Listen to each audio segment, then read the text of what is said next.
Частка другая. Раздел 1. За будкой голае шэрае поле, цёмны лес. Ветер гоніць па шляху скручанае сухое лісце, гудзе ў парваных тэлеграфных дратах. Праз птахаў пераезд да лесу штодзень валакуцца местачкоўцы. Коцяць перад сабой двухколкі, снегу яшчэ няма. На двухколках, якія цяпер завуць тачанкамі, вязуць дровы.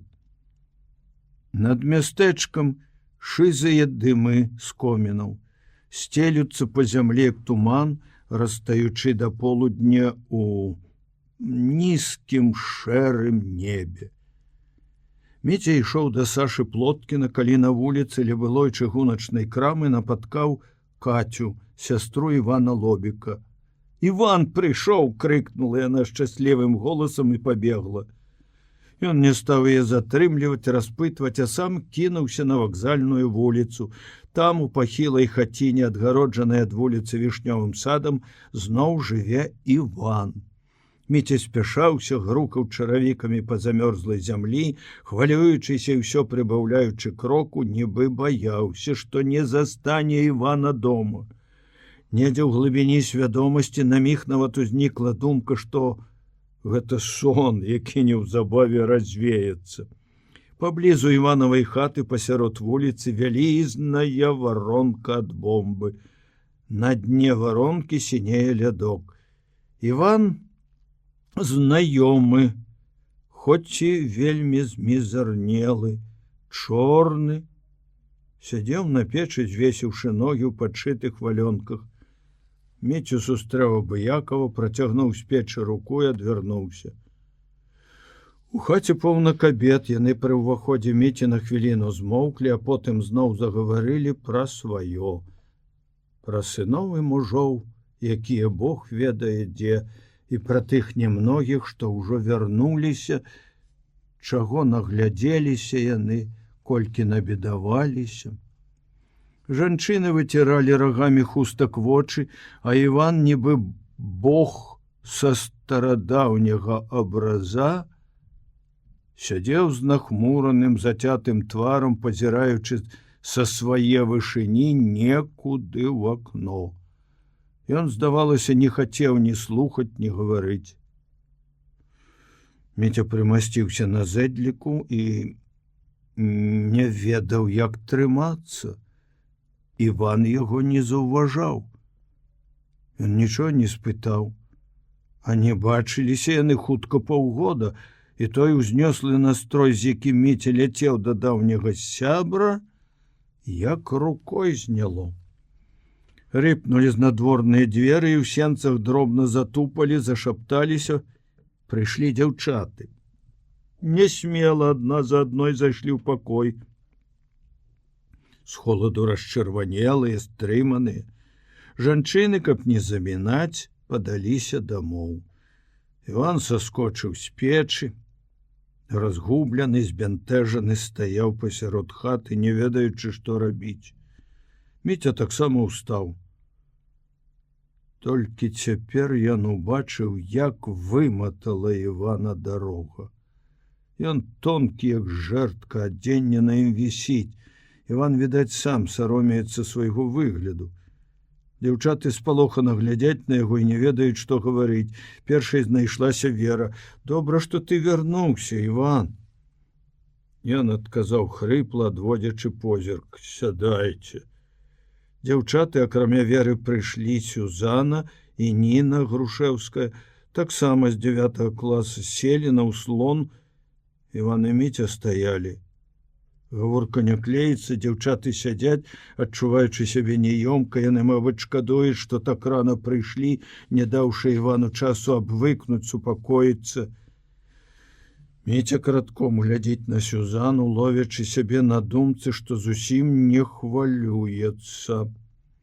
Ранейшае ўзрушэнне, якое так ахоплівала пры сустрэчы з дзяўчынай, няма. «Ты ўцёк з палону?» — спытала Вера. «Не быў я ў палоне, адказаў Іван, пазіраючы ў долы, як бы намагаючыся нешта ўспомніць.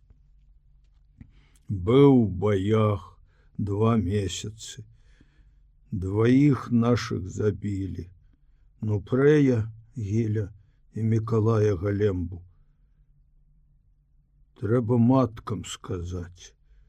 Дзяўчаты Вера і Ніна плачуць. У Сюзаны белы, без крывінкі твар. Нупрэя забілі. Здзіўляючыся са свайго спакою, думае Міця, ён тады іх праводзіў Івана і Нупрэя. Нупрэй прасіў пісаць, куды і пісаць. Больш Нупрэя не будзе, ніколі не будзе. Не ўкладваецца ў свядомасці, жывы, рухавы Нупрэй ніколі не прыйдзе да яго Міці. Ён знік, як бы і не было яго, але ён быў. Міця бачыць Нупрэя ў твар, постаць, чуе яго голас. Унурыўшы галаву, паводзячы нібы ад холаду плячамі, Іван ходзіць з кута ў кут. Маці стаіць, прыхінуўшыся плячамі да печы, яна нічога не разумее. Хворая жанчына, радуецца, што вярнуўся сын. Іванавай сястры Каці няма. Дзе Каця? Мабыць, пабегла да радні. Нікому не гаварыце, просіць Іван. Не трэба гаварыць. Скажу сам. Я прыйшоў, а іх няма. Пра Галембу Міця забыў, толькі цяпер да яго даходзіць, што Сюзаны тады летам, калі ахоўвалі чыгунку, у Сюзаны штосьці з ім было. Глядзіць на Сюзану. Яна ўжо зусім спакойная. Папраўляе рукой белую пуховую шапачку на галаве, толькі позірк вачэй збянтэжаны. Кроў прылівае да Міцевага твару, перахоплівае дыханне. Галембы няма, яна спакойная, яна была б такой жа спакойнай, каб загінуў ён, Міця. Дзіўна, але пра мала знаёмага Галембу, якому некалі зайздросціў, ненавідзеў якога, Міця думае цяпер з большай спагадай, чым пра Нупрэя. Сюзану проста ненавідзіць. Дзяўчаты падняліся. У Веры і Ніны заплаканыя вочы маўкліва выйшлі, Міця астаўся. Новае незведанае пачуццё нарадзілася ў яго да Івана. Ён не можа яшчэ даць яму назву, але адчувае, што Іван не той, якім ён ведае, памятае яго. Ён другі. З ім адбылася перамена. Міця бег сюды, як бы спяшаючыся захапіць ранейшае, тое, што было да вайны. Хоць на хвіліну пагрэцца ў яго цяпле, але былога няма. Ён пачынае разумець Івана і не крыўдуе за яго абыякасць. Абыякавасць. Галава баліць, прамовіў Іван, нібы просячы прабачэння. Больш месяца ішоў. Еў, што попала. Чорт ведае, дзе начаваў. І нічога. А дома раскіс. Табе трэба паправіцца. Паправлюся. Ад'емся, дзе дзенецца. Было няёмка аб чым-небудзь распытваць Івана. Ён быў яшчэ недзе там, у палоне цяжкай сваёй дарогі. Міця стаў развітвацца. Я прыйду да цябе, сказаў Іван.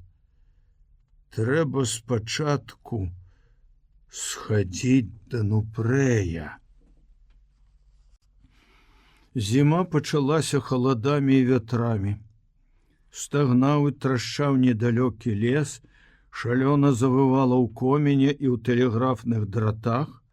Вецер валіў з ног, засыпала вочы снежнай крупой. З будкі птаха ўсе гэтыя дні ніхто не выходзіў.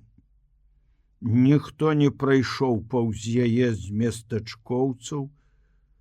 Было цяжка ўявіць нават, што лютая завіруха застане каго-небудзь у дарозе. І ўжо зусім нельга было ўявіць, што там, на фронце, нехта ў гэты час ляжыць у засыпаных снегам акопах.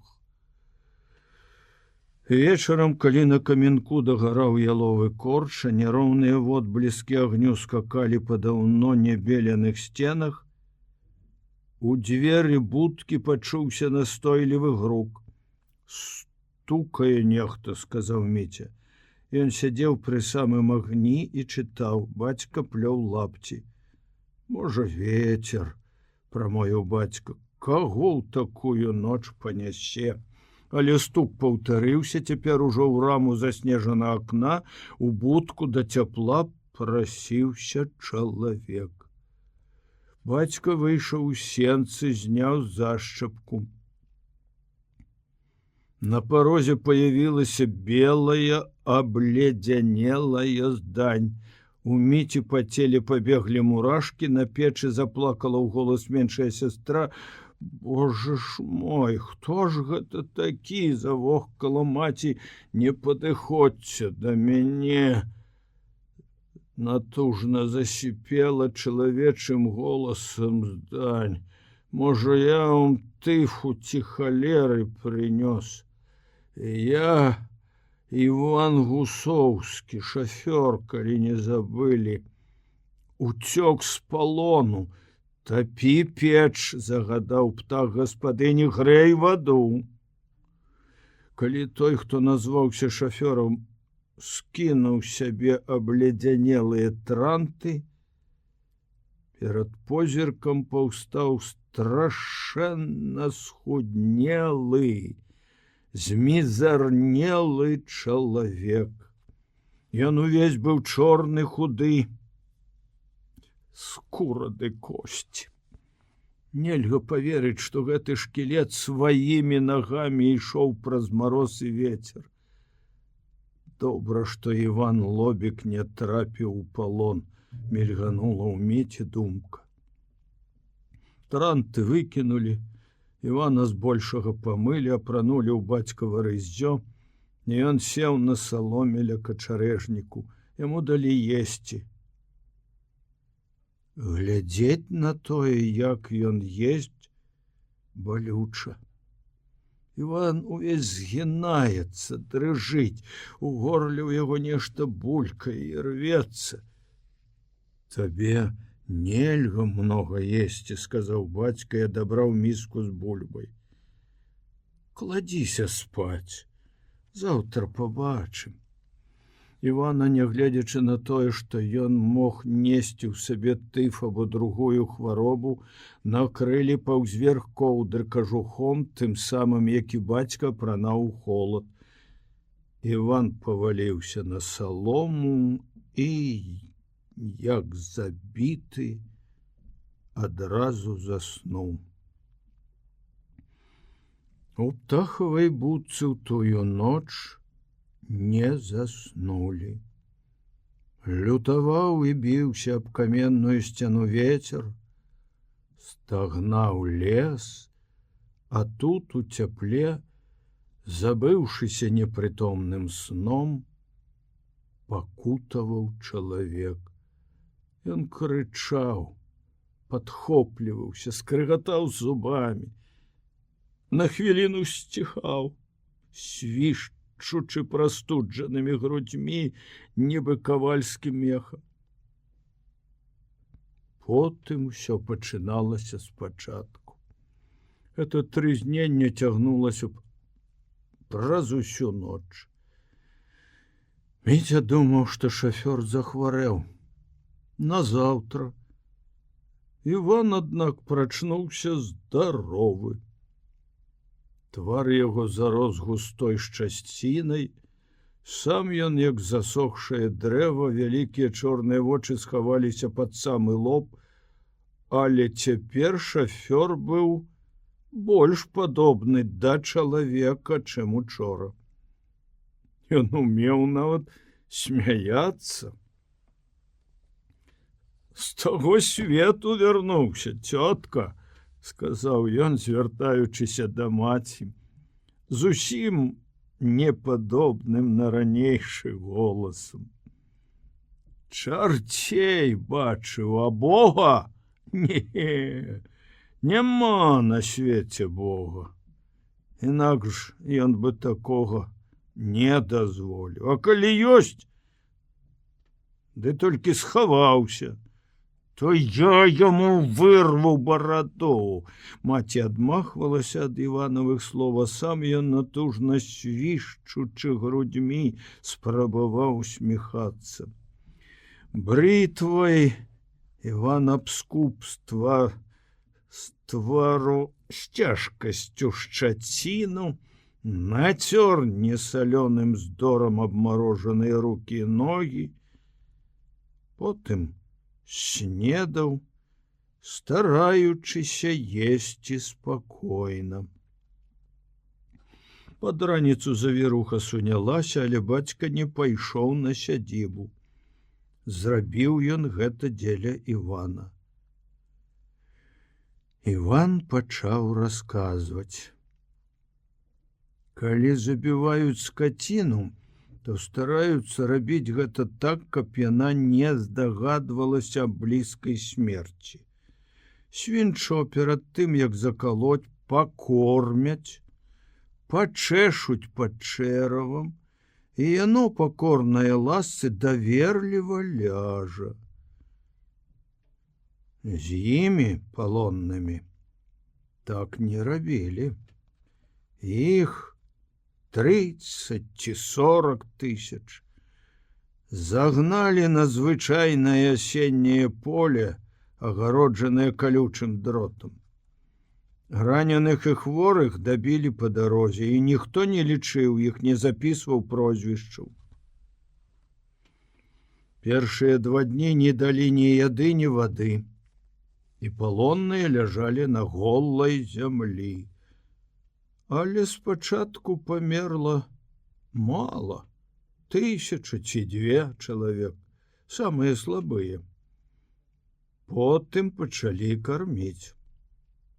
Прывезлі грэчкі ў снапах, відаць, паблізу засталася неабмалочаная, і дзялілі па снапу на 10 чалавек. Некаторыя спрабавалі жаваць салому. Памерла яшчэ некалькі тысяч. Іх вывозілі як дровы голых, накладваючы на доўгія фуры штабелямі. Праз тыдзень яду раздавалі з катла гарачую, раз у суткі. Што варылі? Цяжка было разабраць. Бульбу, бручку, буракі, всё нячышчанае з зямлёй, і грэчку варылі, і ячмень, і авёс. Коням гэта яшчэ можна, і нішто, коні б елі, а людзі? Але елі! І людзі! Нават спрачаліся, падладжваючыся, каб урваць другі чарпак. Немцы любілі, калі палонныя спрачаюцца. Яны тады стралялі ў кучу, не разбіраючы ні правага, ні вінаватага. Прывязуць дохлага коня, скінуць на полі, на яго наляціць цэлы натоўп, а яны страляюць. Эканомія. Адна куля прашывала 2. Яшчэ там, на полі, 1000 ці болей палонных згаварыліся. Кінуліся на дрот, пярэднія ўпалі на калючкі, а па іх целе палезлі астатнія. Кулямётамі секлі з вышак. сабакамі травілі. Але, можа, хто і ўцёк. У тую ж ноч палонных паднялі са снегу, пастроілі ў шарэнгі і кожнага пятага вывалаклі ў бок. Расстралялі. Іванавага правага суседа расстралялі. Іван аказаўся чацвёртым. Праз месяц палонных засталося толькі 3000. Нельга было паверыць, што яны жывыя. Ноччу іх заносіла снегам, і здавалася, што на полі проста намяло невысокія гурбачкі. Але кожнай раніцы большасць гурбачкаў пачынала варушыцца. Людзі яшчэ жылі. Хутка ў гэты лагер ён быў перасыльным. Падагналі свежых палонных, а тых, што вытрывалі, пагналі далей на захад. Па дарозе Іван уцёк. Міця слухаў Івана, не зварухнуўшыся. Нешта гарачае, балючае расло ў грудях. Бацька курыў, маці плакала, выціраючы слёзы фартухом. Такой вайны яшчэ не было, сказаў бацька. Б'юць і ляжачага, і раненага, і хворага. Проста народ вынішчыць хочуць. Праўду пра іх пісалі. Фашысты. У Бога не верылі, а ў святым пісанні сказана: «Пойдзе народ на народ, і пацякуць рэкі крыві», — прамовіла маці. Усё на тое выйшла, як на далоні. Кінь, цётка, пра Бога. Іван сядзеў на ўслончыку, прыхінуўшыся спіной да печы. Бачыў я, што робяць тыя набожныя. Адной рукой хрысціцца, а другой чалавека штыком коле. І сказано было: «Устане брат на брата, а сын на айца», — працягвала маці. «Згубілі людзі веру, таму такое пайшло. Азвярэў народ», — сказаў бацька. «Азвярэў», — пацвердзіў Іван. «Дзіва, што азвярэеш, калі цябе б'юць і плакаць не даюць. І ніхто табе не паспагадае, то што рабіць? Біць, рэзаць, як і яны». Знайшліся такія з палонных нашых, што паступілі ў нямецкія ахоўнікі, далі ім вінтоўкі, бярозавыя палкі. Страляюць яны ў сваіх не горш за немцаў. Трупашчаць палкамі галовы. А потым праштрафіўся за нешта адзін.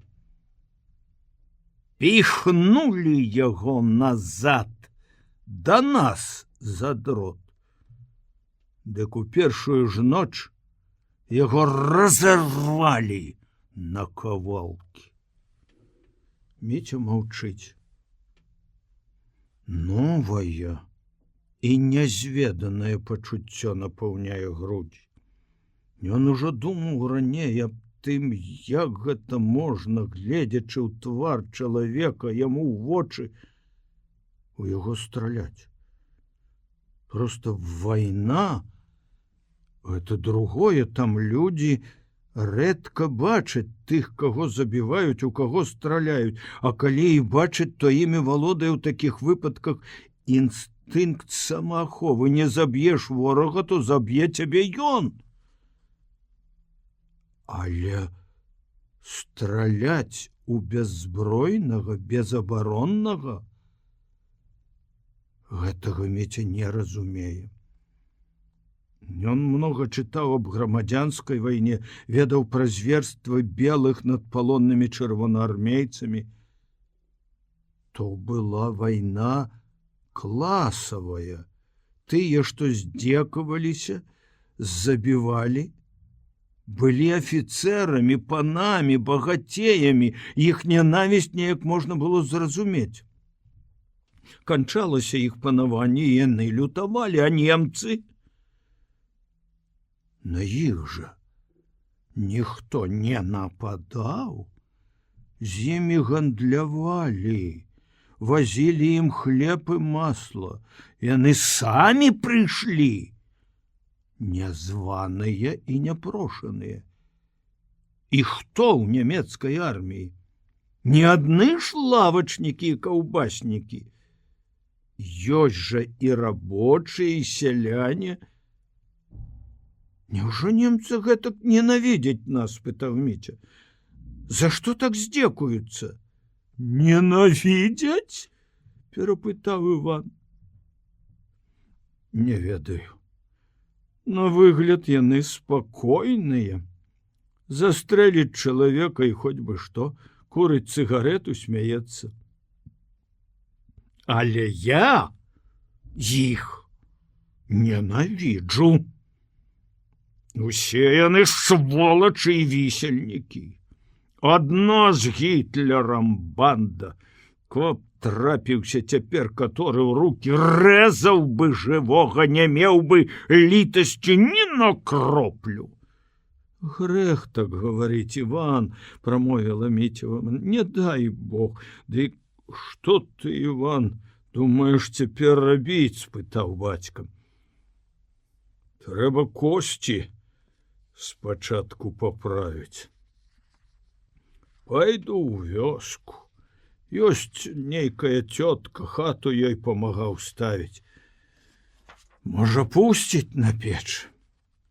А не, дык свет не без добрых людзей, як-небудзь перазімую. А там Бог бацька кожны куст дасць начлег. Круціць баранку да немцаў не пайду. Не. Табе што, адзін душою? Нямецкага хлеба я пакаштаваў ужо, дзядзька. Горкі хлеб. І вам не раю есць. Я ведаю сам. Але што зробіш? Вось забралі цябе ў палон. Душылі голадам і маўчаў. Уцёк, і ўсё тваё ўцякло з табой. А я? Куды уцяку? Дзе іх падзену? Бацька паказаў на прыціхлых дзяцей, якія ўважліва слухалі гаворку дарослых. Паставіў там нейкія сцены. І табе, дзякуй, памагаў. Да лета, можа, агледжу. Выберуся адсюль. Пра што ж мне болей думаць? Абы як цішэй пражыць. Так, час ліхі настаў, дзядзька. Іван пайшоў праз дзень, пераспаўшы ў парозе на саломе 2 ночы. Яго ўгаворвалі пажыць яшчэ, адпачыць, але ён настояў на сваім. Ён саромеўся свайго выгляду, саромеўся шмат есці, хоць і вельмі хацеў. Бацька даў яму сваю бялізну, ватоўку, маці на дарогу печанай бульбы, кавалак сала. Міця праводзіў Івана да лесу і доўга вагаўся. Даць яму газету ці не? Ён узяў адну з-пад страхі са свайго патаемнага сховішча, але гаворкі пра фронт, пра баі, якія вяліся пад Масквой і пра якія пісала газета, ў будцы не было. Няёмка было з Іванам, з схудзелым зачынаць такую гаворку, і ўсё ж Міця наважыўся прапанаваць газету. Хацелася чым-небудзь усцешыць, падбадзёрыць змучанага голадам і холадам шафёра. «Вось газета», — сказаў Міця. «Нашы з самалёта скінулі». «З самалёта?» — устрапянуўся Іван. «Я, брат, з кастрычніка, як трапіў пад Арлом у палон, ніякіх газет не чытаў. Давай паглядзім. Можаце сабе ўзяць, у мяне яшчэ ёсць. Тут ёсць і пра баі пад Масквой». Іван акінуў хлопца хуткім, нібы спалоханым позіркам і моўчкі засунуў газету за пазуху, потым павольна пакрочыў, astаўляючы ў снезе разлезлымі перавязанымі дротам ботамі няўклюдныя сляды. Іван Лобік прыйшоў дзён праз 5 над вечоркам, апрануты ў тое самае старенькае паліто, якое насіў яшчэ ў школе. Міця чакаў яго ўсе дні. Ён прачуваў, што добрыя адносіны з Лобікам наладзяцца, адна неясная трывога закрадвалася ў душу. Лобік прыйшоў, і трывога знікла. У Міцевай сям'і Івана любілі. Гора пабачыў дзеткі. Маці з жалем глядзела на хлопца. Бач, худы які. Адны вочы свецяць. Маці адчыніла куфар, які замыкала ад дзяцей, дастала зрэбны мяшочак, завязаны з 2 канцоў рукаў ад кашулі, і хоць Іван працівіўся, насыпала ў кішэню семак. Бацька павітаўся з Іванам як з дарослым. «За руку? Можа, з табой і Міця акрыяе. А то павесіў нос, як той, што бацьку пахаваў. Вучыліся, вывучыліся. А яно, бач, як». Не забылі Івана Міцевы браты Адам і Пятрусь. Адам, які па мірным часе хадзіў бы ў 6 клас, а цяпер вучыўся ў шаўца, выглядаў ладным дзецюком. Ён нібы саромеўся Івана. Пятрусь, наадварот, выбрыкваў па хаце, падносячы на паказ госцю свае набыткі: канькі, пляскаты нямецкі штых, палавінку школьнага глобуса. З лежанкі прагна цікавалі за госцем дзяўчаты Таня і Каця. Мала што змянілася ў Міцевым доме. Тая ж драўляная перагародка як бы дзяліла будку на 2 пакоі. На большы чысты пакой, які раней прыходзілася ляжанка і грубка. Тут стаяў нікеліраваны ложак, камод, стол, драўляная скрыня з Міцевымі кнігамі. Цікаў на сцяне гадзіннік з намаляваным на цыферблаце трактарам. За акном згушчаліся сінія змрокі, Міця затапіў грубку.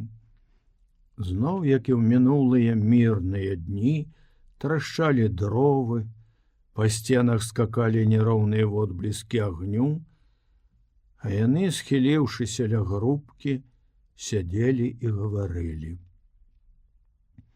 Праз гадзіну Міця ведаў усё, што здарылася з Іванам, Нупрэем і другімі 10класнікамі, якіх тады ў ліпені прызвалі. Ішлі пешкі 2 тыдні, ад Бранска ехалі, у ліўнах іх узялі на ўлік ваенкамаце, накіравалі ў запасны полк, але полк ноччу зняўся, яны прыбіліся да вайсковай часці. Яна выступала на фронт пад Гомель, абмундзіравалі, далі вінтоўкі. З-пад Гомеля адыходзілі, стаялі ў абароне пад Камарычамі. Галембу забіла яшчэ ў Беларусі бомбай. Прыйшоў загад адкамандзіраваць 10класнікаў ваеннае вучылішча, якое размяшчалася аж у Казахстане. Зноў прыехалі ў Бранск. Здарылася так, што Частку адкамандзіраваных адправілі, а другая асталася. 16 местачковых хлопцаў засталіся Лобік з Нупрэем, Гілем. Неспадзявана немцы захапілі Арол. Бранск быў ужо ў тыле. Іван з Нупрэем трапілі ў загараджальны атрад. За ноч іх зрабілі мінамётчыкамі. Гіля камандзірам разліку, Лобіка першым нумарам. Мінамёт ротны, маленькі, тэхніка нескладаная. Трымаліся 2 дні. Але раніцай 3-го немцы пусцілі танкі.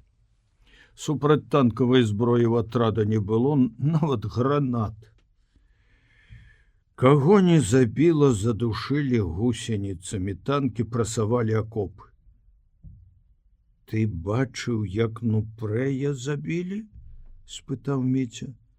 Не, мяне кантузіла раней. Немцы нас засеклі, накрылі мінай. Называецца вілка. Запасной пазіцыі не было. А забітага бачыў? Не. Нупрэю акопчык быў наперадзе. Танкі яго зраўнялі з зямлёй. Ты і матцы так сказаў?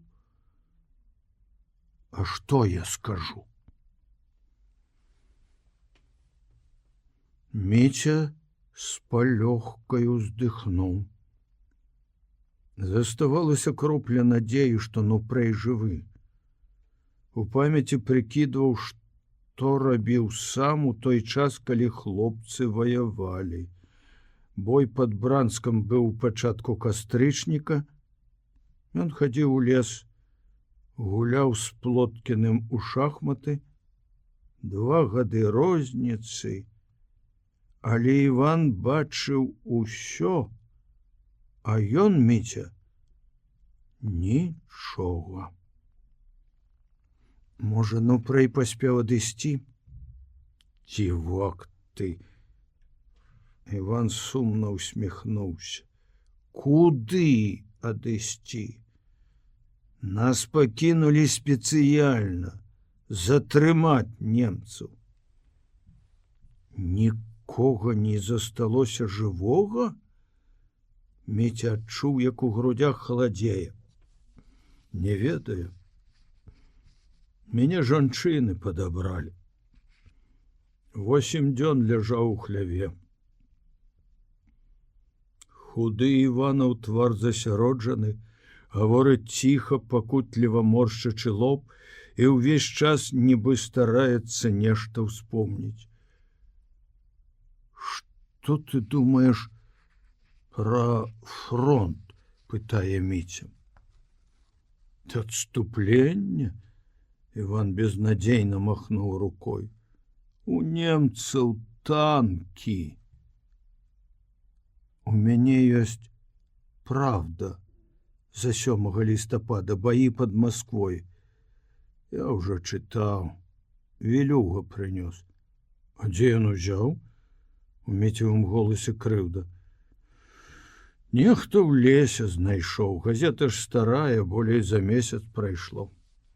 Немцы гавораць, што Масква і Ленінград заняты. Іван прыгнечаны, на ўсё глядзіць з адчаем. Здаецца, яго зусім не цікавіць тое, што было, што будзе. На двары гамоняць бацька з Адамом, ездзілі да Шнапса рэзаць сечку. Іван стаў апранацца. Разам з ім Міця выйшаў на двор, адзінокая стаіць на курганку сасна. Снег навіс на галінах, прыгнуў іх да зямлі. Міця ўспомніў першамай, які ўтраіх яны праводзілі тут пад сасной, шумныя зборы дзесяцікласнікаў на пераездзе. І ў яго зашчымела ў грудзях. Усплылі ў памяці радкі з вядомага верша пра сасну. Там, надалёк, цяжкай поўначы. У маўклівай задуменнасці гэтая свая, здаецца, таксама трызніла аб сонечных днях, нязведаных далях. Ішлі занесенай снегам чыгункай, маўчалі. Вісела над зямлёй бяздоннае зорнае неба, было светла. На снежную роўнядь палёў клаліся сіняватыя палосы, вакол, над лесам, полем, чыгункай, стояная цішыня. На вакзальнай вуліцы амаль насупраць Іванавай хаты стаіць дом, большы і прывабнейшы на выгляд, атулены садам. У ім жыве паліцай Сямён Цялеш. Сябры стаялі ля веснічак і глядзелі на гэты дом. Вокны ў ім свецяцца. У садзе раз-пораз блізкі аганёк цыгаркі. На станцыі пачуўся стрэл, Іван уздрыгнуў. Я табе хацеў расказаць, пачаў ён глухім, ломкім голасам. Мяне ледь не расстралялі. Тут, блізка, каля Кукавіч. Міця маўчыць. Нешта балючае, пакутлівае чуе ён у Іванавым голасе. Перад Кукавічамі я начаваў у адной вёсцы, і там мне сказалі, каб не ішоў шашой. На шашы падбілі нямецкую машыну, і ўсіх, хто трапляўся паліцэйскім на вочы, хапалі. Я паслухаўся, пайшоў лясной дарогай. Бяду, мабыць, прачуваеш, выйшаў з лесу нейкая другая вёсачка ў лагчыне, а тут якраз імчыць праз вёску машына, у кузаве паліцаі, убачылі мяне, саскочылі рукі ўгору, знялі шапку, валасы адпушчаны. Нас, дзесяцікласнікаў, пасля таго, як прызначылі ў вучылішча, не стрыглі. Ясна, крычаць, камандзіра быў палітрук. Піхаю кузаў.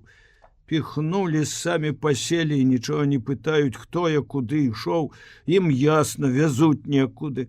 Прыехалі ў Кукавічы, ў нейкім гумне мяне заперлі і пайшлі. Сумна стала. Галоўнае, перад самым домам трапіў у кашу.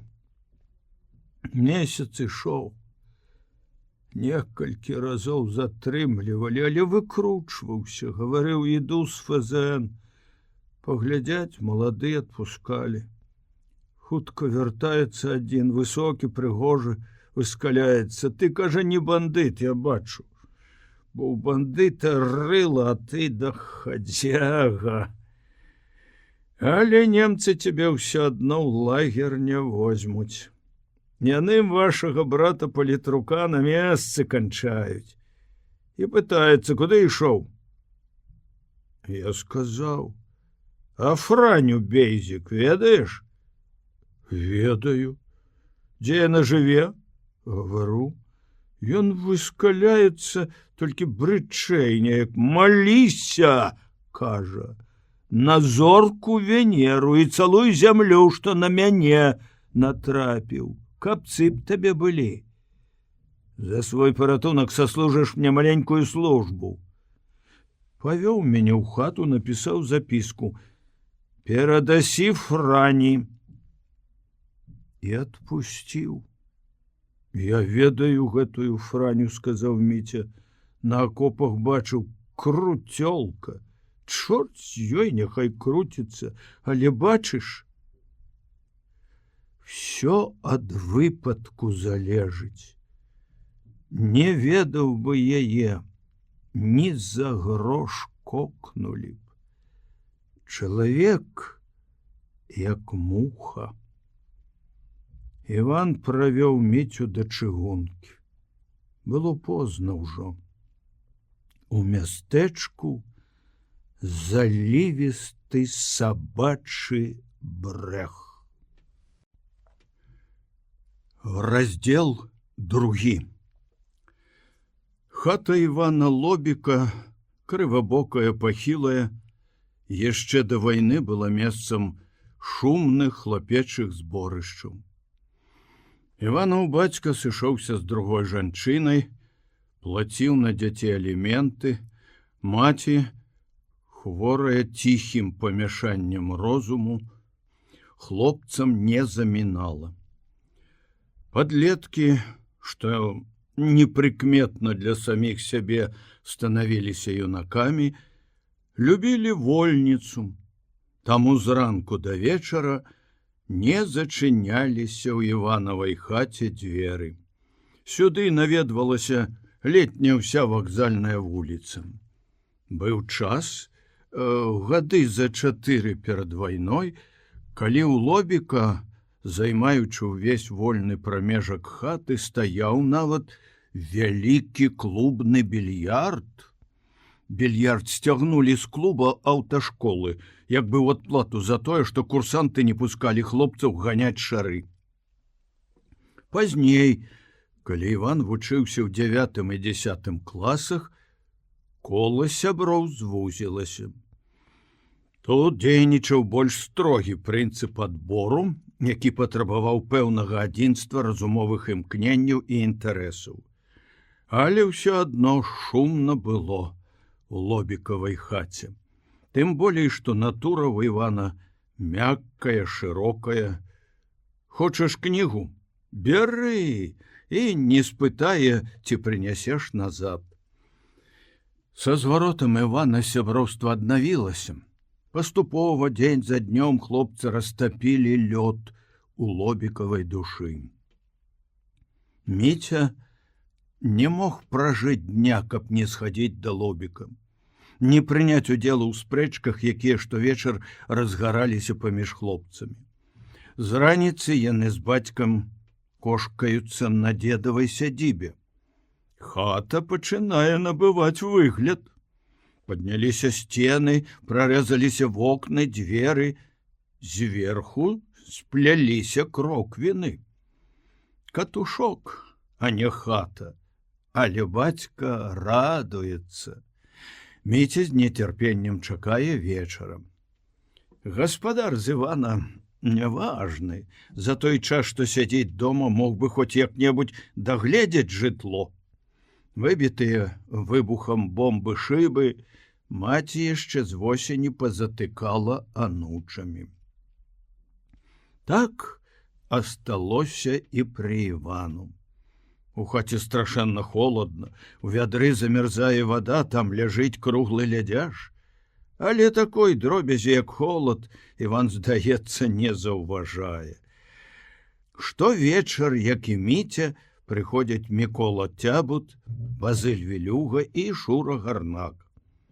З таго дня, як там на акопах хлопцы развіталіся з Міцем, разам ён іх не бачыў. Мікола нідзе не паказваўся. Газы ў Івана няма, дароў таксама. Сабраўшыся, хлопцы пастанаўляюць запаліць у грубцы. Сядзець у халоднай цёмнай хаце і гаварыць пра палітыку? Сорамна. І сябры кіруюцца нарыхтоўваць дровы. Іван хоча ідзе, хоча не, у залежнасці ад настрою. На голым, як бубен яго двары, нічога драўлянага няма. Яно даўно пасечана і спалена. Узброіўшыся калуном, хлопцы ідуць да чыгункі. Там снегаахоўныя шчыты. Шчыты ніхто не пільнуе, і хлопцы прыступаюць да работы. Іванавым калыном секчы нельга, ім можна толькі ламаць і крышыць, бо яго, мабыць, не вастрылі з таго часу, як ён трапіў да свайго нядбайнага гаспадара.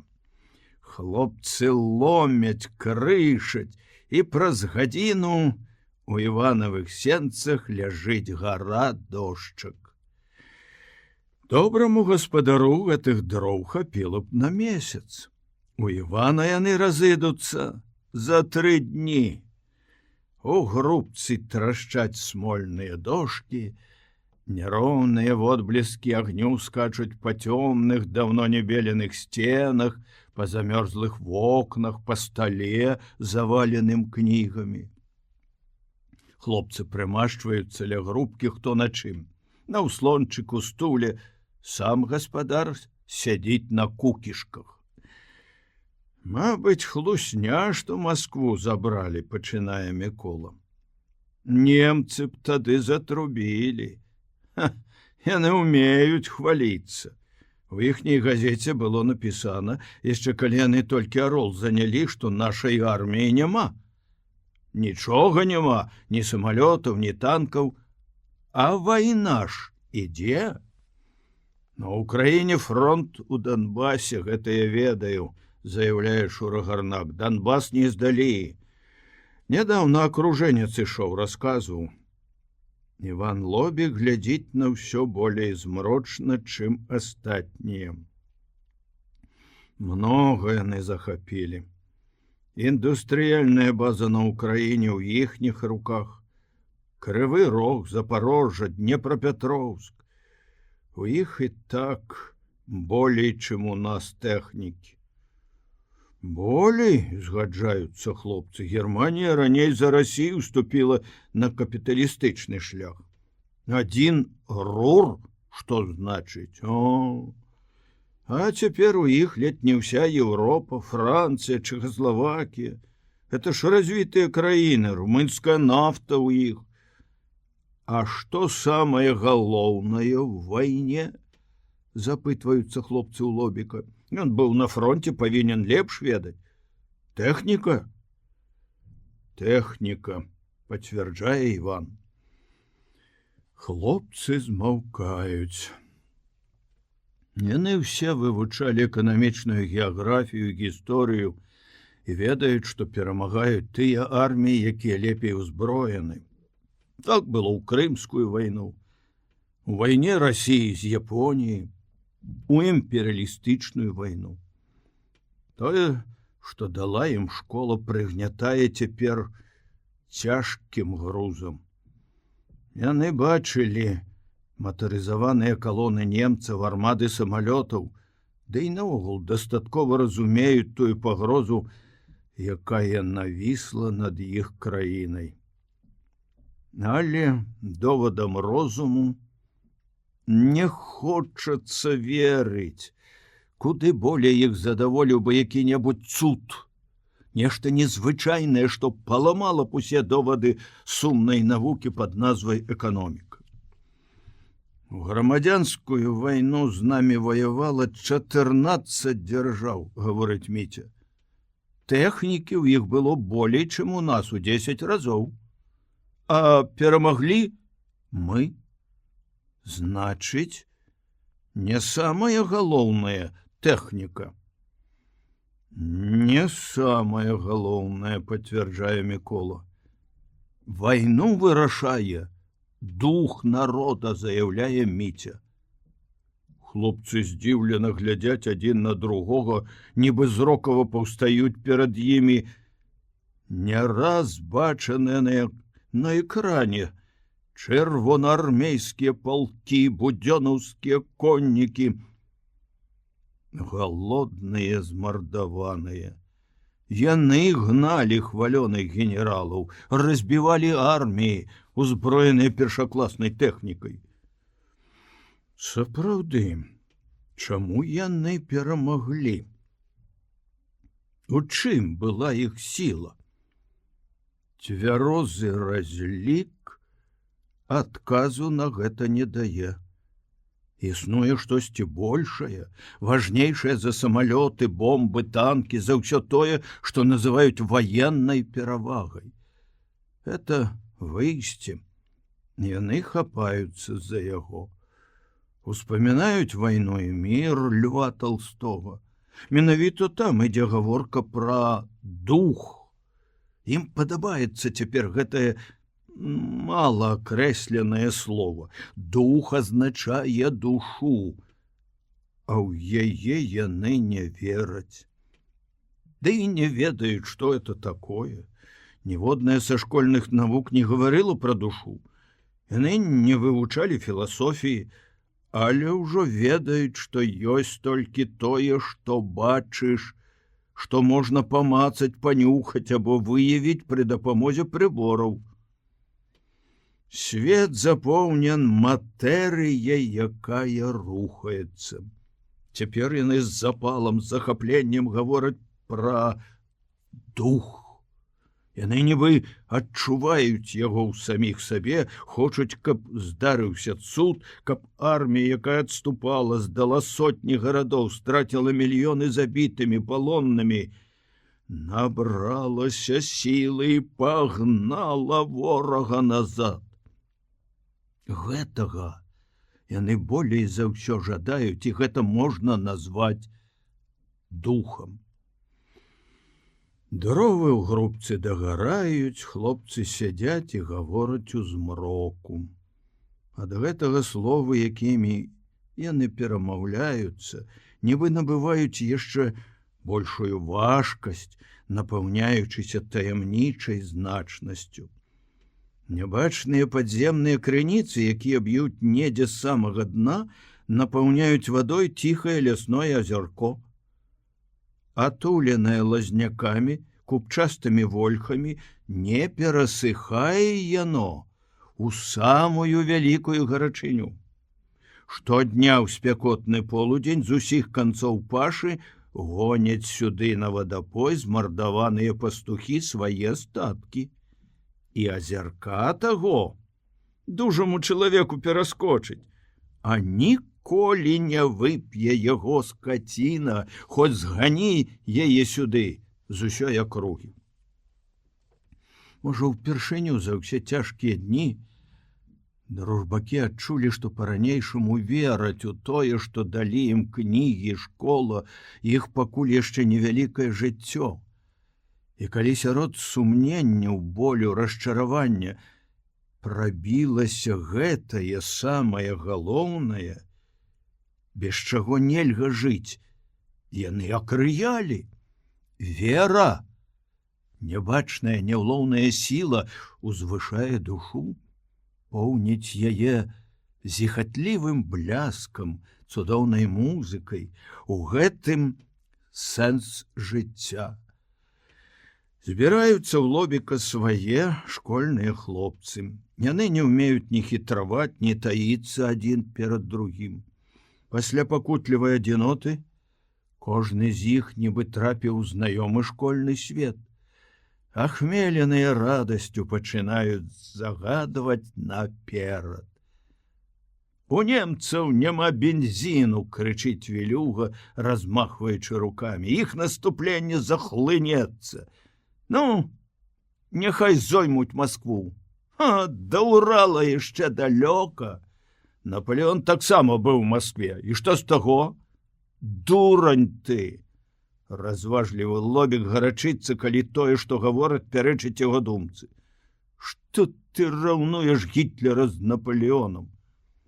Наполеон вузкай палоскай ішоў, заняў Маскву, яму ходу далей не далі, канец. Гітлер наступае ўсім фронтам. Прамысловыя цэнтры захапіў. І хопіць яму бензіну, не хвалюйся. За дурня Вілюга не крыўдуе, але хапаецца за другое. Дык ты за Гітлера? За фашызм? Крычыць ён так, што чуваць на двары. Навучыла савецкая ўлада за такіх, як ты, адступлення. Попрыходзілі дадому, лежыццё на печы. Лобікаў скептыцызм канчаецца, і ён лямантуе гэтак жа, як Вілюга. За вас, гарлапанаў, адступлення! Крычалі, воевать будем на чужой тэрыторыі, шапкамі закідаем. Дзе ваши танки, самалёты?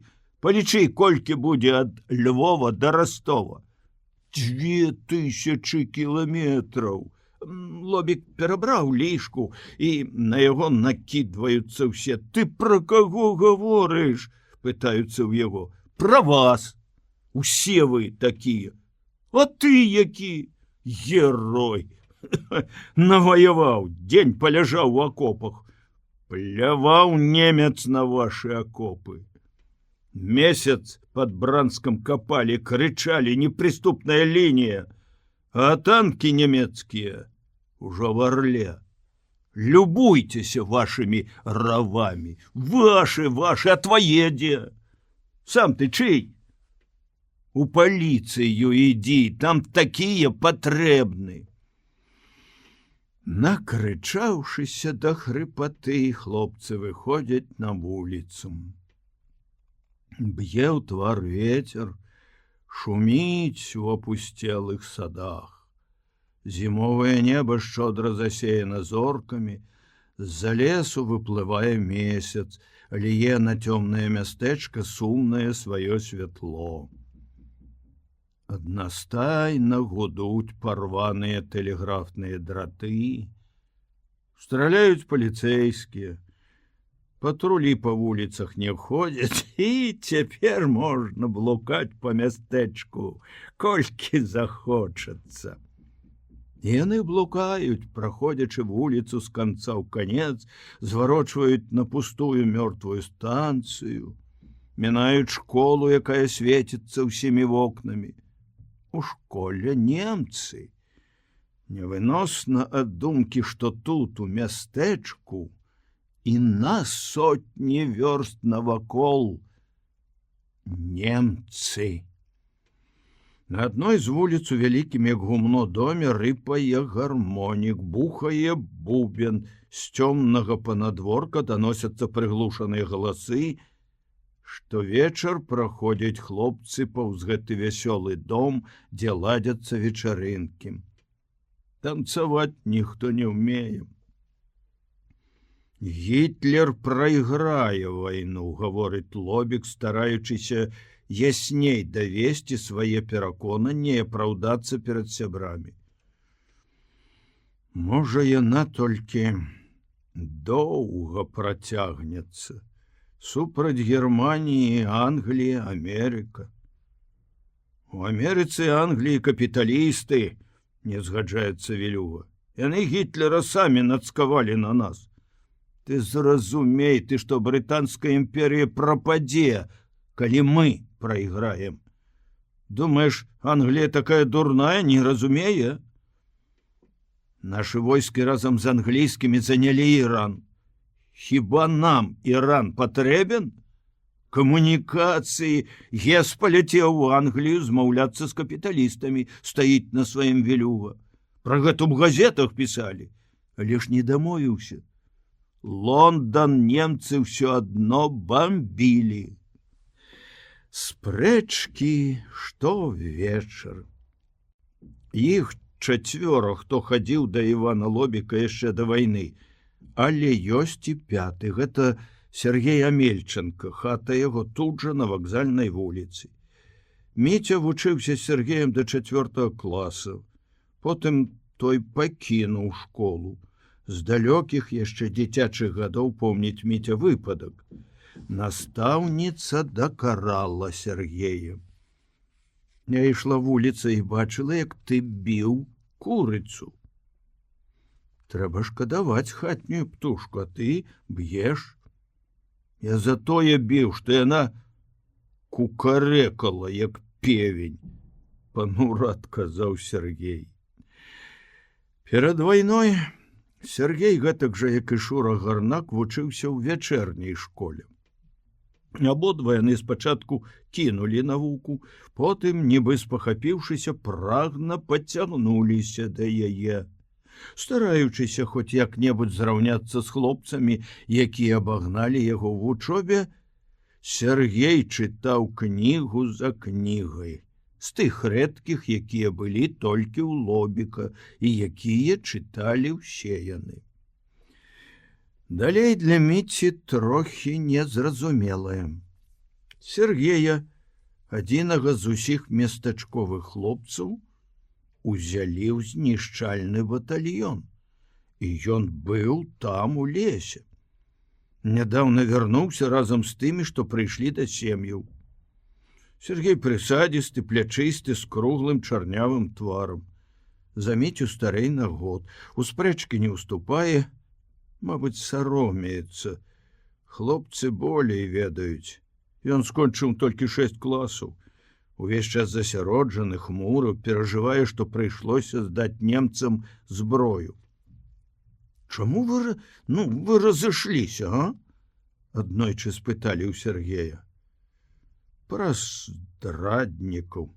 Матвеева і яшчэ двух забілі, у разведку хадзілі. А гэтыя, Касарэвіч, Адамчук і Спаткай, Спіляціч, збеглі. Склады, лагер выдалі. Немцы сем'і маглі расстраляць.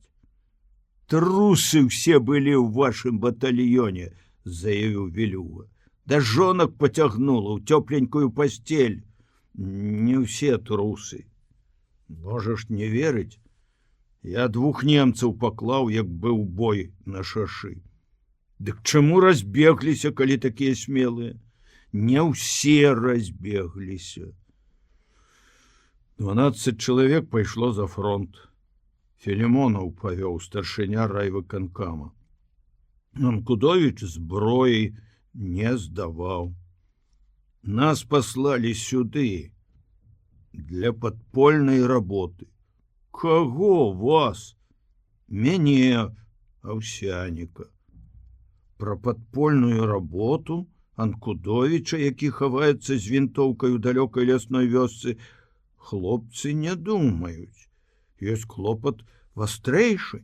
Ніхто не ведае пра становішча на фронте. Паліцэйскія хваляцца, што Масква захоплена. У адзін з тых снежаньскіх дзён, у нядзелю, калі хлопцы выйшлі на вуліцу на шпацыр, падбег задыханы Базыль Вілюга. Яны сабраліся ў лобіка яшчэ днём, а яго не было. «Ёсць радыёпрыёмнік!» – зашаптаў ён. «У Грышы Цукара можна паслухаць Маскву!» Вестка ўразіла нібы гром з зімовага неба. Нібы перамяніўся свет. Міця адчуў, як забілася сэрца. Тое незвычайнае, цудоўнае, аб чым яны так упарта гаварылі апошнія дні, нібы здзейснілася. Вілюга хвалюецца, рукі дрыжаць, і нельга яму не верыць. Калі першае ўзрушэнне прайшло, нарадзілася сумненне. З Грышам Цукарам, высокім цыганаватым хлопцам, празваным у школе індусам, тыдзень назад бачыліся, сустрэлі ля дома, дзе ладзілася вечарынка. Было незразумела, чаму не сказаў пра прыёмнік тады. Пайшлі да індуса, Вілюга забег дамоў па свечку, прыёмнік у гумне. Пакуль знайшлі Цукара, дома яго не было, пакуль угаварылі, сцямнела. Нарэшце Цукар згадзіўся і павёў. Прыёмнік устанавіў не ў сваім гумне, а ў калгасным, яно на водшыбе, на занесеным снегам поплаве. Да вайны ў ім складвалі знятыя са сцелішча каноплі. Разгробшы рукамі ворог каструбаватай кастрыцы, Цукар адкапаў тое, што называлася прыёмнікам. Вілюга запаліў свечку, спяшаючыся, ён захапіў васковую, тую самую, што бабуля прынесла з царквы і запальвала перад іконай. Шура Гарнак ажыў, борзда скінуў паліто, прысеў над прыёмнікам. Ён круціў за рычажкі, а ўсе, стаіўшы дыханне, чакалі, калі пачуецца перадача. Раптам Шура падскочыў, як уджалены. «Ты калі слухаў апошні раз?» – спытаў Цукара. «Пазаўчора? Не, 3 дні назад», – прамармытаў той. «Свіння ты! Марочыш галаву! Батареі даўно селі, а з прыёмнікаў всё павыдзірана, пустая коробка. Няўжо ты такі пень, што не разумееш? Можна проста гладышкай слухаць, тое самае будзе». Цукар стаяў, звесіўшы галаву. Хлопцам стала брыдка. Яны паддаліся на вудачку самай звычайнай хлусні. Другі знаёмы з вакзальнай вуліцы па прозвішчу Шчука некалькі вечароў хадзіў у кампаніі, гучней за ўсіх лаяў немцаў. Ён нават насіў у кішэні кінжал, нібы намякаючы, што знойдзе яму прымяненне. Але вывесілі загад рэгістравацца всім, хто працаваў да вайны. І Шчука. Ён толькі одно лета быў сезоннікам на торфазаводзе. Першы пайшоў у раённую ўправу. Яму там выдалі аўсвайс з чарнільнай плямай ад вялікага пальца на месцы фотокарткі. Пасля гэтага Шчука не шукаў сустрэч з нядаўнімі сябрамі. Відаць, чакаў, калі немцы пачнуць сезон торфаздабычы. А хлопцы збіраліся, спрачаліся, лаяліся і не маглі без гэтага жыць. Высмейвалі Цукара, Шчуку і ўсіх астатніх, хто наведваў вечарынкі, не думаў пра палітыку і не быў падобен на іх 6. Так мінуў месяц таго дня, як Лобік вярнуўся дадому. «Трэба прыёмнік», — сказаў аднойчы Шура Гарнак. «З аднаго суму здохнеш. Я трохі разумею ў прыёмніках». Вясной у маі за адну цёплую ноч расцвітаюць ва ўсёй ваколіцы яблыневыя сады. Яшчэ напярэдадні над вячоркам стаяць яны панурыя, шэрыя, і толькі сям-там ружавее ў галінах набрынялае суквецце.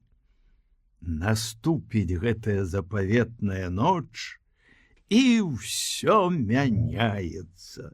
Дрэвы, як бы аблітыя малаком, нібы прайшоў па садах нябачны чараўнік, аздобіўшы ўсё дзівосным убраннем. Да таго дня, пакуль яны самі не ўзяліся наладжваць радыё, яны былі звычайнымі хлопцамі. І нішто, акрамя таварыскасці і супольнасці інтарэсаў, іх не звязвала. Цяпер пачыналася новае. Раздзел 3. Майстэрня, дзе збіраюць прыёмнік у Лобіка. Іванова хата застаўлена прабіркамі, колбамі, бутэлькамі з кіслатой, закідана скруткамі меднага дроту, рознымі часткамі ад прыёмнікаў. Бутэлькі і колбы стаяць на паліцы побач з гладышамі і гаршкамі, пад сталом і на стале, на кнігах. Вялікая бутля з медным купарвасам пастаўлена ў печ, каб не замярзала вадкасць. Холодна ў Лобіка. Пратопіш грубку. Праз гадзіну зноў холодна. «Зашклі вокны», — просіць Шура Гарнак. «А калець можна, якая тут работа?» «Будзе тое самае», — адказвае Іван. «Прызба не прысыпана, знізу яшчэ болей дзьме». Шура плавіць над спіртоўкай волавам, апускае ў бутэлечку з салянай кіслатой дроцікі, прыпайваючы іх да катушак і кандэнсатараў. Сядзіць на падлозе пасярод хаты, злуецца, па некалькі разоў прыходзіцца перарабляць кожную прыпайку, катушкі замыкаюць. «Гніль, дрэнь», — злуецца Шура, — «не могуць людскай катушкі прынесці». Гэта па адрасу Базыля Велюгі і Сергея, якія вандруюць па мястэчку, вышукваюць матэрыялы для прыёмніка. Лобік не верыць, што ўдасца нешта зрабіць. «З такога барахла нічога не выйдзе», — заяўляе ён, паказваючы на раскіданыя па хаце часткі. «Абцугамі радыё не майструюць. Прыёмнік не каструля. Цяпер 20 век, а тут сродкі вытворчасці каменнага. Дык што, па-твойму, рабіць?» Шура злуецца. «Трэба майстра знайсці». Майстар у мястэчку ёсць. Это былы загадчык радыёвузла Палуян, хмуры, сутулены чалавек. На кватэру Палуяна ўжо хадзіў Велюга, які, не прыдумаўшы нічога лепшага, рашыў дзейнічаць у адкрытую. Што трэба? Спытаў Палуян. Выслухаўшы просьбу, коротко адрэзаў: смаркач! Выбірайся прэч, а то я заяўлю ў паліцыю. У Шуры пачарнелы ад кіслаты пальцы, з іх злазіць скура. Спачатку хацеў ён зманціраваць трохлямпавы прыёмнік. Цяпер згодзін на адналямпавы. Іван ходзіць па хаце ў кажуху, чытаючы на памяць Казьму Пруткова. Калі на клетцы напісана леў, а ўнутры ў ёй жырафа, не вер вачам сваім. Перастань, просіць Шура. Глядзі ў корань. Ідыёт ты, ці што? Крычыць Шура. Бдзі! Шура штурхае прыёмнік ногой, падхопліваецца, накінуўшы на плечы паліто, ідзе да дзвярэй. Пачакай, Іван хапае Шуру за рукаў. Чо ты ўзбаламуціўся? Слова нельга сказаць. Абрыдлі твае кепікі. Дык хіба гэта пра цябе? Не хочаш памагаць? Дык хоць памаўчаў бы, гаворыць Шура. Самога сябе смяешся? Паліто ён, аднак, здымае, вешае на цвік. Ад кіслаты, ад дыму у хаце, стаіць цяжкі, спёрты дух. У Міці пачынае балець галава, мерзнуць ногі. Холодна, ды яшчэ і дыхаць нечым. Запалі печ, просіць Шура Міцю. Рукі дубянеюць. Палаюць у грубцы сухія шчыты, гудзе ў комене. У перадвячэрні час Лобікава хата нагадвае келлю сярэдневяковага алхіміка. Ваня, чуецца з печы.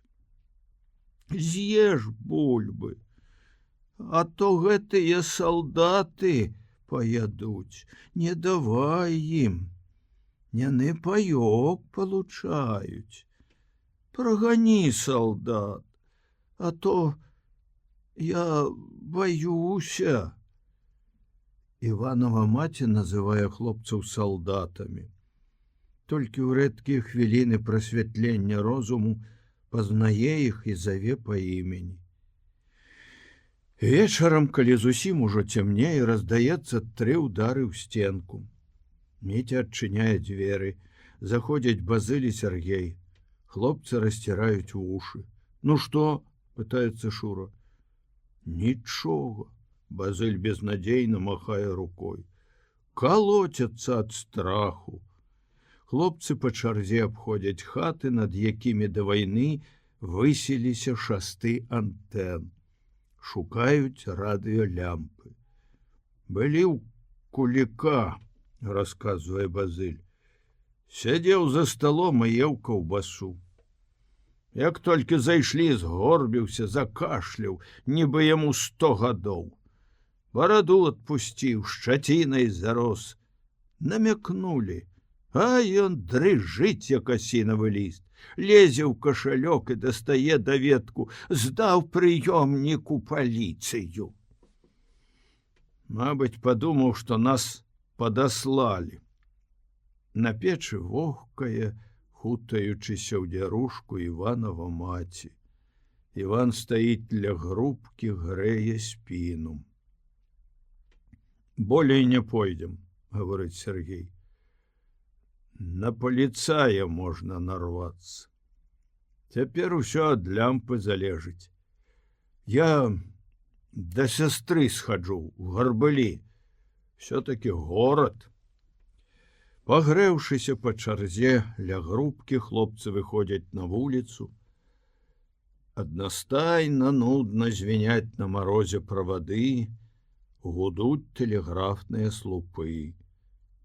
Можна падумаць, што па дратах ідуць размовы, але гэта толькі здаецца. Да вайны з пошты гаварылі з Масквою. Цяпер невядома нават, у каго яна.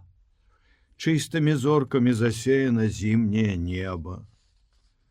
Па-ранейшаму, як і год, як і 2 назад, зяе чарпак вялікай мядзведзіцы, цэдзіць на сумную зямлю. Таямнічае святло далёкі млечны шлях. Мікола Цябут прыйшоў да Міці ўзбуджаны. Для прыліку хвіліну пасядзеў, папрасіў: «Правядзі мяне», і першы падаўся да дзвярэй.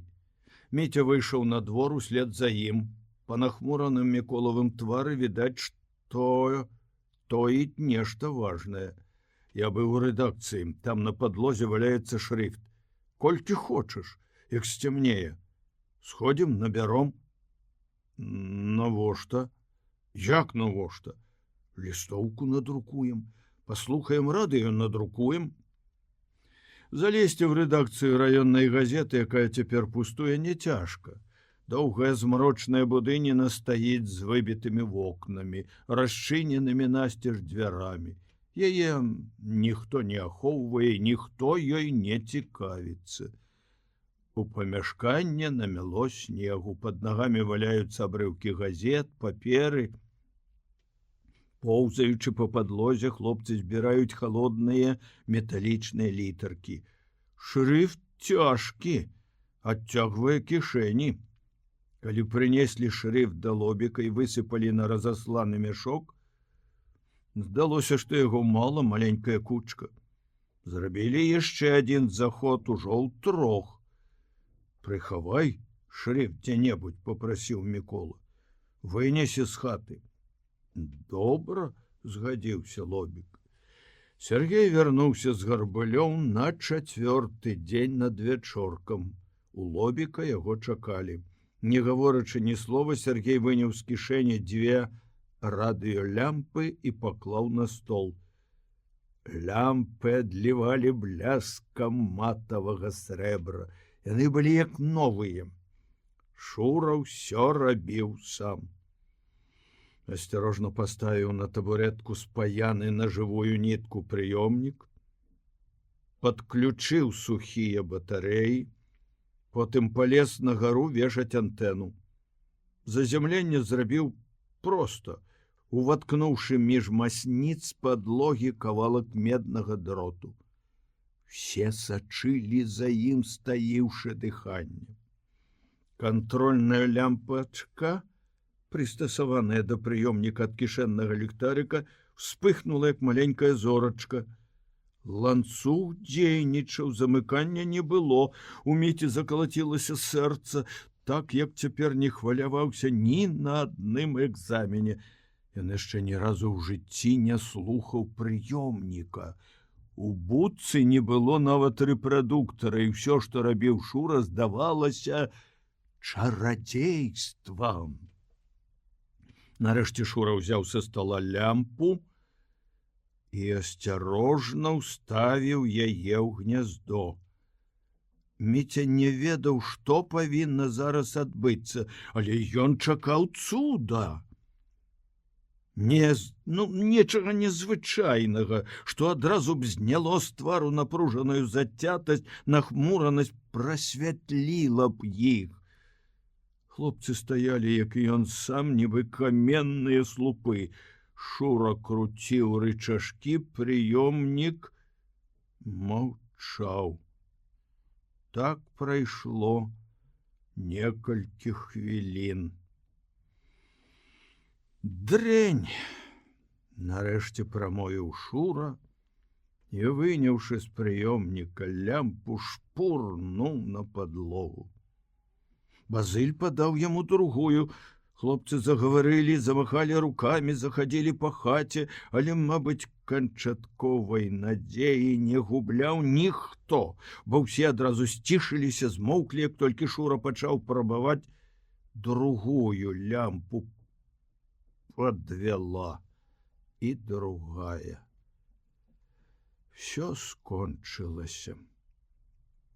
Цяпер ясна, што прыёмніка няма.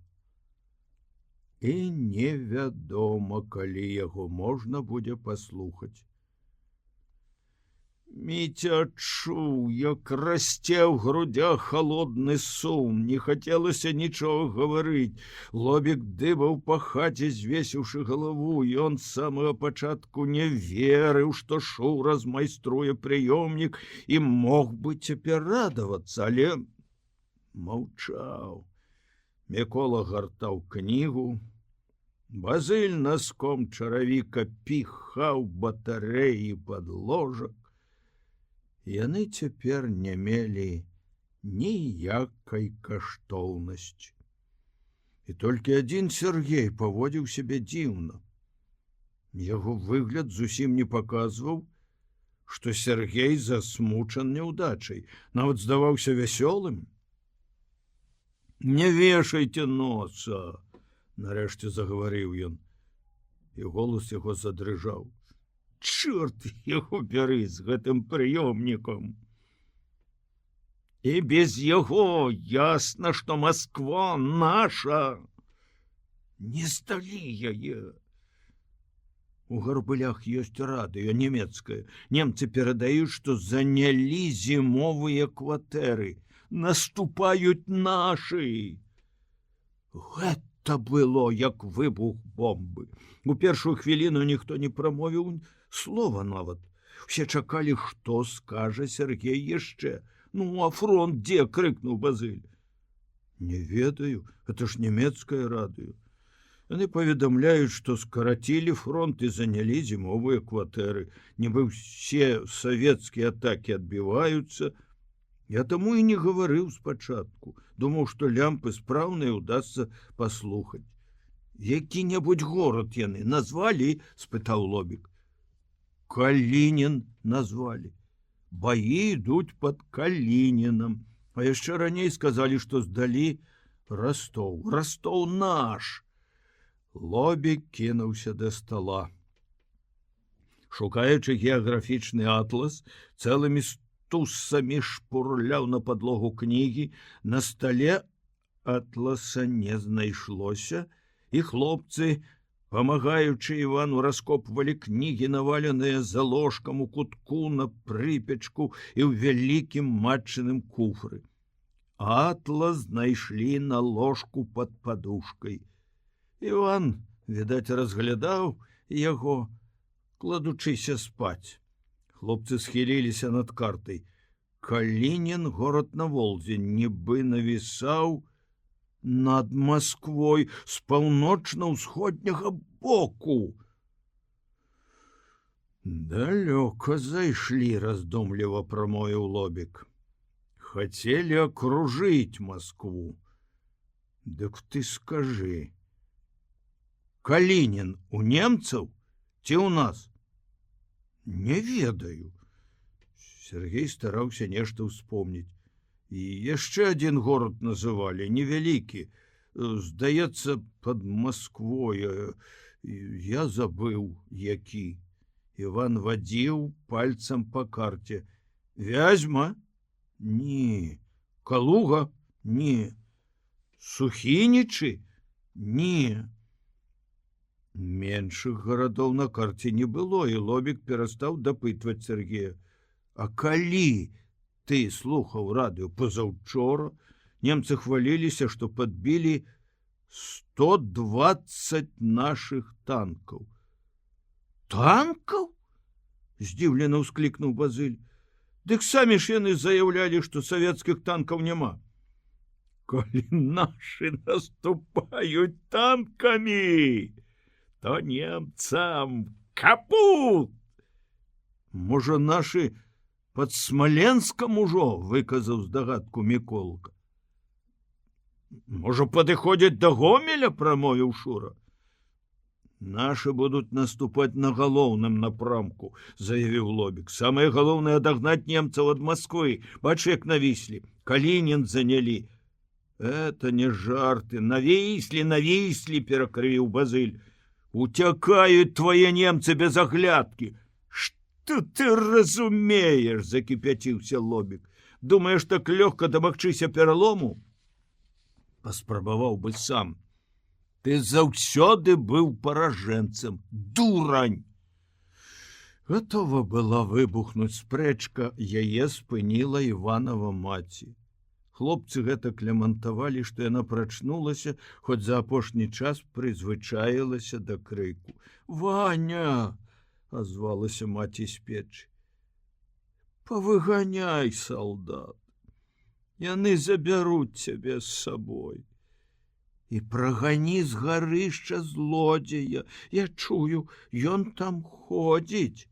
Спі!» — Іван супакойвае маці. «Гэта не салдаты, а хлопцы. Кавенькаў Васіль, Лямцаў Шура, Міця, абходчыка Сцяпана сын, што на будцы жывуць. Ты ж іх ведаеш. Прагані злодзея!» Маці плакала, размазваючы слёзы па твары. «Ён абкрадзе нас! Сціхні, мама!» «Няма ніякага злодзея. Это ветер, чуе, стукае каніцамі. Ветер!» Але жанчына, напалоханая ў сне, не магла супакоіцца.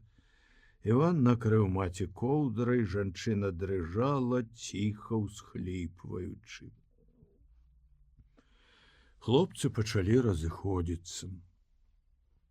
Новыя, яшчэ нязведаныя пачуцці поўняць Міцевы грудзі. Тое, што ён сёння пачуў, яшчэ ўчора здавалася цудам, прывабным сном. Ён як бы падняўся пасля цяжкай хваробы. Зноўку пазнавалася ўсё навакольнае, і ад таго, што ўсё стаяла на сваім месцы, было ранейшае знаёмае, душу агортвала мяккая, лагодная сцішанасць. Ветер дме холодны, сячэ ў твар калючымі гарошынамі, шуміць у голых вершалінах, у цёмных панадворках. Тэлеграфныя драты аж гудуць, неба чорнае, нізкае, здаецца, там над лесам канчаецца. У полі віхура валіць з ног. Міця, згінаючыся, ідзе насупраць ветру, трэ далонямі адубянелы твар, вушы. Зіма бярэ сваё. Студзень нясе новыя снягі і новыя вятры. Узбоч ад шырокага тракту, які вядзе ў гандлёвае сяло Піляцічы, ляжыць закіданая снегам вёска Кавенькі. На голлі разложыстых ігруждзічак, яны як дубы тут, белая мярэжа інею. Гурбамі занесло парканы, плятні, вуліцу азначае вузкі санны след між прыземістых хат. Паліцыі ў Кавеньках няма. Паліцэйскія гарнізоны пры валасных управах. Уся ўлада ў вёсцы стараста Іван Буян. Зімовым надвячоркам ля хаты старасты запыніліся двое. Пастаялі, агледзеліся, падаліся ў двор. Ужо калі зусім змерклася, у веснічкі прашмыгнуў яшчэ адзін. Гэты, апрануты ў кажух і разлезлыя валёнкі, ішоў не дарогай, а па лёдзе замерзлай рачулкі. Нарэшце збоку мястэчка падышло яшчэ двое новых. Гэтых стараста сустрэў на вуліцы, павёў у хату сам. Чысты пакой у Буяна, на старасвецкі манер, з вялізнай печчу і палацямі. Палаці пад самай столлю, залезці на іх можна толькі з печы. Уздоўж дзвюх сцен дубовыя лавы, на драўляным ложку гара падушак. Тыя, хто прыйшоў раней, сядзяць за сталом, з холаду частуюцца самагонкай. Ладная бутля. На вайны ў такіх прадавалі адэкалон парикмахерскім. Распачата ўжо бутля. Да выпіўкі і закуска добрая. Квашаная капуста, агуркі, з крылікамі нарэзанае сала. Шэлег не распранаючыся, ідзе да стала, вітаецца. Чарняваму Валюжычу, былому сакратару сельсавета Спіляціч, на выгляд гадоў 25, жыве цяпер не ў Пілятічах, а ў сваёй вёсцы Азяркі, лясной, глухой. Настаўнік Батура, маладжавы, вайсковага пакрою сіняй гімнасцёрцы, ён нядаўна вярнуўся з акружэння, таксама з Пілятіч. Гэта ён ішоў рачулкай. Трэцяга, круглатварага, ў вышытай даматканай сародцы, Шэлег не ведае. Запытальна глядзіць то на Валюжыча, то на драгуна, які распрануўся ўжо і сеў за стол. «Свой», — рэкамендуе круглатварага Валюжыч, — «я прывёў». «Здароў, Лісавенка», — вітаецца з незнаёмым драгун. «Я ж цябе ведаю. Загадчык райза з Бярэзнікаўскага раёна, так? Апошні год я ў Беластоцкай вобласці быў, працаваў у райкамі. А цяпер дзе? У Азярках. Жонка адсюль. Вось ім цяпер, ківае Лісавенка на Валюжыча. Самкова няма? Пытае Шэлег. Не прыйшоў. Можа, падыдзе? Сустракаюцца не ўпершыню, і Валюжыч, і Батура прыходзілі ў мястэчка. Навіны хорошыя, пачынае Шэлег. Лепшых не трэба. На тварах напружанае чаканне. Драгун налівае ў шклянкі, усміхаецца. Чырвоная армія перайшла ў наступленне пад Масквой. Немцы адступаюць. Валюжыч ускочыў, трасе за плечы Батуру. Лісавенка выцірае далоняй слязу. Іван Прокопавіч, не цягні, просіць Валюжыч, канкрэтней. Вызвалены Клін, Серпухаў, Калінін. Наступленне працягваецца. Ну, дзякуй вам, Валюжыч падымае шклянку. О, давайте за радасць. Гаспадара трэба пазваць, гаворыць драгун. Пачакайце. Выскачыўшы на двор, варочаецца з буяном. Чуў, Іван Петрович? Немцам пад Масквой зрабілі шурум-бурум, як некалі французу. Дай жа Божа, буян да палавіны налівае пустую шклянку. Хутчэй бы, чокнуліся, выпілі. Буян, закусіўшы агурком, зараз жа выходзіць. Ён за вартаўніка, да і наогул лічыць, што лішняга не трэба ведаць. Пара і нам, гаворыць Валюжыч. Як з пашпартамі, Іван Прокопавіч? Паліцыя і да нас пачала заскакваць. Пазаўчора былі, нюхаюць. Якубоўскі з чырвонаармейцамі ў зямлянцы. Абмерзлі хлопцы. Прывезці ў вёску небяспечна, без дакументаў схопяць. Дрэнна з дакументамі. Ва ўправе нікога свайго няма. Ён жа цяпер не ва ўправе, Іван Прокопавіч паказвае на драгуна. У агранамію перавялі. Ліпы не навучыліся рабіць. Тут трэба мастак, ды небяспечна з ліпай. На хвіліну змаўкаюць. Чуваць, як у пярэднім пакоі на печы вогкая гаспадыня. «Прыёмнік установілі?» – пытае Валюжыч. «Зводкі записвайце, а я буду хлопца падсылаць. Пусцім па руках, як тады газеты». Няма прыёмніка яшчэ, намацваем. Зводка адтуль. Прыходзіў чалавек ад Ермаловіча. Ён у Акцёбрскім раёне. Некалькі атрадаў там. Што яшчэ новага? Трэба раённы атрад, гаворыць Шэлег. Такая дырэктыва. Раней вясны не выйдзем, Іван Прокопавіч. Валюжыч хмурнее з твару. Мала яшчэ людзей. У лесе не пратрымаешся.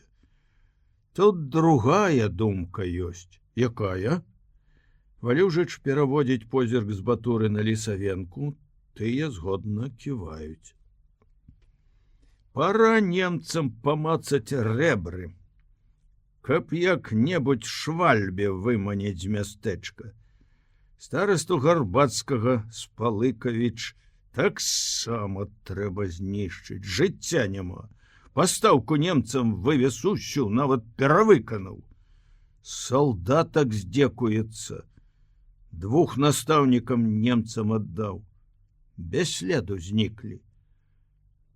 Яну вашага Касарэвіча правая рука, пацвярджае Батура. Днюе і начуе там Касарэвіч.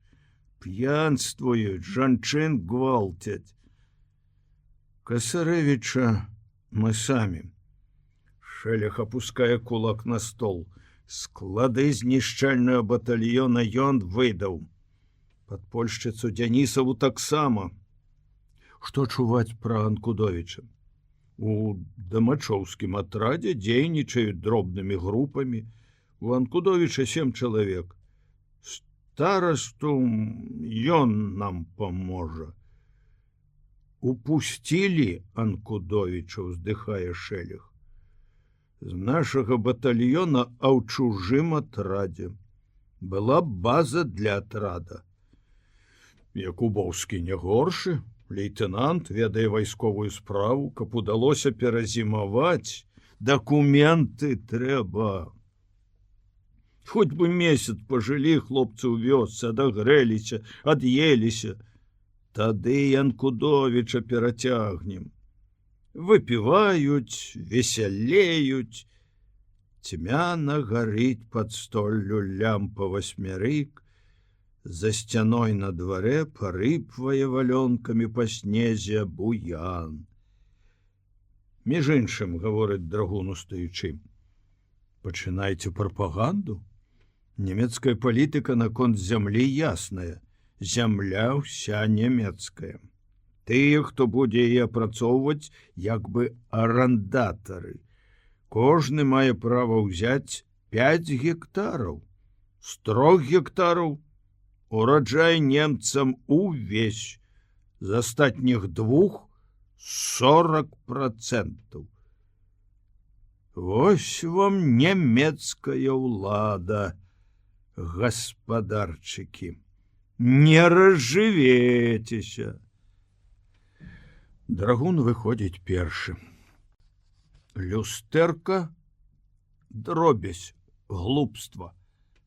А настрой у Аўгуста Эрнестовича кепскі. Разбілі люстэрка, калі пераязджалі ў новы дом. Жыве цяпер бургамістр у асабняку, пабудаваным да вайны, старшынёй спажыўсаюза. Но асобняк прыстойны, 6 пакояў, зашклёная веранда, яблыневы сад. У самым цэнтры мястэчка, ў гарадку. Гасцей можна прыняць, не саромеючыся цеснаты. На выпадак, калі разбіваецца люстэрка, ёсць нямецкая пагаворка. «Зібен яре пех», што азначае 7 наканаваных гадоў няўдачы таму, у каго гэта здарыцца. У забабоны Аўгуст Эрнестович не верыць, але няўдачы сапраўды пачаліся. У новым ужо доме, да якога прывыкаў з цяжкасцю, пачуў па радыё пра савецкае наступленне пад Масквой. Як бы абарвалася ў яго, што ў грудях. Дыктар гаварыў урачыста, важкімі словамі, пералічваў тысячы захопленых у немцаў машын, гармат, танкаў, называў гарады і паселішчы, якія зноў савецкія. Аўгуст Эрнестович хутенька пераключыўся на Берлін і ўпершыню ў жыцці, як жанчына, самлеў. Сэрца не чуў. Берлін пацвердзіў тое, што гаварыла Масква, толькі другімі словамі, скарачэнне фронту, зімовыя кватэры. Там пад Масквой здарылася незразумелае, і Аўгуст Эрнестович всю ноч не мог апомніцца. Немцы ж стаялі пад самым горадам, бачылі яго ў бінокль. То чаму пабеглі? Чаму армія, якая праславіла сябе на ўвесь свет, раптам на парозе перамогі асаромілася, а? Да раніцы не звёў вачэй, адчуваў да таго ціхага берага, які пакінуў, калі прыйшлі немцы, даплыць не хопіць сіл. Ды і няма сэнсу. Усё, што ён у жыцці рабіў, рабіў чэсна. Пераварочвацца не ўмее. У адносінах да бальшавікоў, саветаў ён цяпер здраднік. Другога слова яны не ведаюць. Назаўтра, пабачыўшыся са Швальбе жандарамі, трохі супакоіўся. Яны паводзяць сябе, як і звычайна, і тое, што робіцца пад Масквой на ўсім велізарным фронце, здаецца, іх не датычыць. Ядуць, п'юць, выконваюць загады, высока нясуць галовы, упэўнены ў тым, што ўсё ідзе як трэба. Ва ўправу ўжо тыдні два наведваецца высокая, падобная на цыганку кабеціна, прозвішча яе Ядрыцкая. Прарваўшыся да бургамістра ў кабінет, патрабуе пасады. Кім вы працавалі раней, пытае бургамістр. Мой бацька пры цару трымаў рэстаран. Бальшавікі з яго здзекаваліся. Ну, а што вы умееце рабіць? З-за бацькі я не здолела атрымаць адукацыі. Слухайте, Ядрыцкая, дзе б вы хацелі працаваць? Мой муж быў бухгалтарам. Ён таксама ненавідзеў бальшавікоў. Это добра, але ў мяне няма для вас пасады. Жанчын у паліцыю не бяруць. Ідзіце на чыгунку, чысціць снег. Тады і хлебную картку атрымаеце. У трэцяе ці чацвёртае наведванне Ядрыцкая паклала на стол перад бургамістрам спіс. У ім 16 прозвішчаў, пераважна жонак камуністаў, актывістаў. Усіх Ядрыцкая патрабавала арыштаваць. Крамераў зарвала. Расчыніўшы дзверы, гаркнуў: «Вон!» Збялелому Кандэрскаму, які прыбег у кабінет, загадаў: «Каб нагі яе тут не было!» Дні праз 3, выклікаўшы крамера да сябе, Швальбе паказаў яму спісаны каракулямі аркуш паперы. Ядрыцкая, адрасуючы заяву жандармерыі, абвінавачвала яго, бургамістра, у тым, што патурае камуністам. На твары жандара з'едлівая усмешка. Крамер як мог толькі спакайней адрэзаў: «Пан капітан, я жартаў не люблю. Гэтая собе 50 шампалоў.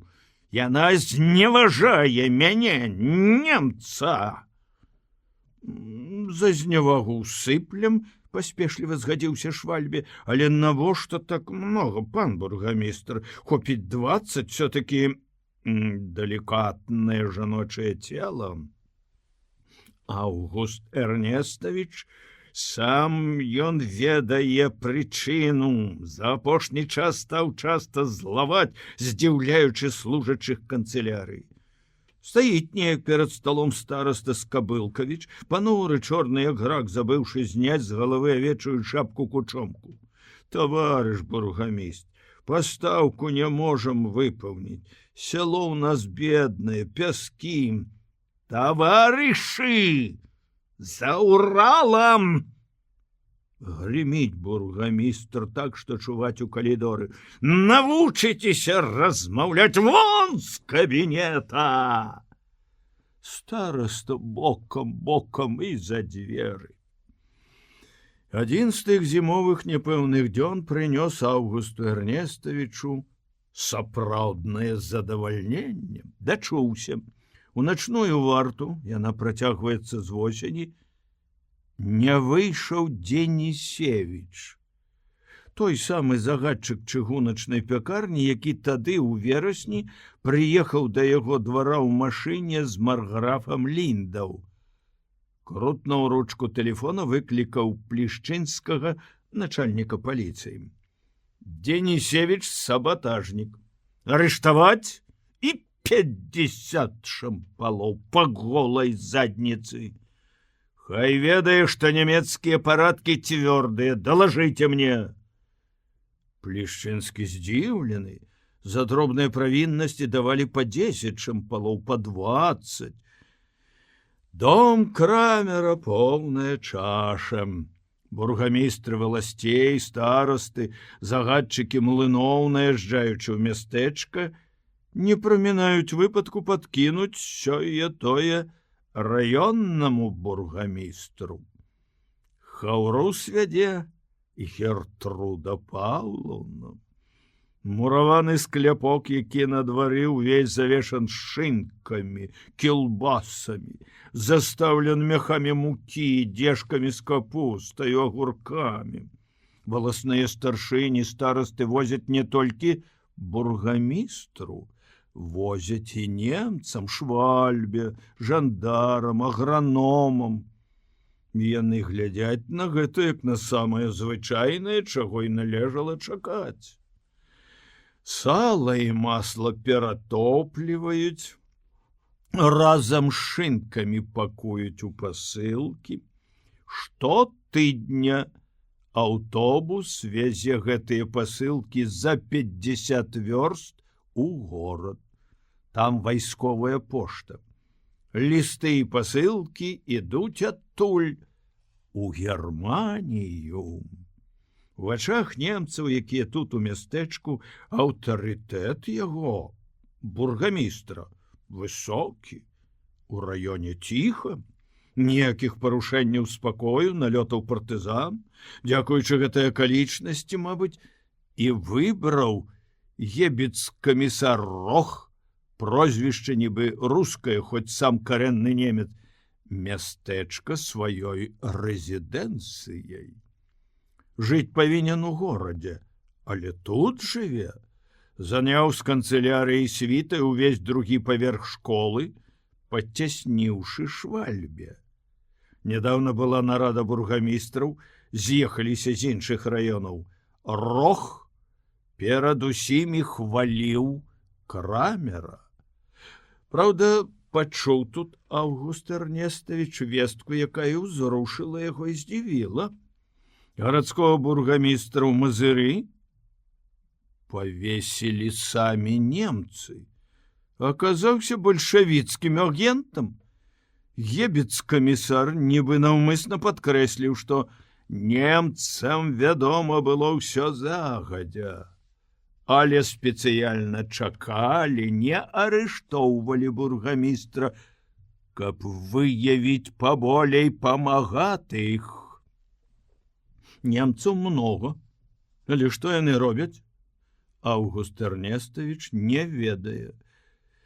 Хутчэй за ўсё нічога не робяць. Ва ўсім пакладаюцца на сілу загаду, жандармерыю і паліцыю. Гэта непакоіць, наводзіць на сумныя думкі. Гебец-камісар Рох, высокі, маладжавы, нікуды не паказвае носа. Не ведае нікога з тых, што служаць у мястэчку ў немцаў, і ведаць не хоча. На раёне не быў ні разу. У яго 2 асабістыя повары-салдаты і 2 палюбоўніцы. Абедзве прыгожыя, маладыя, тэлефаністка з пошты і машыністка з канцылярыі гебец-камісара. Гавораць, што палюбоўніцы адна з другой не вітаюцца. У Гертруды Паўлаўны, бургамістравай жонкі, мноства знаёмых. Яе дружбы дамагаюцца жонкі старшага ляснічага Лагуты, раённага агранома Спыхальскага, урача Здаравені, дарожнага майстра Адамчука. Амаль што вечар хто-небудзь запрашае Аўгуста Эрнестовича ў госці. Не адмаўляецца, ходзіць, есть, п'е, падымае тосты, але ніяк не можа пазбавіцца ад уражання, што ўсё гэта несапраўднае, выдуманае. Сярод людзей, што сядзяць ім за сталом, чокаюцца, падлізваюцца, няма нікога, перад кім мог бы адкрыцца, падзяліцца сумненнямі. Адчувае душой адзін. Раздзел 4. Патаемнымі дарогамі, нябачнымі сцежкамі папаўзлі па мястэчку чуткі. Дні праз 3 пасля таго, як Сергей прынёс навіну пра савецкае наступленне, у будку завітаў Шнапс. Як і заўжды, ён гаваркі і рухавы, амаль безбароды, яго з рэдкімі валасінкамі рудой шчацяны твар гарыць цікаўнасцю. Сям'я вячэрала. Добры дзень, хлеб ды соль, дзякаваць Богу. Сядайце з намі. Ой, сам толькі ад стола. Маці выцерла фартухом табуретку, каб даць госцю сесці. Возьмі, гаспадыня. Уюноў трохі прынёс. У вялікі пост трэба есці рыбу. Хоць у яны, можа, і не рыба, кажуць, яны радня вужам. Чым вам аддзячым, дзядзька? Так вы спрыяеце. Ай, кінь ты, маладзіца, палічымся, каб толькі жывы былі. Дзе ты налавіў іх? Спытаў бацька. Здаецца ж, і балот няма, пасушылі ўсе. Знойдзеш, аднак. Балоты бальшавікі пасушылі. Я ж на возера хаджу. Там яшчэ трохі можна ўзяць рыбы. Толькі ведаеце, што людзі? Шнапс знізіў голас да шэпту. Неспакойна ў лесе. Страляюць, бухаюць, як добра прыслухаешся. Недзе, кажуць, цэлая наша армія прарвалася з гарматамі, з танкамі. Гаворка ідзе, што пагналі немца ад Масквы. Калеюць яны, сукракамі бяруцца. Просто падбірай навоз, як дровы. Па мястэчку брындаюць гэтыя нашы немцы, кажухі і валенцы ім давай. На помач, маўляў, нямецкаму фронту. Хавайце, калі што добра ёсць у хаце, могуць і да вас прывалакціся. Ой, што яшчэ будзе? Усё можа быць, пацвердзіў бацька. Зімачку дало добрую, да нашага марозу ім цяжка прывыкаць. А нашым хіба лёгка? Прамовіла маці. Боже ж мой, Боже, душа баліць, як падумаеш, што недзе на полі на такім марозе чалавек. Наш чалавек да ўсяго прывычны, сказаў Шнапс. Возьмі ты таго сібірака. Ой, дык яму твой мароз ні па чым, ён і не шманае. Цяжка прыйдзецца немцу фронт трымаць.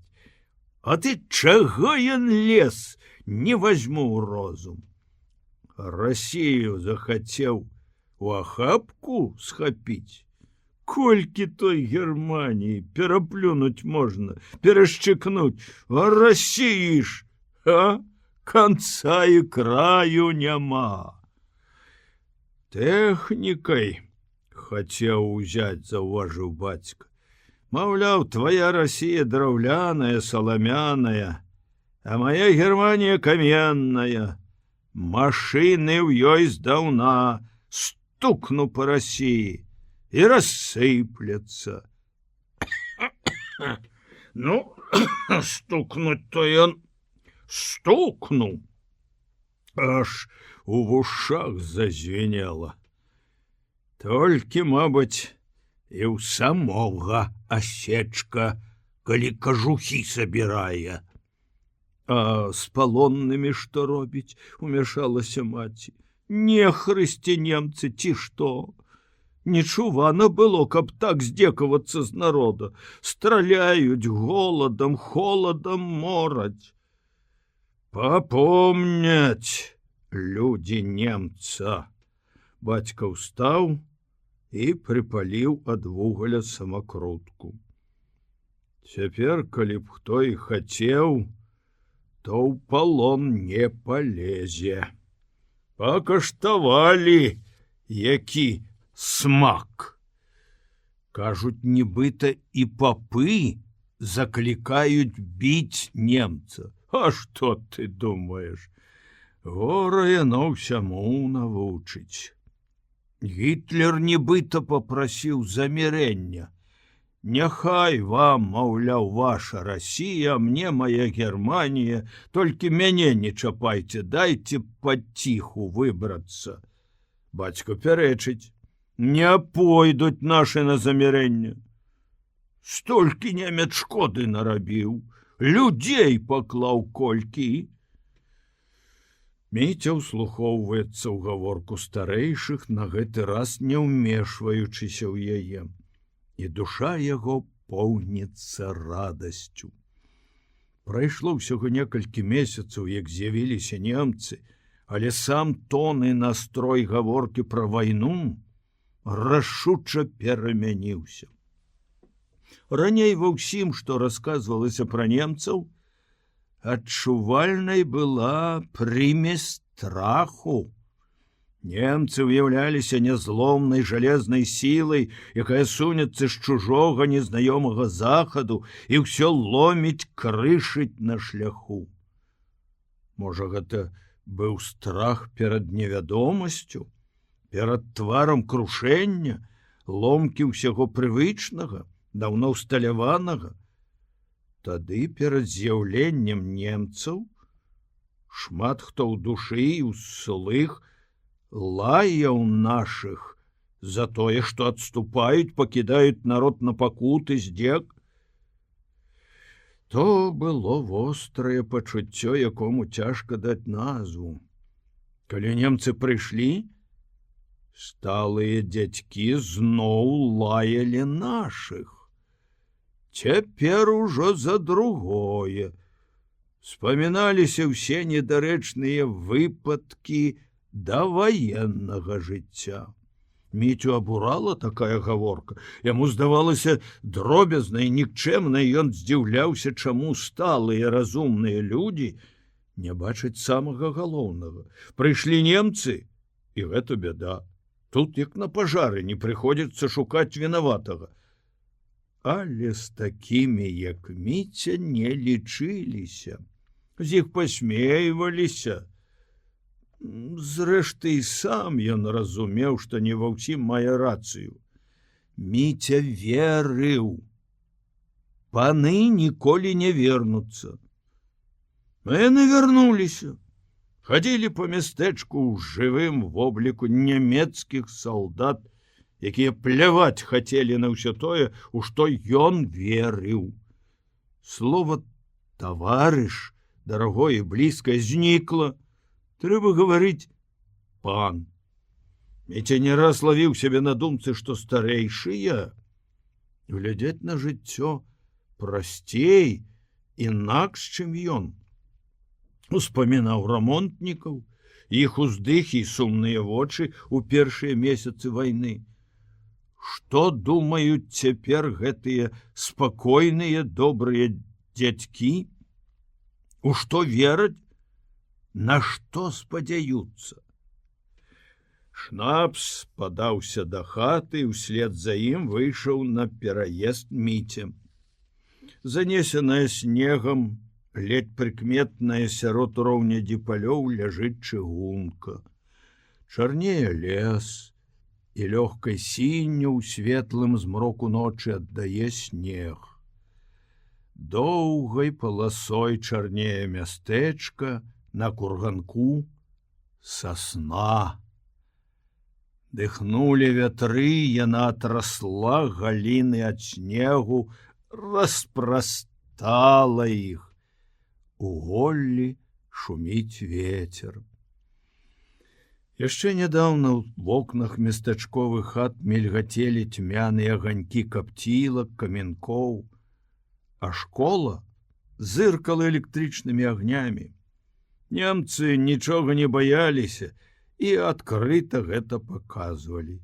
Цяпер маскіроўка. Не прылетаў і не скінуў бомбы ніводны савецкі самалёт, але ўсё адно маскіроўка. Многае на свеце перамянілася. Міця глядзіць на лес. Маўклівы, зацяты. Ён хавае ў сабе штосьці патаемнае, шматзначнае, пад навіссю хвой, на снезе, нібы снуюць асцярожныя цені. Міцю здаецца, вось-вось вылецяць з лесу імклівыя коннікі. У руках іх асветленыя месяцам бліснуць шаблі. Коннікі кінуцца на мястэчка і ўсё скончыцца. Назаўтра Міця, перш чым падацца да лобіка, прайшоўся па вуліцах. Хацелася пабыць аднаму, паглядзець, ці змянілася што-небудзь у мястэчку. Прамчаліся запражаныя парай коней сані, на іх сядзяць трое паліцаяў, трымаючы ў руках вінтоўкі, чацвёрты стаіць у перадку, на каленях, сцёбае пугай з макрэлых коней. Паліцаі некуды спяшаюцца. Перад школай ля ўвахода, які крыж-накрыж забіт дошкамі, тупае немец вартавы. Нават па зімовым часе выгляд мае надзвычай няўклюдны. Кажух нацягнуты паўзверх шыняля, горбіцца на спіне. На боты надзеты вялізныя саламяныя чуні, павязаныя хусткай галава, з насунутай на вушы пілоткай, робіць немца падобным на старую разлезлую бабу. Тое, што вартавы ахоўвае нікому не патрэбны забіты ўваход, сапраўдны з двара, і тое, што ён не саромеецца негеглага свайго выгляду, узрадавала Міцю. Праехалі другія сані з паліцаямі, ля клуба ўзбуджана размаўляюць немцы. Ля пошты Міця сутыкнуўся з Сюзанай. Сустрэча нечаканая. З таго дня, як Сюзана была ў лобіка, ён нядобра пра яе думаў. Разгубіўшыся, Міця павітаўся і хацеў прайсці міма, але Сюзана запыніла яго. Сваіх не пазнаеш? Пазнаю. Чаму ж? Як жывеш? Што новага? На Сюзане цёплая з вавёрчанай футры жакетка, ногі ў белых мяккіх валёнках, на галаве пушыстая вязаная хустка, з-пад якой выбіваецца пасмачка русявых валасоў. Каранутыя марозам шчокі злёгку пунцавеюць, шэрыя вочы вясёлыя. Чаго стаім? Холодна, давай пройдземся, прапанавала Сюзана. Яны прайшлі з канца ў канец сквера і зноў спыніліся. Нашы вернуцца, Міця, скажы, ты ж такі разумны. Адразу знікла ўся яго надуманая знявага да Сюзаны. Адчуваў сябе нясмелым, мізэрным і як бы вінаватым перад ёй. Прыйшло тое самае пачуццё, якое заўсёды ахоплівала Міцю раней, калі сустракаўся з Сюзанай. Москвы немцы не ўзялі. Нашы наступаюць. Ёсць чуткі, прорваліся савецкія танкі. Я так баюся, кажуць, будуць перапісваць моладзь, павязуць у Германію. Што тады рабіць, Міця? Яна нагадвала маленькую птушку. Дома Міця доўга не мог супакоіцца. Думкі пра Сюзану ладна агарнулі душу. Як і тады летам, ён проста не мог пра яе не думаць. Вечарам, калі ўсе поляглі спаць, дастаў з сундучка сшытак з вершамі. Запаліў каганец, прысеў ля стала, у сшытку некалькі вершаў, прысвечаных Сюзане. Ён перачытаў той, які самому найболей падабаўся. Вечар сіні, вясновы, пасцель выслаў начы.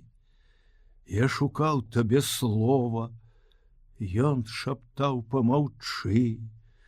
Ціш плыла над зямлёю, стома шумнага дня, набрыняла вясною і табой цішыня. Было толькі нас двое на ўвесь сіні сусвет. Вечар клікаў з сабою, вечар, дзіўны паэт. Месяц срэбны двурогі нам свяціў, як усім. Вечар выслаў пад ногі табе звонкі кілім. Ты ішла той дарогай, я чуў кожны твой крок, неспазнанай трывогай вабіў стояны змрок. Міця добра памятае той вясновы вечар, якім навеяны верш.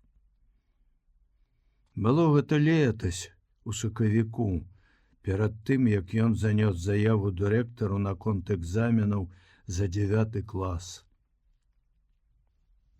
Ужо выйшаў падручнік па гісторыі СССР, але яго меў толькі выкладчык. Яшчэ адзін экземпляр быў у бібліятэцы, і Міця хадзіў туды вучыць гісторыю. Сядзеў у пустым натопленым зальчыку, небеленым з чыстымі сасновымі сценамі, якія пахлі смалой. Другіх наведвальнікаў не было, і Міця адзін карыстаўся падручнікам.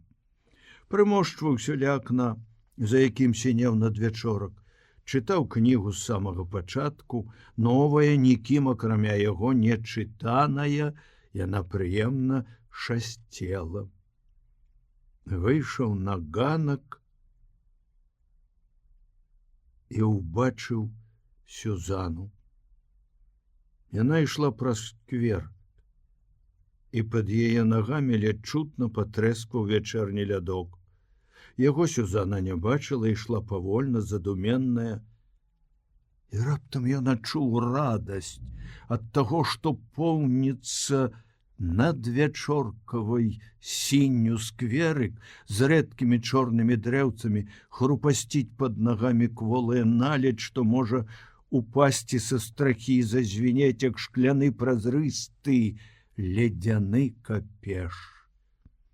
Быў ён, была Сюзана.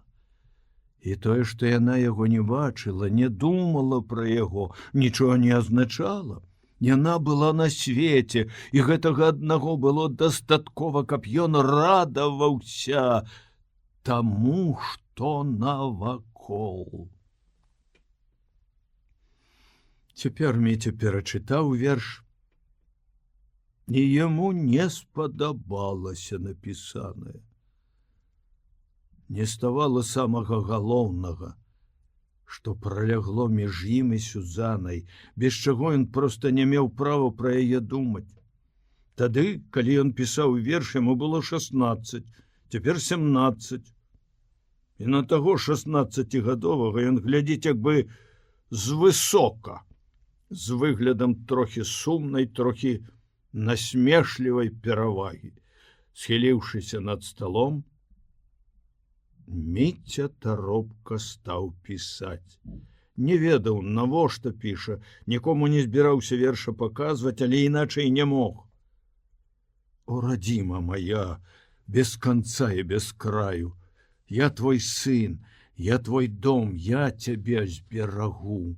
Жить с тобой одного я жадаю, быть чужим, не твоим не хочу, не могу. У Октябрьском районе загремело. Там і ў суседняй мясцовасці, дзе на былой граніцы асталіся неўзарваныя доты, па чутках цэлая партызанская армія. Адтуль за 100 ці болей кіламетраў у ціхія вечары даносіцца ўводгулле выбухаў. З партызанамі вядуць вайну вайсковыя часці. Праз мястэчка ў паўночным напрамку праехала адна група. Узбоч саней крочылі апранутыя ў сялянскія кажухі немцы і мадьяры.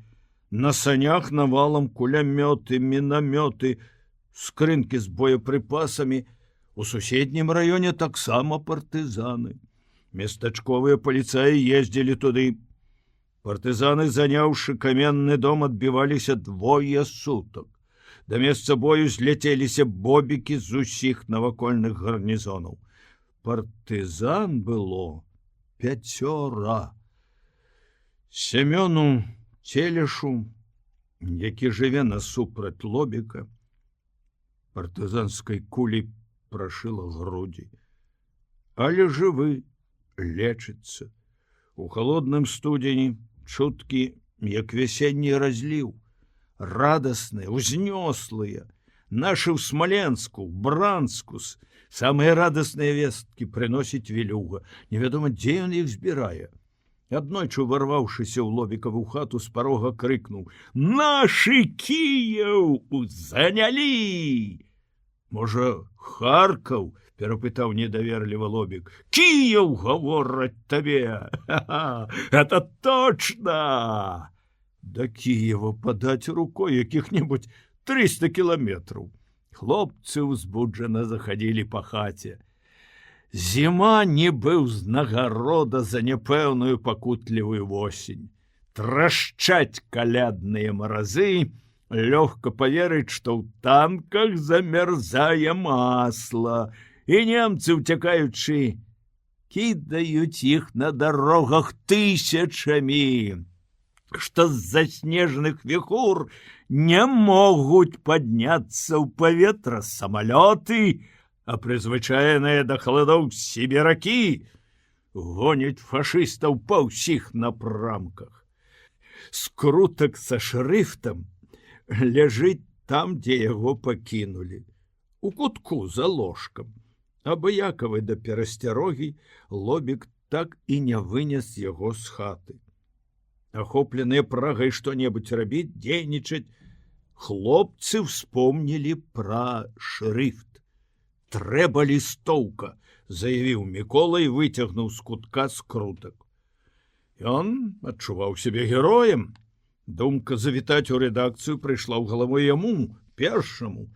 Мяшок разгарнулі на стале і з цікавасцю разглядалі шэрыя літаркі. Ніхто не бачыў і не ведаў, як гэтымі літаркамі друкуюць. Усе стаялі і маўчалі. «Нічога мы не ўмеем». Шура набраў жменю шрыфту і сыпануў яго назад у кучу. «Будзе тое самае, што з прыёмнікам». Мікола раззлаваўся. «Не ўмеем, не ўмеем». «Трэба паспрабаваць, гэта ж проста». Ніхто Міколу не запярэчыў. Вісячую лямпу для раўнавагі паставілі ў гаршчок з соллю, але Святло ўсё адно бляклае, нельга разабраць, якая ў пальцах літара. Хлопцы разышліся, парашыўшы сабрацца заўтра. На лістоўку затрацілі цэлы тыдзень. Атрымалася негеглае з выгляду і нікога не ўзрадавала. Адразу кідалася ў вочы, што друк саматужны. Літары розныя, словы скачуць уверх і ўніз. Перабраўшы шрыфт, Шура з Лобікам нарабілі з літар пячатак і прыкладвалі іх да паперы. Фарбы дастаў Мікола. Дзеля гэтага ён завёў знаёмства з дзяўчынай, якая да вайны працавала наборшчыцай. Але можна было і не знаёміцца. Бочка з густой чорнай масцікай стаяла ў рэдакцыйным хляве. Лістоўку напісаў Міця. Таварышы, фашысты адступаюць. Чырвоная армія блізка. Час вызвалення наступае. Не верце нямецкай хлусні, няхай жыве савецкая ўлада. Тэкст Міця перарабляў некалькі разоў. Хацелася напісаць паболей, але наборшчыкі Лобік і Шура пярэчылі. Доўгую лістоўку немагчыма было надрукаваць. Вечарам Сергей з Шурам рушылі з лістоўкамі на торфазавод. Для раённага мястэчка, дзе на сценах і слупах вывешваліся акуратна надрукаваныя нямецкія загады, яна, як бы не падыходзіла. Назаўтра стала вядома, што на торфазавод памчаліся паліцэйскія немцы з жандармерыі. Амаль у кожным доме рабілі вобыскі. Арыштавалі настаўніка. Падазравалі, што ён напісаў лістоўку. Вестка застала знянацку, устрывожыла. Ніхто не думаў, што немцы гэтак сур'ёзна паставяцца да 3 невялікіх з касымі нероўнымі радкамі лісткоў. Лянівы Лобік нават не павыносіў з хаты рэшткаў старых прыёмнікаў. На падаконніках, пад лавай, на паліцы па-ранейшаму стаялі непатрэбныя цяпер бутэлькі з кіслатой, прабіркі, шклянкі. Калі надвячоркам другога дня Міця зайшоў да Лобіка, работа была у поўным разгары. Мікола з Велюгам скідвалі ў мяшок кандэнсатары, шклянкі, а Лобік поўзаў по падлозе і выкалупваў са шчылін рассыпаны па хаце шрыфт. Пра арыштаванага настаўніка ўспомнілі пасля таго, як у хаце быў наведзен поўны парадак. Ніхто, акрамя Міколы, не ведаў яго ў твар. Падвялі чалавека, прамовіў Лобік. Дык ты ж сам друкаваў. Вінаватага цяпер шукаеш, закрычаў Мікола. Але гэта тактыка, я разумею. Чуць што ты кукусты? Разгарэлася спрэчка наконт таго, дзе фронт. Дзе ты чуў пра Кіеў? Дапытваліся ў Велюгі. Ад немца? Ад якога немца? Ад салдата. Для клуба цыгареты прадаваў. Што ён гаварыў? Што быў у Кіеве. Ну і што? Што? Баі там ідуць. Навошта мне хлусіць? Велюга гарачыўся, крычаў, было ясна, хлусіць. Наўрад ці мог нямецкі салдат так гаварыць. Міця выйшаў ад Лобіка разам з Міколам. Рыпіць пад нагамі снег, навокал вячэрняя сцішанасць. Маскіроўка захоўваецца, не свеціцца ніводнае акно, але і гэта не радуе. Здаецца, усе спяць. Зойдзем да Мар'і Івановны, прапанаваў раптам Мікола. Можа, што-небудзь пра фронт скажа.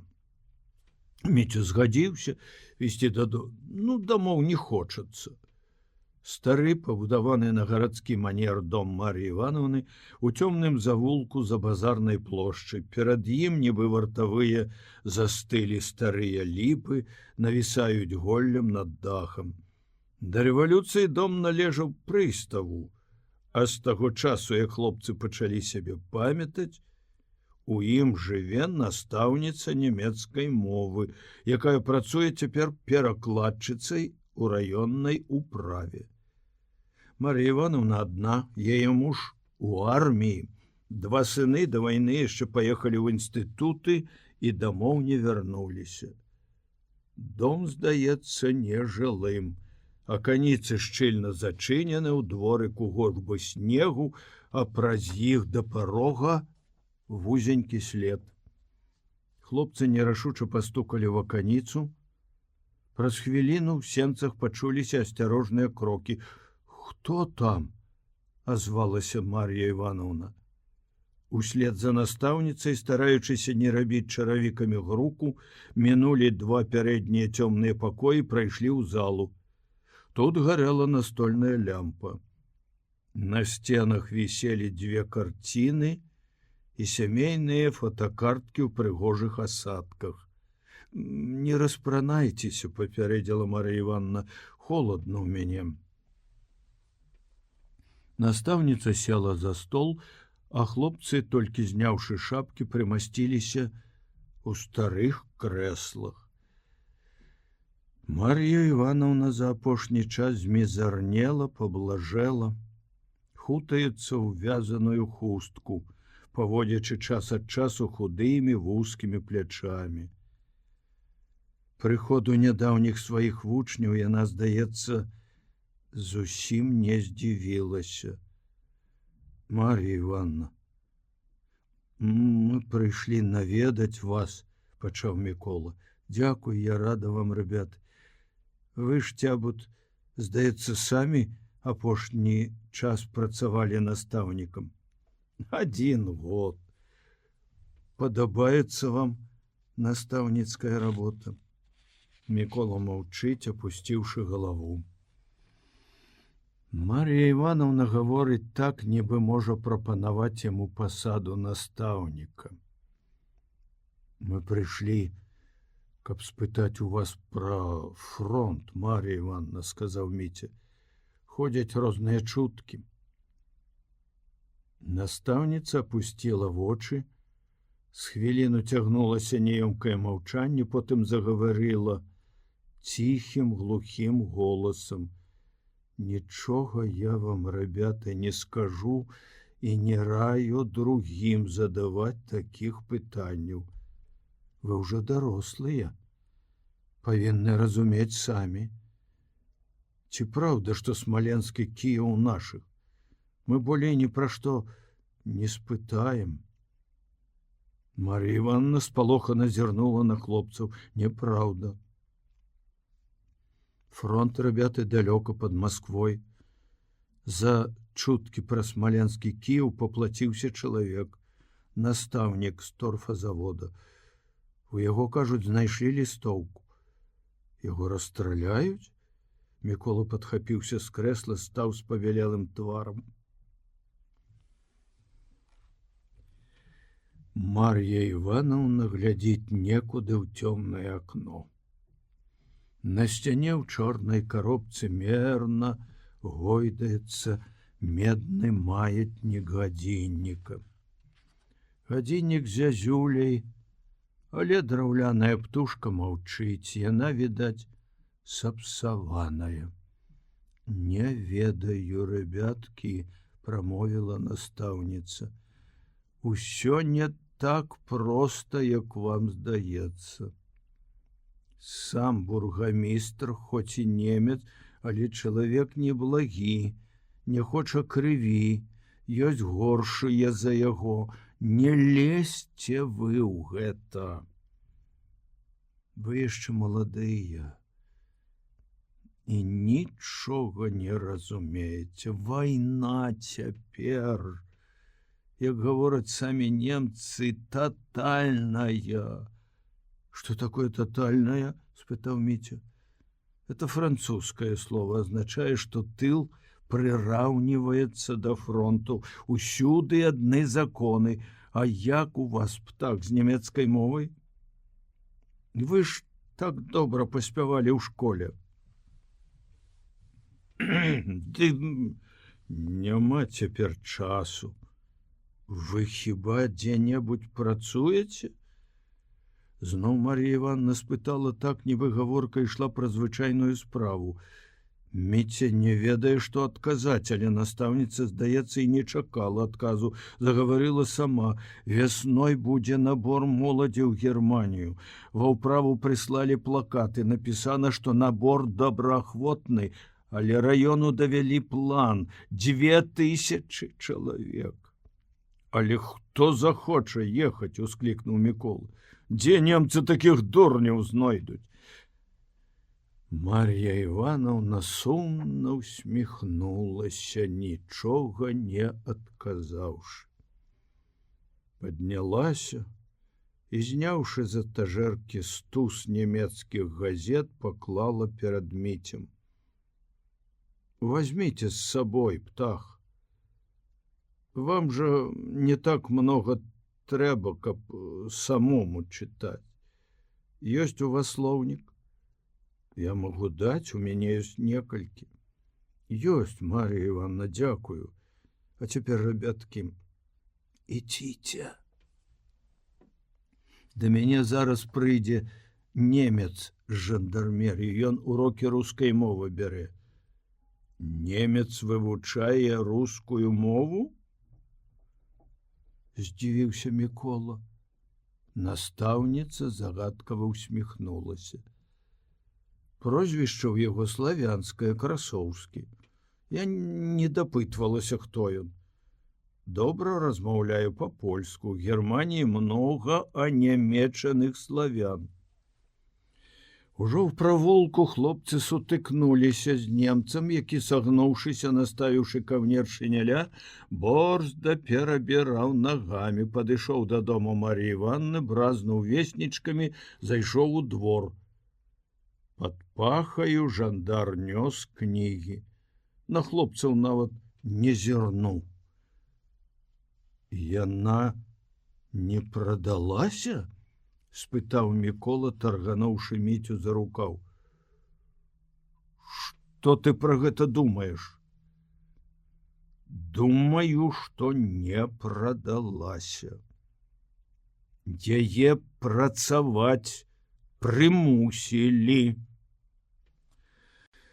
Міця на пару з лобікам пераклалі зводкі з нямецкіх газет, якія дала Марія Івановна. Фронт далёка.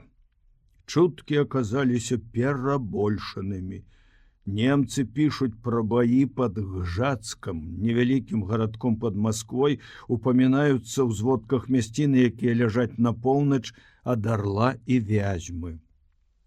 Але ў той жа час самі фашысты пішуць, што паспяхова адбіваюць савецкія атакі ля вялікіх лук старой Русы. Зусім незразумела, як і дзе пролягае фронт. Хлопцы, збіраючыся, ломяць над гэтым галаву і не могуць знайсці адказу. Адказ далі самі немцы. В адзін з халодных лютаўскіх дзён на будынку клуба появілася вітрына з картай еўрапейскай часткі Савецкага Саюза. Знізу прышпілен надрукаваны на машынцы лісток з нямецкай фронтавой зводкай. З поўначы на поўдзень карту перарэзвае чорны шнурок, які вызначае лінію фронту. Ён прымацаван кнопкай ля самага Мурманска. Абвіўся змяёй вакол Ленінграда, ледзь не под прамым вуглом адбягае назад да Тарабца, старой Русы вялікіх лук, а потым круто паварочвае да Масквы. На поўдні савецкі клін зноў глыбока ўрэзваецца ў захопленую ворагам тэрыторыю. Лінія фронту віхляе петляе. Холодны ветер гоніць пазёмку, в агародах ля парканаў ляжаць асеўшыя гурбы снегу. Як вестуны вясны, на стрэхах хат павіслі сіняватыя капяжы. Местачкоўцы на саначках вязуць з лесу дровы. За апошні час мястэчка неяк ажывілася. Прыбавілася людзей, якія проста так без пэўнай мэты выходзяць з хат, блукаюць па вуліцах, распытваючы ў знаёмых пра навіны. Вечарам Сергей прывёў у Лобікаву хату незнаёмага. Чалавек у дубленым чорным кажуху, валёнках, нізенькі, прысадзісты, павітаўся з хлопцамі за руку, але сябе не назваў. Маўкліва прысеў на зэдліку ля грубкі. «Свае», — сказаў пра хлопцаў Сергей. «Мы ўжо лістоўку надрукавалі». «У вас падпольная група?» — спытаў чалавек. «Хлопцы тут, Мікола, Міця, Сергей, сам гаспадар хаты Іван Лобік, пераглянуліся. Яны яшчэ не думалі, хто яны і навошта збіраюцца. Група», — адказаў Сергей, — 6 чалавек, надзейныя, камсамольцы ўсе. «Можна яшчэ каго ўзяць. Лішніх не трэба», — незнаёмы пажвавеў. «А зброя ёсць у вас?» Зноў пераглянуліся хлопцы. Незнаёмы як бы загадвае, пытаецца, а пра сябе не гаворыць. Сергей сумеўся. Запыніў на чалавеку позірк, нібы пытаўся, ці можна гаварыць. Той маўкліва кіўнуў. «Гэта Анкудовіч», — сказаў Сергей, — «партызан. Трэба даць ім батарэй». «Будзем трымаць сувязь», — Анкудовіч устаў. «Праз яго», — паказаў на Сергея. «Сувязь з партызанамі». Словы здаліся нязвычнымі. Яны толькі пачыналі уваходзіць у абіход. Хлопцы наперабой загаварылі, замахалі рукамі. Зброі няма і невядома, дзе дастаць яе. Баёў паблізу не было. Ёсць толькі 2 гранаты і некалькі абоймаў патронаў, якія прыхаваў у лесе Міця. Батарэю Анкудовічу далі, навалілі паўмяшка. Цёмным завулкам правялі да цагельні, у доўгай разбуранай будыне гуляе ветер, аднекуль з-за вугла выйшлі яшчэ 2 ў кажухах, валёнках, на плячах вінтоўкі. «Хай яно згарыць!» — весела ўсклікнуў Анкудовіч. «Мабыць, горшай бяды няма, як хадзіць без зброі». Перадрыжаў увесь. Адзін з тых, што чакалі ў цагельні, працягнуў партызану вінтоўку, на плячы ў яго было 2. Анкудовіч стаў развітвацца. За цагельняй занесеная снегам ваколіца.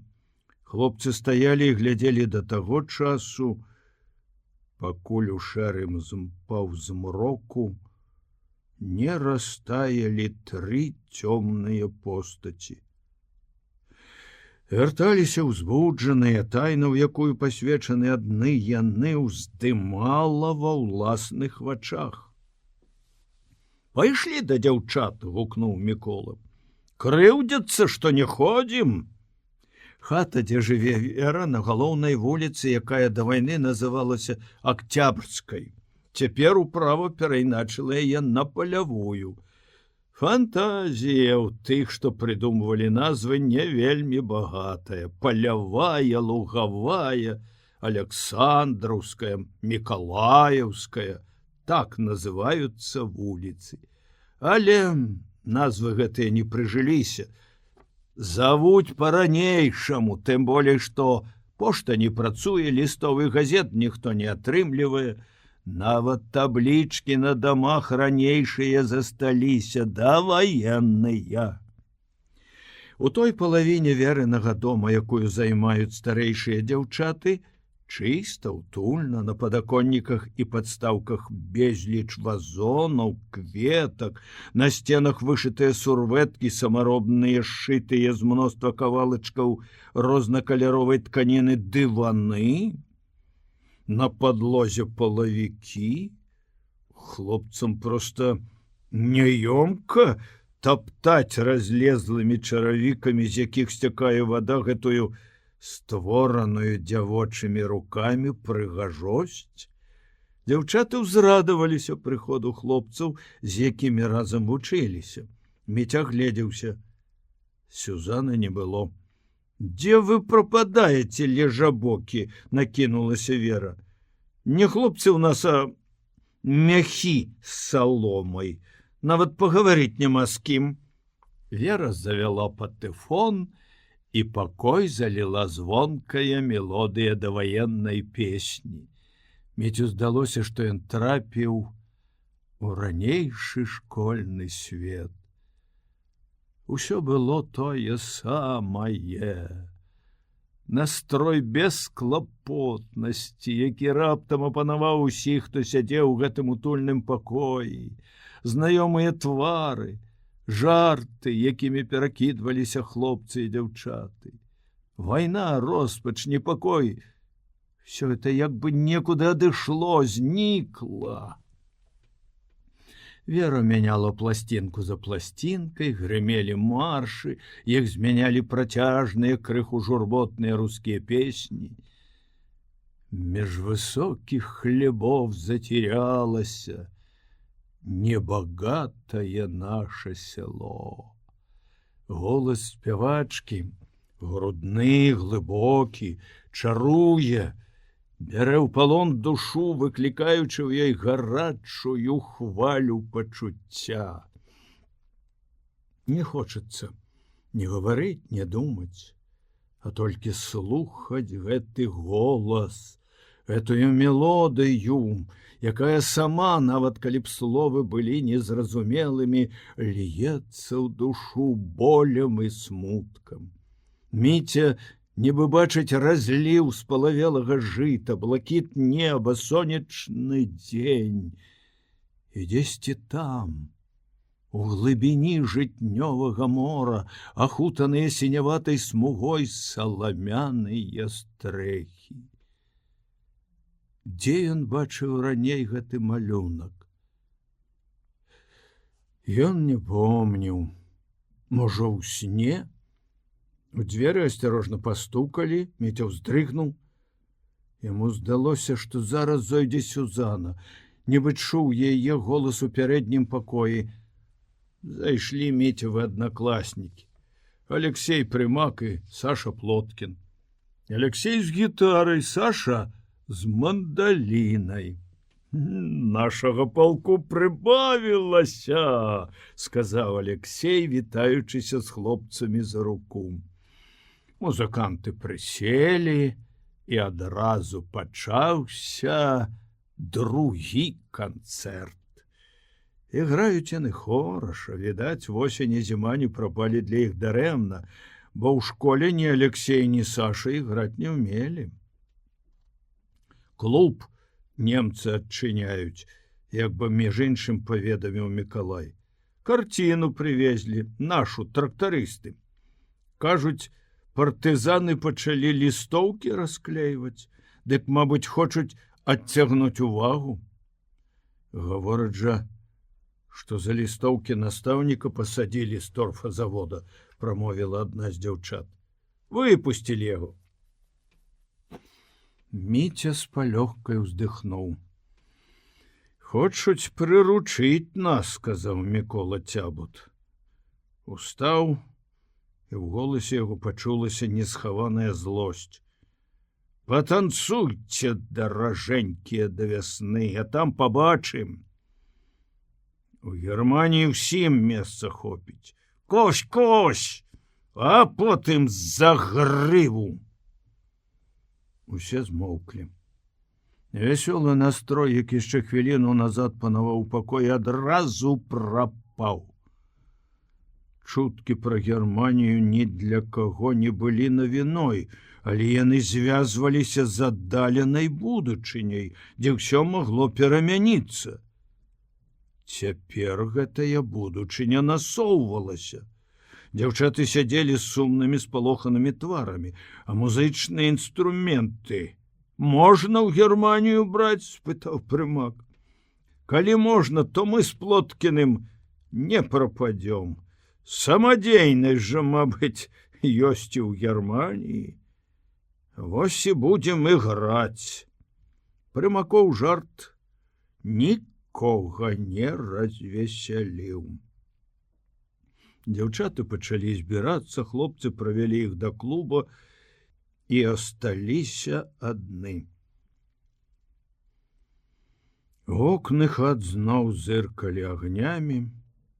Немцы адмянілі светамаскіроўку.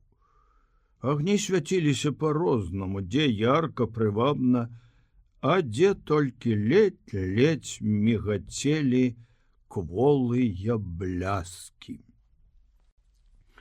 Зброя цяпер самае галоўнае. Трэба даставаць зброю. Клуб, доўгая драўляная будыніна, у якой летні штовечар наладжваюцца танцы, знешне нагадвае вялікую стадолу. У клубе холадна і змрочна, але гэта толькі да таго часу, пакуль ён не напоўніцца. Народу збіраецца тут шмат, вечарам пайсці некуды. Рыпне гармонік, і на сярэдзіну залы выходзяць найбольш адважныя пары. Хвілін 10 яны носяцца па шырокай зале адны, а публіка сядзіць на лаўках, расстаўленых уздоўж небеленых сцен, выглядвае, чакае. Выглядваць асабліва нечага. Завадатарам танцаў штовечар выступае адзін і той жа Лёнька Шчур. Прысадзісты гладкі хлопец з тоўстай чырвонай шыяй. Скача ён фацэтна. Хромавых блішчастых ботаў не шкадуе і тупаціць нагамі так, што ўгінаецца падлога, і з яе ўздымаецца шызы пыл. Левую руку Лёнька заўсёды заломлівае і адводзіць назад. Хлопцы жартуюць, што гэта навейшы шык-мадэрн. Апусціўшы вочы, вальсуе Маргарыта Збанеўская, ці Рыта, як завуць яе звычайна, расчырванялая, з прыгожымі ямачкамі на шчоках. Кавалераву Рыты хоць адбаўляй. Хлопцы хмурацца. Яны ведаюць, што ў Сергея штосьці ёсць з Рытай. Сам Сергей пра яе ніколі не гаворыць. Ніхто не бачыў яго з ёй на вуліцы. Не любіць ён глядзець, як яна танцуе, і таму ніколі не заглядвае ў залу. Але ходзіць да яе цішком, патаемна ад сяброў. Хлопцы гэта ведаюць, і ім непрыемна. Ну што ён знайшоў гэтай Рыце? Няўжо не бачыць, што яна трымае яго на ўсялякі выпадак, гуляе як кот з мышу? Дзяўчаты-школьніцы сядзяць асобнай кампаніяй і танцуюць рэдка. Кавалеры, якія ў старэйшых класах не вучыліся, іх пабайваюцца, свае хлопцы не запрашаюць. Ніхто з іх не ўмее танцаваць, а вучыцца саромеюцца. Выключэнне складае толькі Алексей Прымак. Але адзін ён усіх не абагрэе, і калі танцуюць дзяўчаты, то часцей адна з адной. Міця, калі прыходзіць у клуб, каратком назірае за Сюзанай. Яна прыціхшая, сумная, як і ўсе школьніцы. У фае, цеснай прыбудоўцы да клубнай хароміны, дым стаіць каромыслам. Тут людна і душна.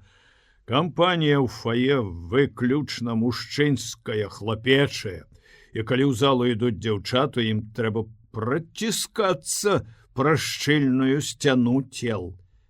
Ёсць дзяўчаты, якім гэта дужа падабаецца, і свае вандроўкі з вуліцы ў залу і назад яны робяць некалькі разоў за вечар.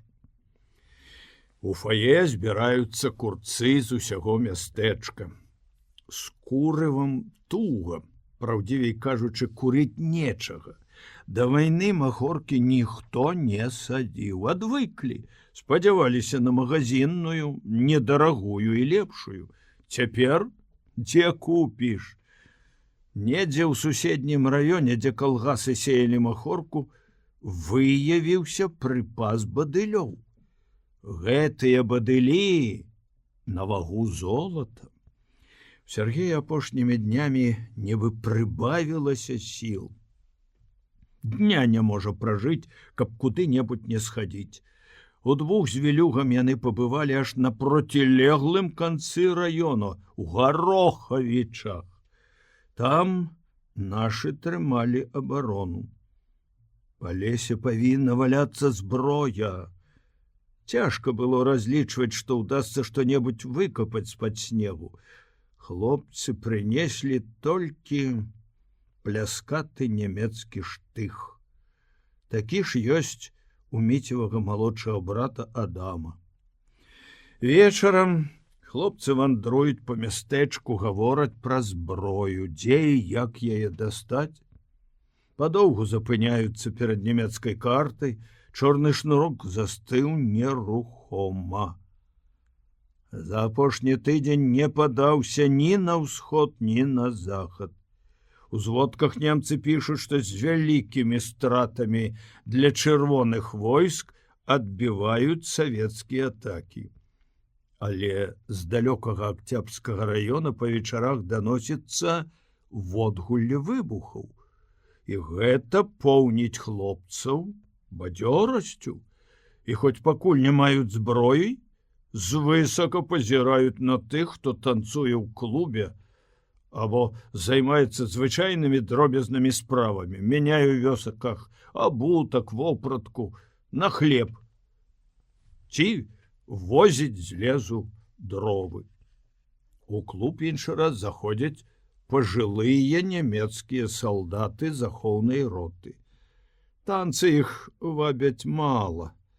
Салдаты прыходзяць, каб развеяць сум.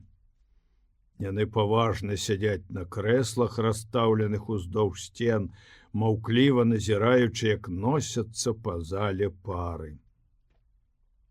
Некаторыя ў залу не заглядаюць наогул, стаяць у фае, кураць. Такіх заўсёды акружаюць цікаўныя. Пан, чуецца пытанне, дзе фронт? Москаў капут, Ленінград капут. Неправда, пан, ваша карта висит на клубе. Фронт далёка ад Москвы, фронт каля Орла. Война шайзе, дрэк, азіраючыся паведамляе немец. Фрюлінг, Москаў капут, война капут, политик дрэк. Не нужно говорить политик. Немцы сапраўды з неахвотай гавораць пра вайну. Размоў пра палітыку пазбягаюць. Міця ні разу не чуў, каб хто-небудзь з салдат, якія заходзяць у клуб, пацікавіўся савецкім жыццём або расказваў пра Германію. Это чамусьці радуе, выклікаючы вострую цікавасць і здзіўленне. Чаму немцы маўчаць? Калі яны моцныя, то чаму яны баяцца адзін аднаго і, расказваючы што-небудзь, азіраюцца? Сергей вандруе з хлопцамі, але часта адлучаецца. Амаль штовечар завітвае ў хату да Апанаса Аўсяніка. Спачатку Сергей зайшоў з Базылём Вілюгам, але Аўсянік сустрэў свайго былога актывіста вельмі няласкава, і цяпер Сергей яго з сабой не заве. Асава Архімавец жыве наводшыбе, у нізенькай хатцы, стоянай на агародах за хлявамі. У вокнах гэтай пахілай хаткі ніколі не блішчыць святло. Ці то аўсянік рана кладзецца спаць, ці, запальваючы агонь, завешвае вокны. Паяўляецца на вуліцы, рэдка калі выходзіць, то смешна на яго глядзець. Да вайны яму было гадоў 30, а цяпер ён нагадвае старога дзеда. Ходзіць сагнуўшыся, твар зарос шчацінай, бараду, мабыць, спецыяльна не стрыжэ, яна адрасла і матляецца, як памяло. Апраўдаць аўсяніка можна толькі тым, што маскіруецца, але і з Сергеем гуляе ў хованкі. Сергей хоча ведаць, дзе зброя, пра якую намякнуў аўсянік, калі яшчэ былі ў лесе. Хлопцы адкрыта пры Сергею насміхаюцца з аўсяніка. За шкуру сваю дрыжыць, сволач, крычыць Мікола, і твар яго чырванее ад гневу. Да вайны быў актывіст, а цяпер у кусты? Да сценкі трэба ставіць такіх. 9 грамаў у лоб. А сам ты што зрабіў, пярэчыць Сергей. Языком мянціць кожны здолее. Герой! Што ты мяне раўняеш з такімі? Мяне ў армію не прызывалі. Знішчальны батальён таксама не ўзялі. Вінтоўкі мне ніхто не даваў. Я сам яе знайду, а яны проста трусы. Чаго яны, чаго ён сядзіць тут, а? Чаго ж дже? У мястэчку ёсць людзі, спакой якіх незразумелы.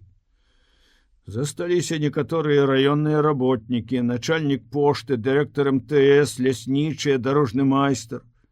Да вайны ўсе яны былі віднымі, а цяпер пазашываліся ў норы і сядзяць, як рудыя мышы. Пра што думаюць, на што спадзяюцца? Сумлення ў іх няма, абывацелі. Такіх хлопцы лічаць шкурнікамі. Наступае фронт. Грыміць партызанскі бой у паласе дотаў і ў Актябрскім раёне. Ходзіць па лесе Анкудовіч, а яны і вухам не вядуць. Нібы гэта іх не датычыць. Хлопцы нават склалі прыпеўкі, у якіх высмейваюць аўсяніка і астатніх, што хаваюцца ў жонак пад спадніцамі. Партызаны я пайду, летам цёпленькім чуць свет. Калі дотаў набудуюць на ўвесь гэты сельсавет.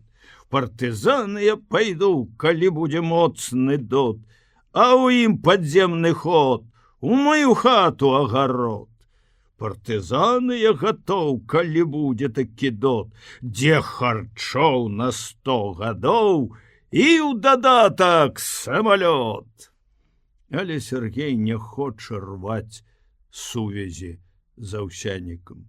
Нечага ад яго чакае.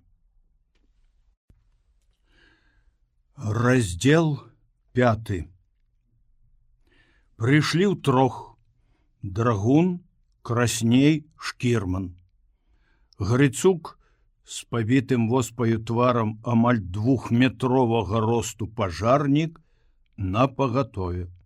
Грыцука ў падпольную групу ўцягнулі нядаўна. У дзяжурцы пажарнай, доўгай як вагон з дашчаным сталом пасярэдзіне, ён быў адзін. Красней крутнуў ручку тэлефонам. Затаіўшы дыханне, трое чакалі.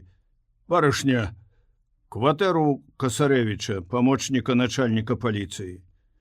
На стале прыкручаная лямпа, Красней павярнуўся да сцяны, твару не відаць. Федосавіч, ты? Прыходзь хутчэй, а то сарвуць банк, калода новая, у салдата купілі. Каралі, жалуды, дамы, да пояса голыя. На другім канцы провода замінка, Красней насядае. Якое позна, Федосавіч. Прыйшлі ўсе, як заўжды, пажарная зарплату получыла. Гаручае ёсць. Привёз дубовік.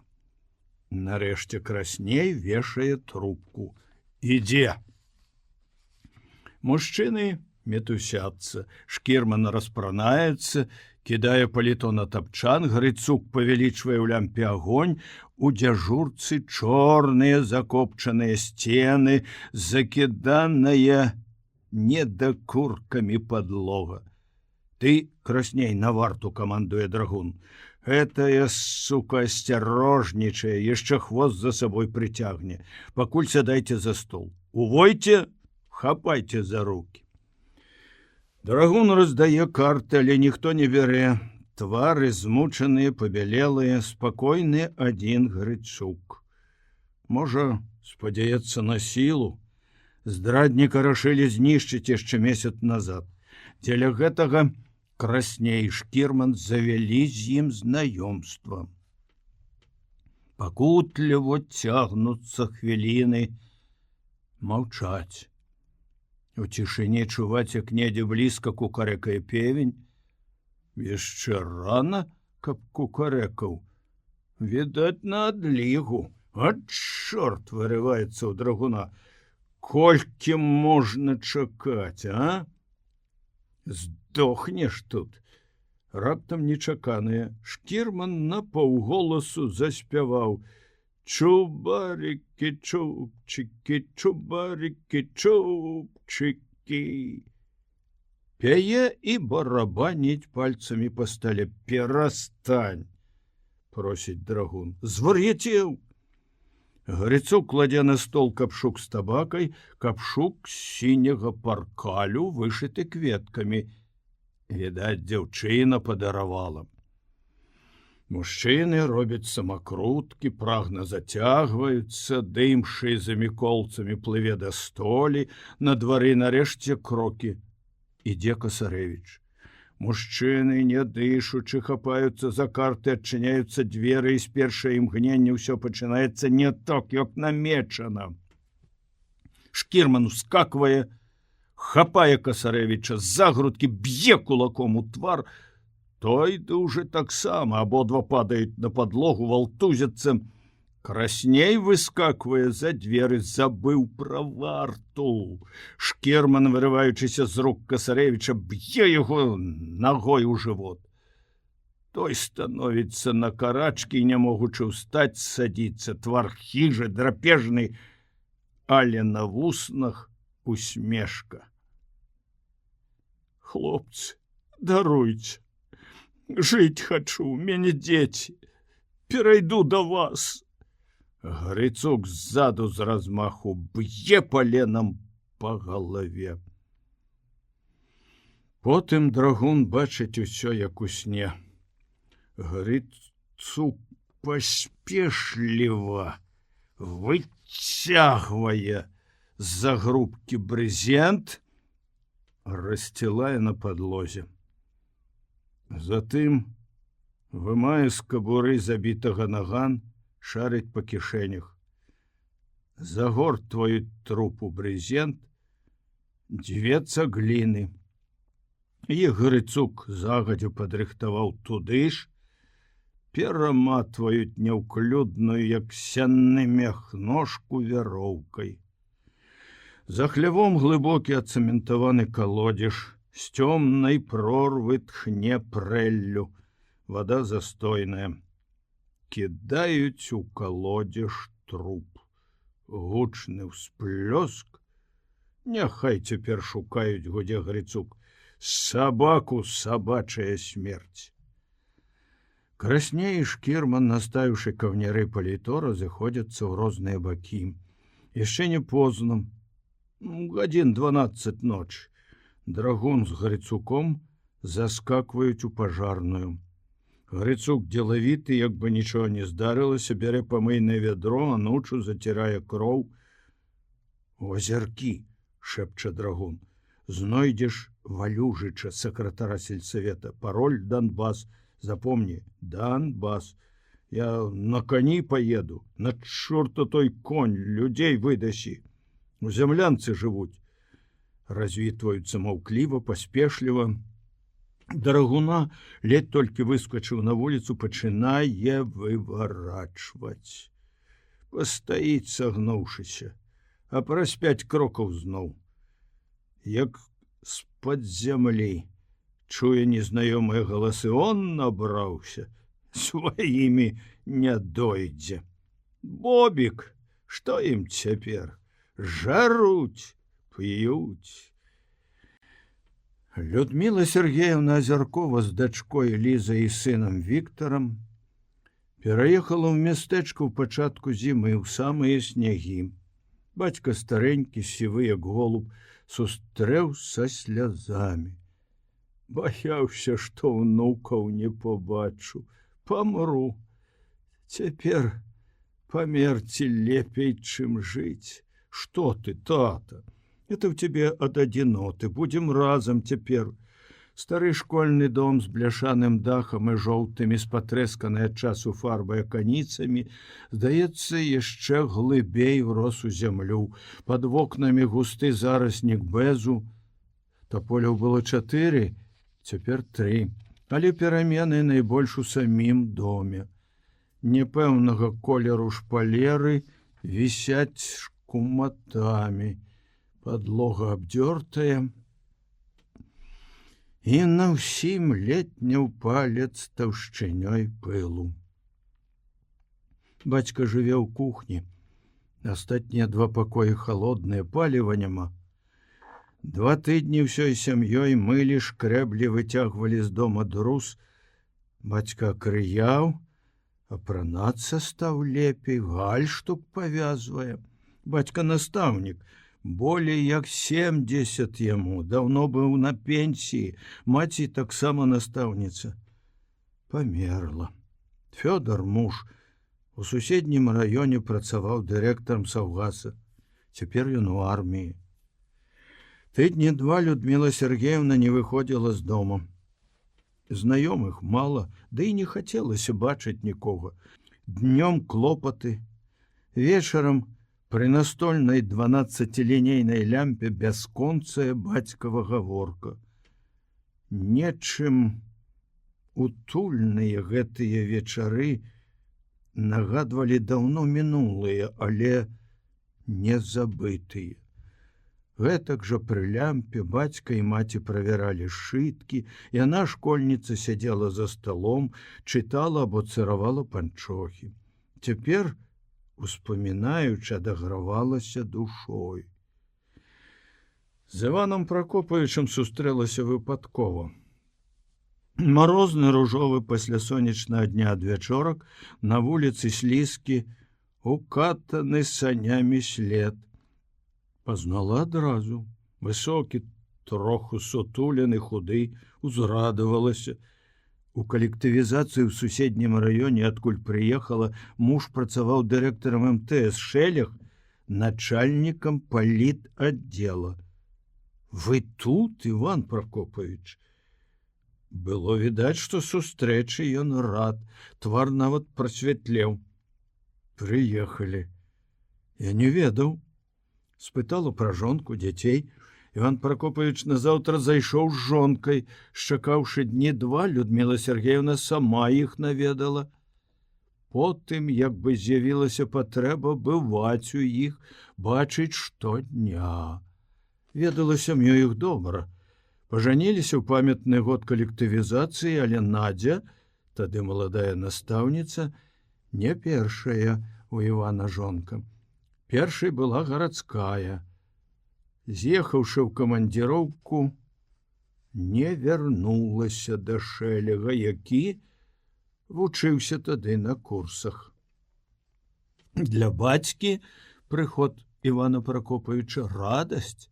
Цярэбячы сівыя вусы, пачынае бясконцыя дыскусіі. П'юць чай з сахарынам, гуляюць у лато.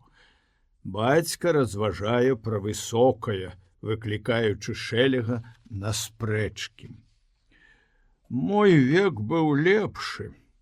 Вы хваліцеся, тэхніка, прагрэс, культура. Дзе яна, ваша культура? Культура – гэта павага да чалавека. А цяпер што? Чалавека ставяць на одну дошку з жывёлай. Фашызм, Сергей Петрович. Ведаю, што фашызм, думаеце, ён сам па сабе? Век такі. Немцы ў 18 годзе прыходзілі, але не такія. Чалавецтва звар'яцела, ідалаў няма. Кар'ерызм, хамства, свінства. У што вераць цяпер? Абы жывот набіць. А чым дрэнныя савецкія ідэалы? Сацыяльная роўнасць, навука, свядомыя мэты, а несправядлівасць? Вы скажаце, не было несправядлівасці. Мала знікла людзей майго пакалення? Гэта рабілі ворагі савецкай улады, адказвае Шэлег. У нашым мірным жыцці была таксама вайна. Класавая, як і цяпер. Вядома, у вайну бываюць непатрэбныя ахвяры. Улічыце капіталістычнае акружэнне. Яно прымушала перабольшваць небяспеку. Бацька не згаджаецца, на ўсё ў яго свая мерка, але ў тым, што датычыць зыходу вайны, пагляды абодвух аднолькавыя. Расія, тысячагадовая дзяржава, гарачыцца бацька, выратавала Еўропу ад мангольскага ярма. Пакуль Русь, цякаючы крывёй, валтузілася з манголамі, Еўропа развівала рамёслы, гарады. Еўропа заўсёды была несправядлівай да Расіі. Высакамер'е, пагарда. Гітлер – пігмей, авантурыст.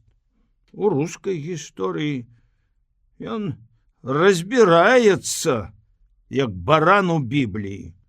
Скруцяць шыю, павесяць як разбойніка. Расія не можа загінуць. Старая Расія, доказвае Шэлег, рухнула б у такой вайне, як гнілое дрэва ў буру. Не забывайце пра рэвалюцыю, пра тое, што прынесла яна. Гітлер не адзін супраць нас. Захапіў ледь не ўсю Еўропу. З такой прамысловасцю, якая была пры цару, Расія б і тыдня не пратрымалася.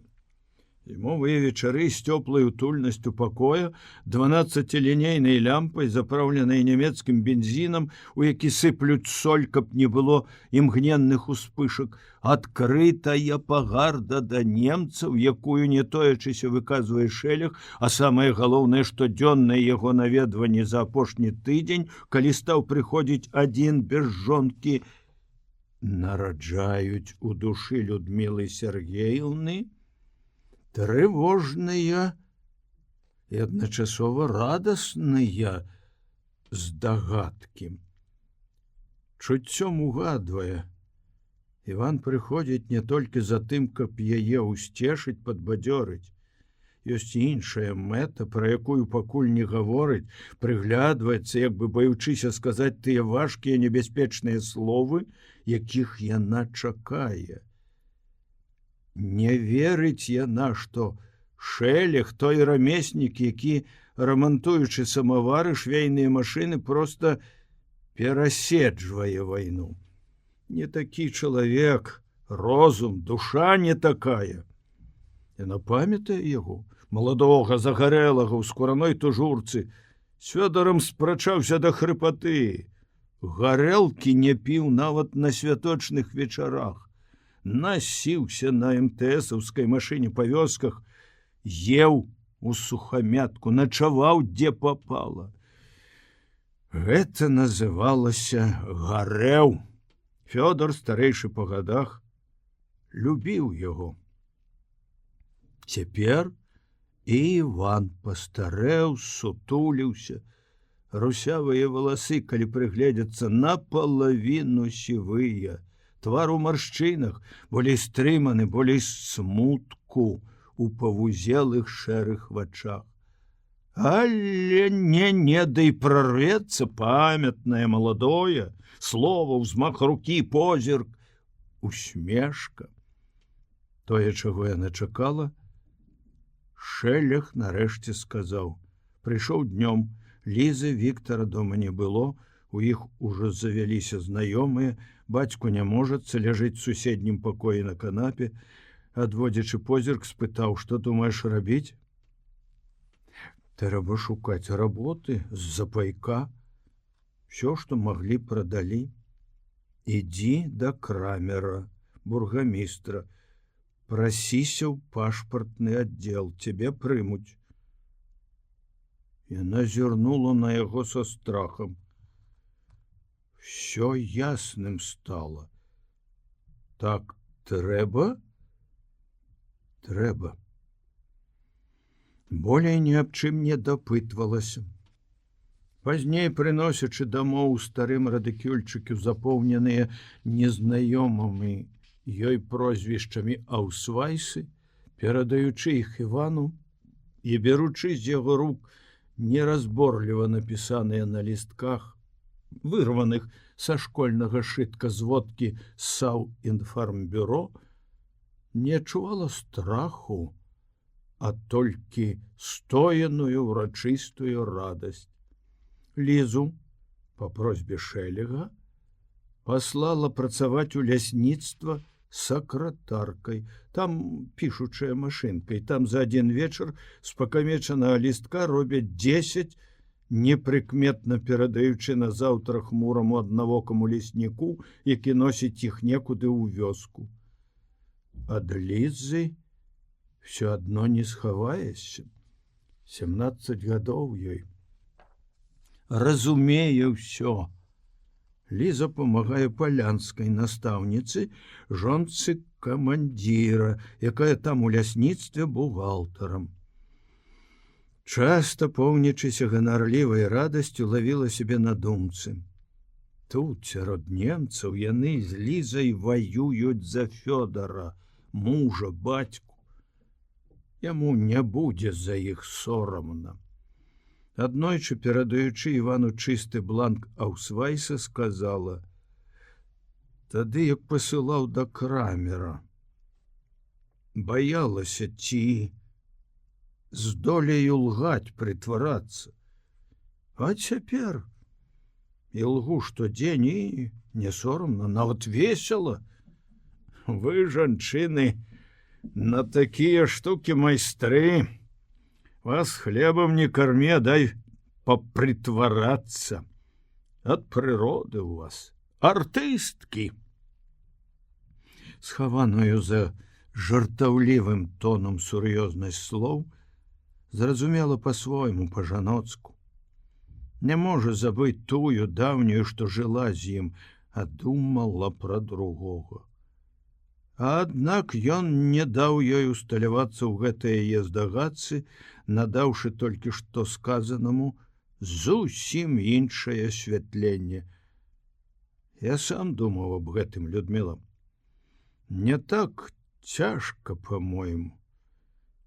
І ў звычайным жыцці не заўсёды гаворым і робім тое, што думаем і хочам. А тут, калі вораг перад табой, сам Бог загадаў.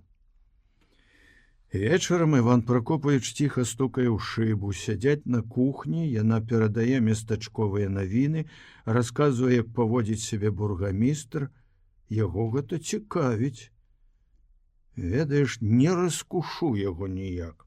Чалавек, здаецца, добра, людзей выручае. Хлеб, соль выпісвае нават тым, хто не працуе. Але да немцаў прыліп. Пра партызан нават слухаць не можа.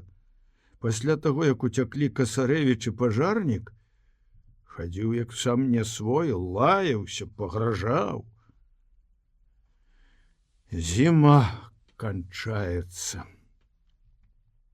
Шумяць у галінах школьных таполяў вятры, снежнай крупой б'е ў шыбы. Раённая ўправа склікала ў мястэчка настаўнікаў. З верасня немцы збіраюцца адчыніць пачатковыя школы, толькі пачатковыя. Пра сямігодкі і сярэдні нават не ішло гаворкі. Вечарам таго дня, калі бургамістр размаўляў з настаўнікамі, Людміла Сергеевна зайшла да шэлегаў. Пераказаўшы Івану Пракопавічу навіну, жартаўліва дадала: «Дрэнны рамеснік з цябе, Іван. Пра майстэрню тваю не чуваць? Бургамістр усе частуюць. Гарбары, шаўцы, краўцы, ботаў нашылі, гарнітураў, туфель жонцы, а ты як крот у нары». «А што такое?» — спытаў, спахмурнеўшы з твару. «Нічога. Пачастуй крамера, ён любіць, калі завуць у госці». Ён зірнуў на яе, усміхнуўшыся, згодна кіўнуў галавой. «Жанчын трэба слухацца». Немцы пачалі перашываць чыгунку. На мясцовую сілу не спадзяваліся, нагналі палякаў. Кожнай раніцы міма птахавай будкі, грукаючы драўлянымі калодкамі, праходзіць калона мабілізаваных. Наперадзе 4 немцаў у жоўта-зялёных шынелях, на рукавах у іх чырвоныя павязкі са свастыкай, як у самога Гітлера.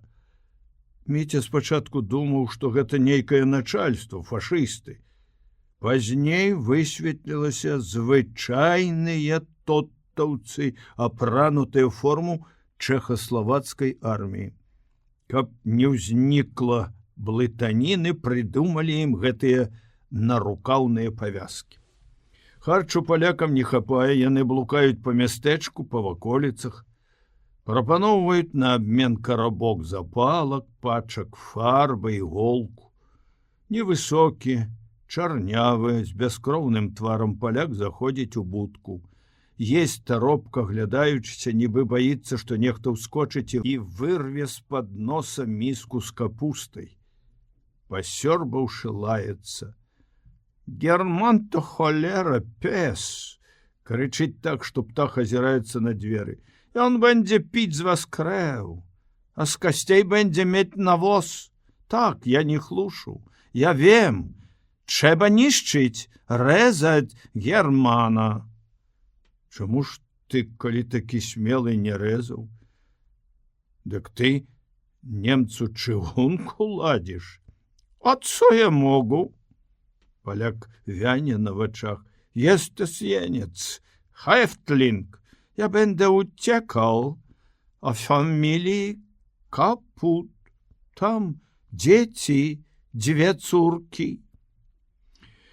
«Тым-то, браты, загвоздка, што хацеў бы ў рай, ды грахі не пускаюць. На чыім возе едзеш, таму і песню спявай». «Так», — сумна згаджаецца паляк. «Пан ма рацыю, мы невольніцы». Паляк забягае штовечар, патроху яго падкармліваюць. Міця ўстае і кладзецца з адной думкай пра фронт. Думка засела трывала, як увагнаны ў дрэва жалезны цвік.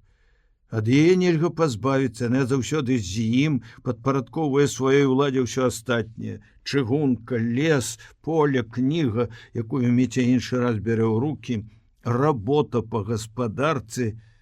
Всё нагадвае пра вайну, ва ўсім прысутнічае да болю акрэсленае, усеўладнае адчуванне непатрэбнасці, марнасці ўсяго гэтага, калі не вернецца ранейшае, калі ўсё застанецца такім, як ёсць.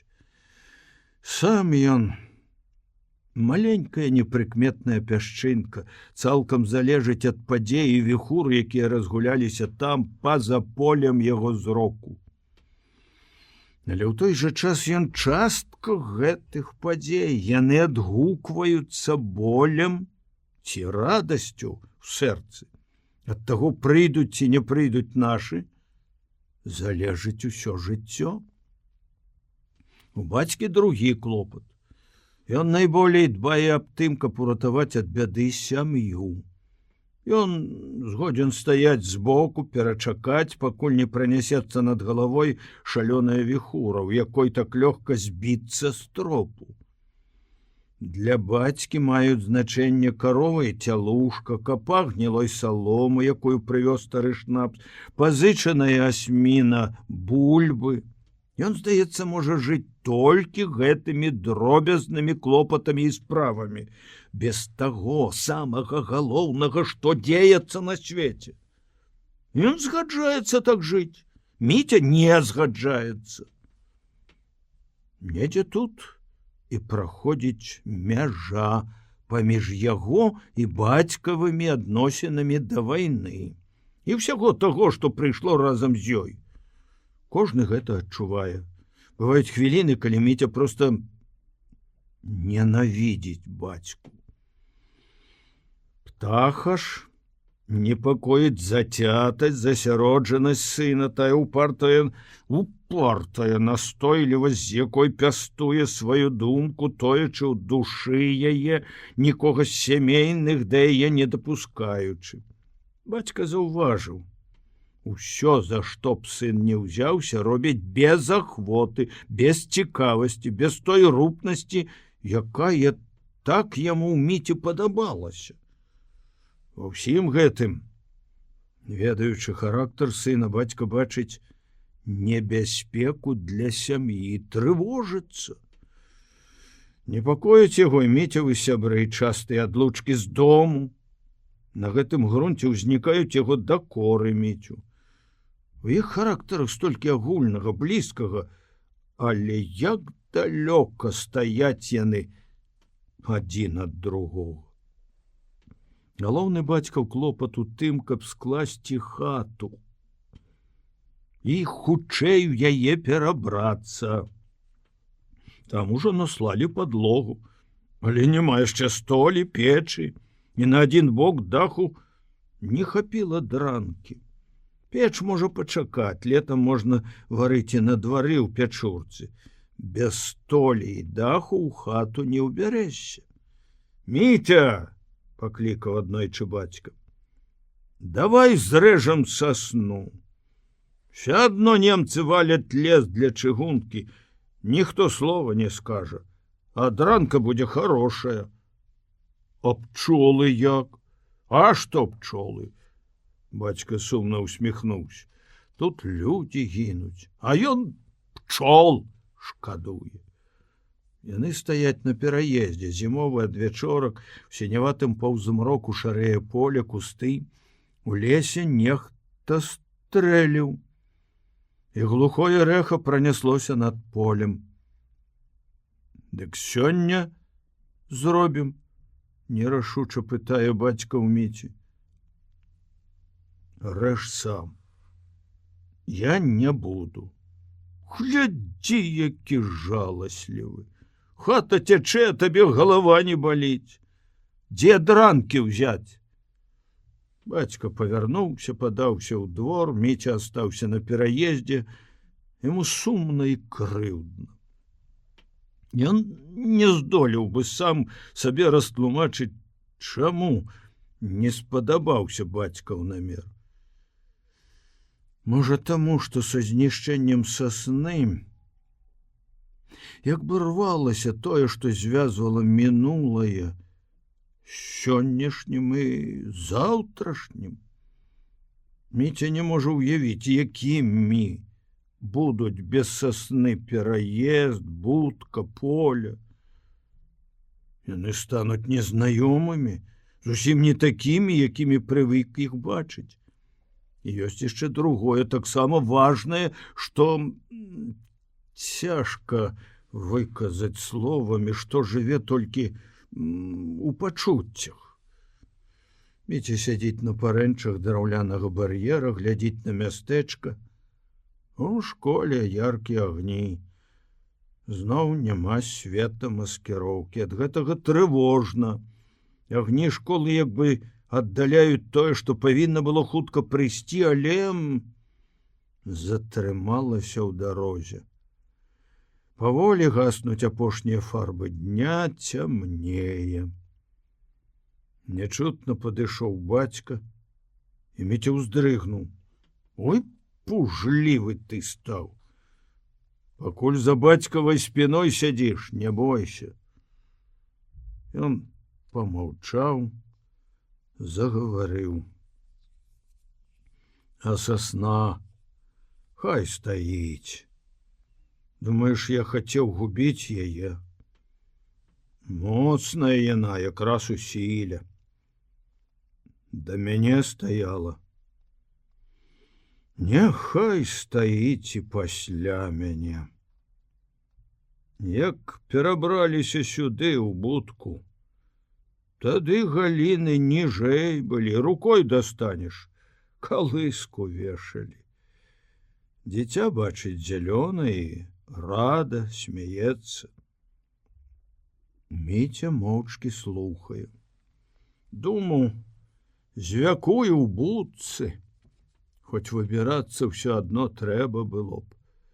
Пенсіянераў у будках не трымаюць. Але каб не вайна, не немец, яшчэ пажылі б. Прыміраныя, занятыя кожны сваім, пайшлі ў двор. Першае, што адрамантавалі немцы на станцыі, была прыбіральня.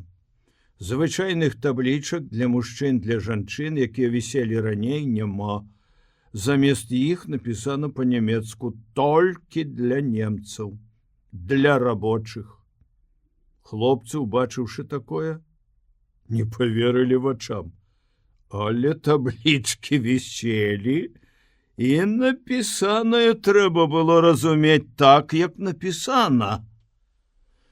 Ён праз 3 вечарам у хату да Лобіка заскочыў узрушаны Шура Гарнак. У руках у яго нейкі скрутак. «Ёсць ідэя!» — гукнуў з парога і разгарнуў на стале партрэт Гітлера. Міця і Лобік кінуліся да стола. Пад партрэтам надпіс па-руску «Гітлер-вызвалитель».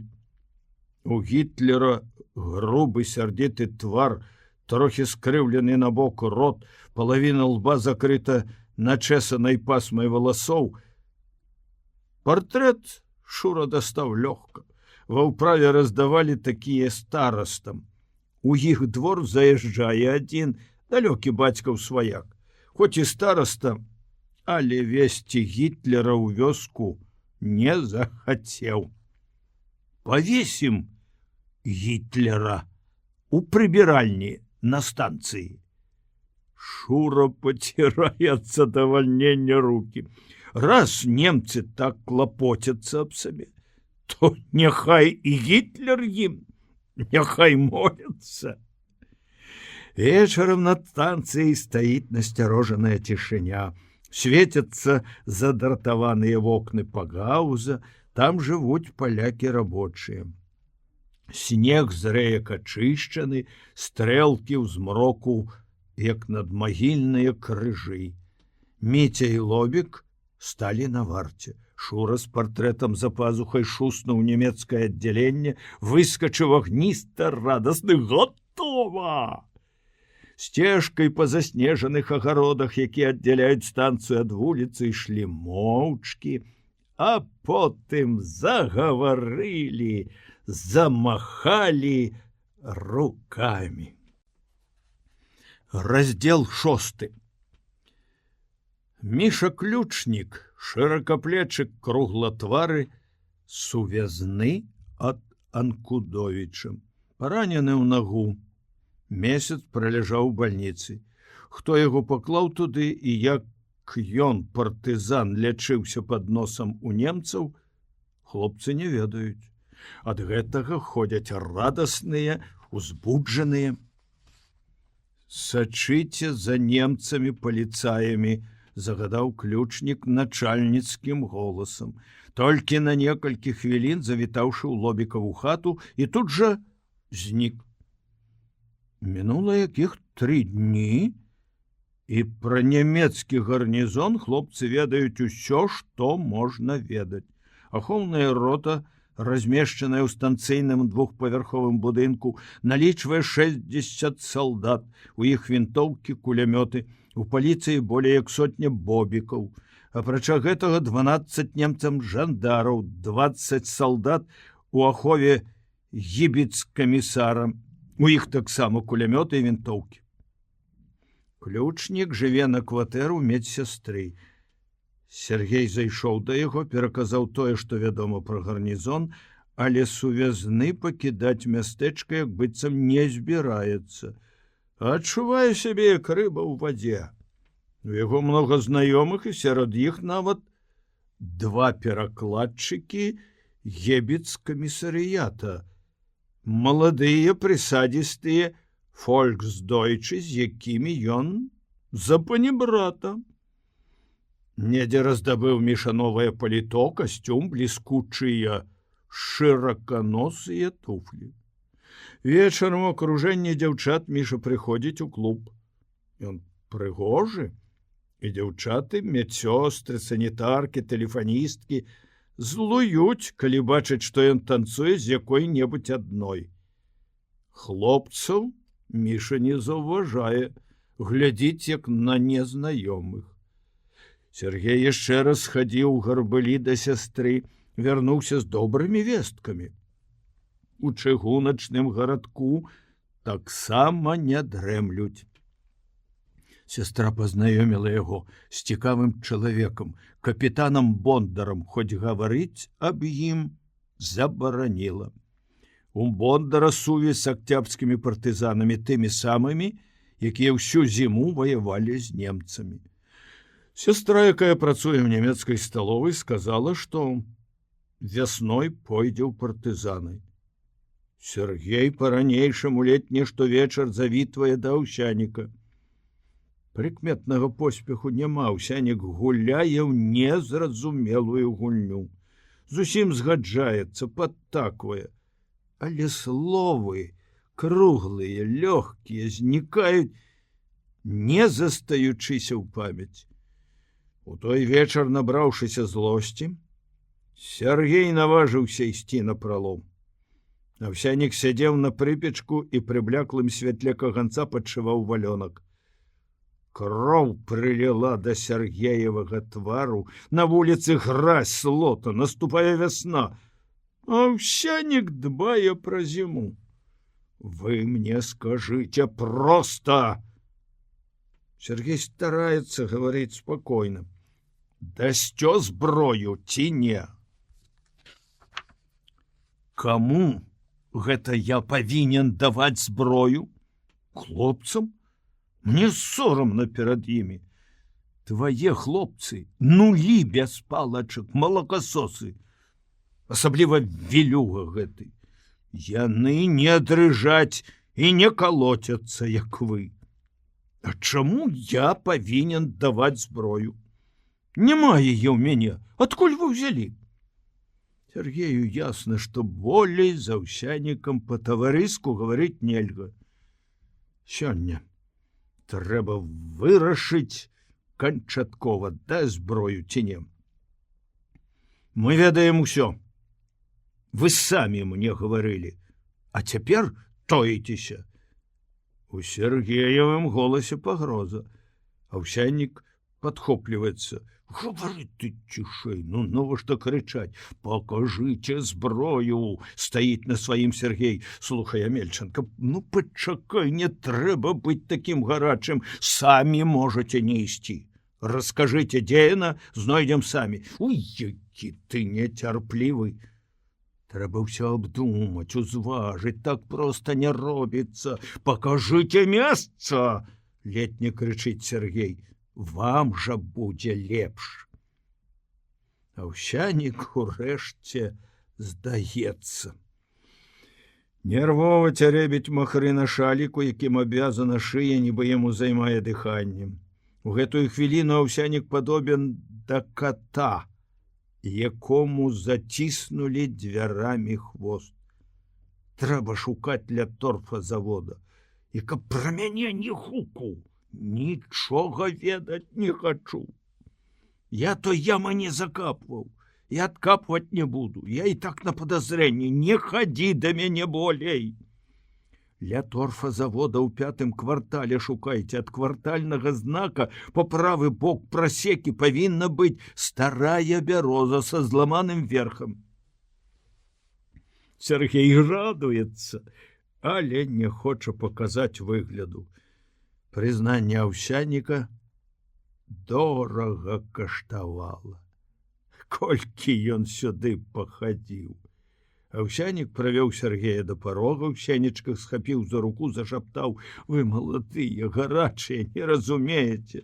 Партызаны добра, калі фронт моцны. Ой, бог ты мой, а як не? Дык усё гэта глупства. Што ты з вінтоўкай супроць танка зробіш? Не ідзі вуліцай, агародам ідзі.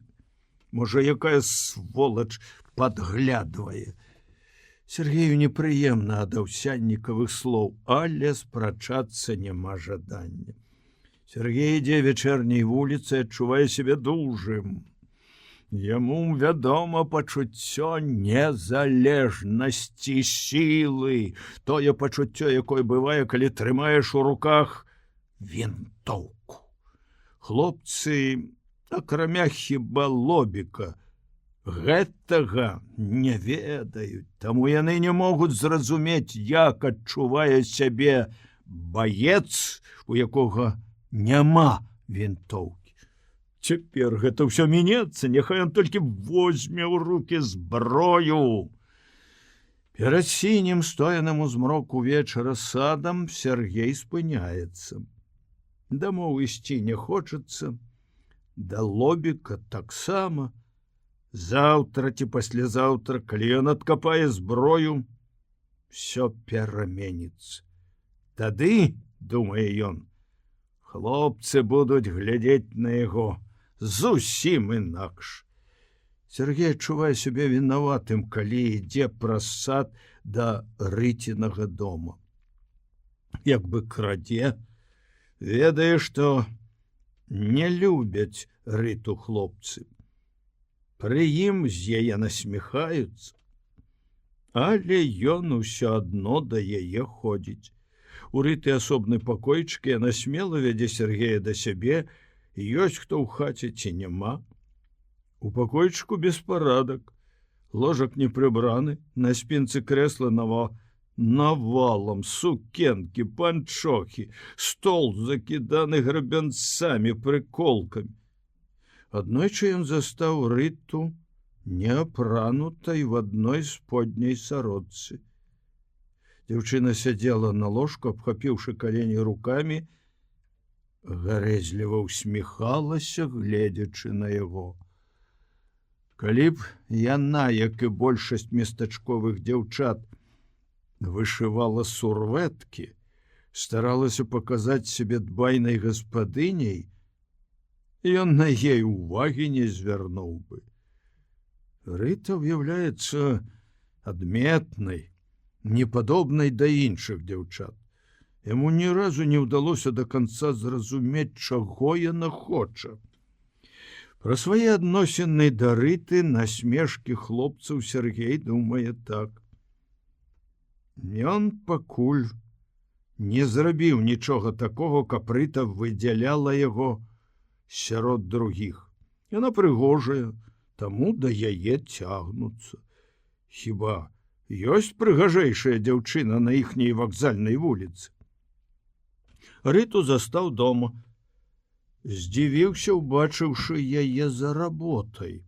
Расчырванелая, з распушчанымі валасамі, палошча бялізну.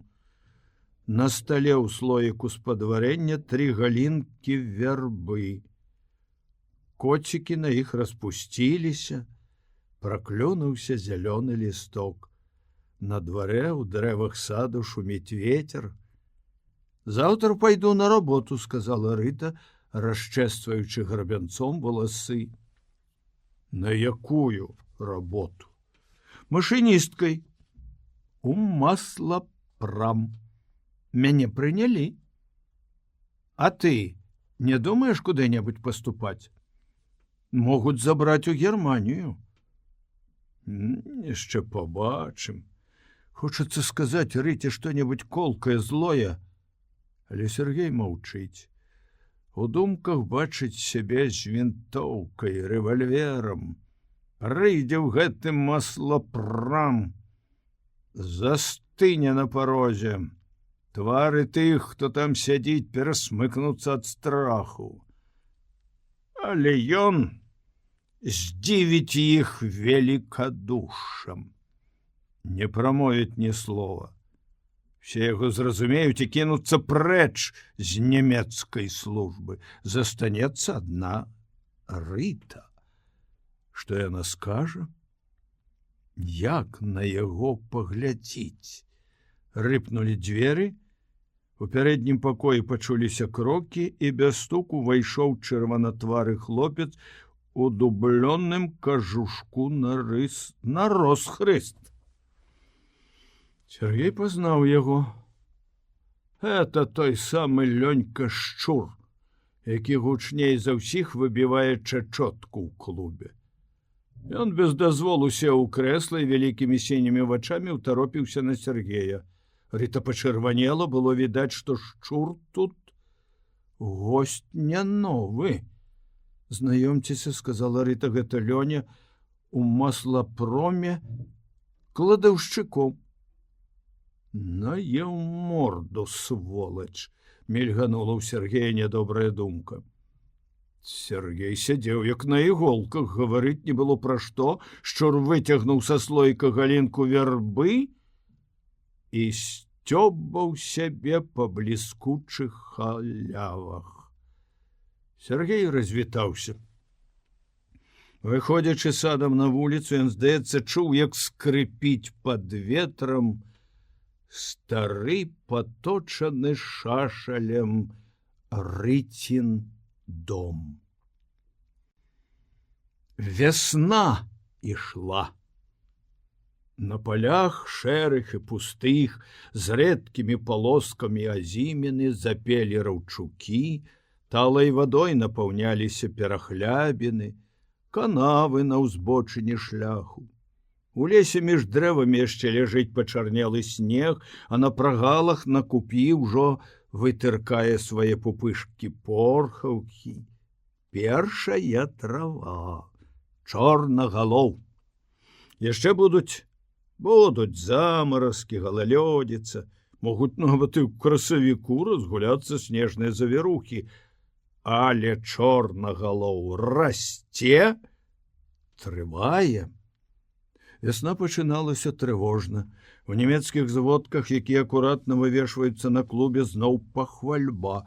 Ля ракі Волхава акружана савецкая армія, ідзе наступленне на Керчь, на Севастополь. Вечарам у фае клуба малады нямецкі салдат, падыгрываючы на губным гармоніку, спяваў: «Усё праходзіць, мінае, усё праходзіць, мінае, мы ўцякаем у снежні, а рускія ў маі». Салдат даўганосы, худы, з густымі вяснушкамі на твары. І песня яго гучыць сумна.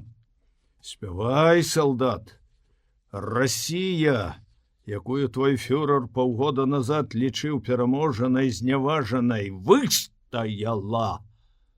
Гнала па снежных раўнінах твае закаваныя ў броню армады. Ідзіце наперад, нямецкія хлопчыкі. Фюрер вам назапасіў бярозавых крыжоў.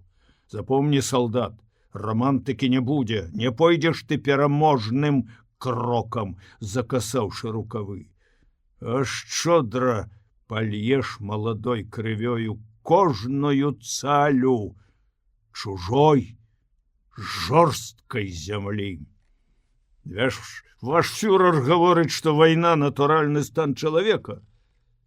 Ты адчуў, можа, смак вайны? Таму і сумная твая песня.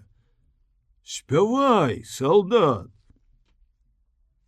Не да плугоў і трактара клікала першая акупацыйная вясна, а да помсты на партызанскія сцежкі. Зычыла не хлебны каравай, а засеў нянавісці і помсты. На прызыўны гэты кліч адгукнулася всё непакорнае, смелае, сумленнае. Мікола прыбег у будку раніцай моцна ўстрывожаны.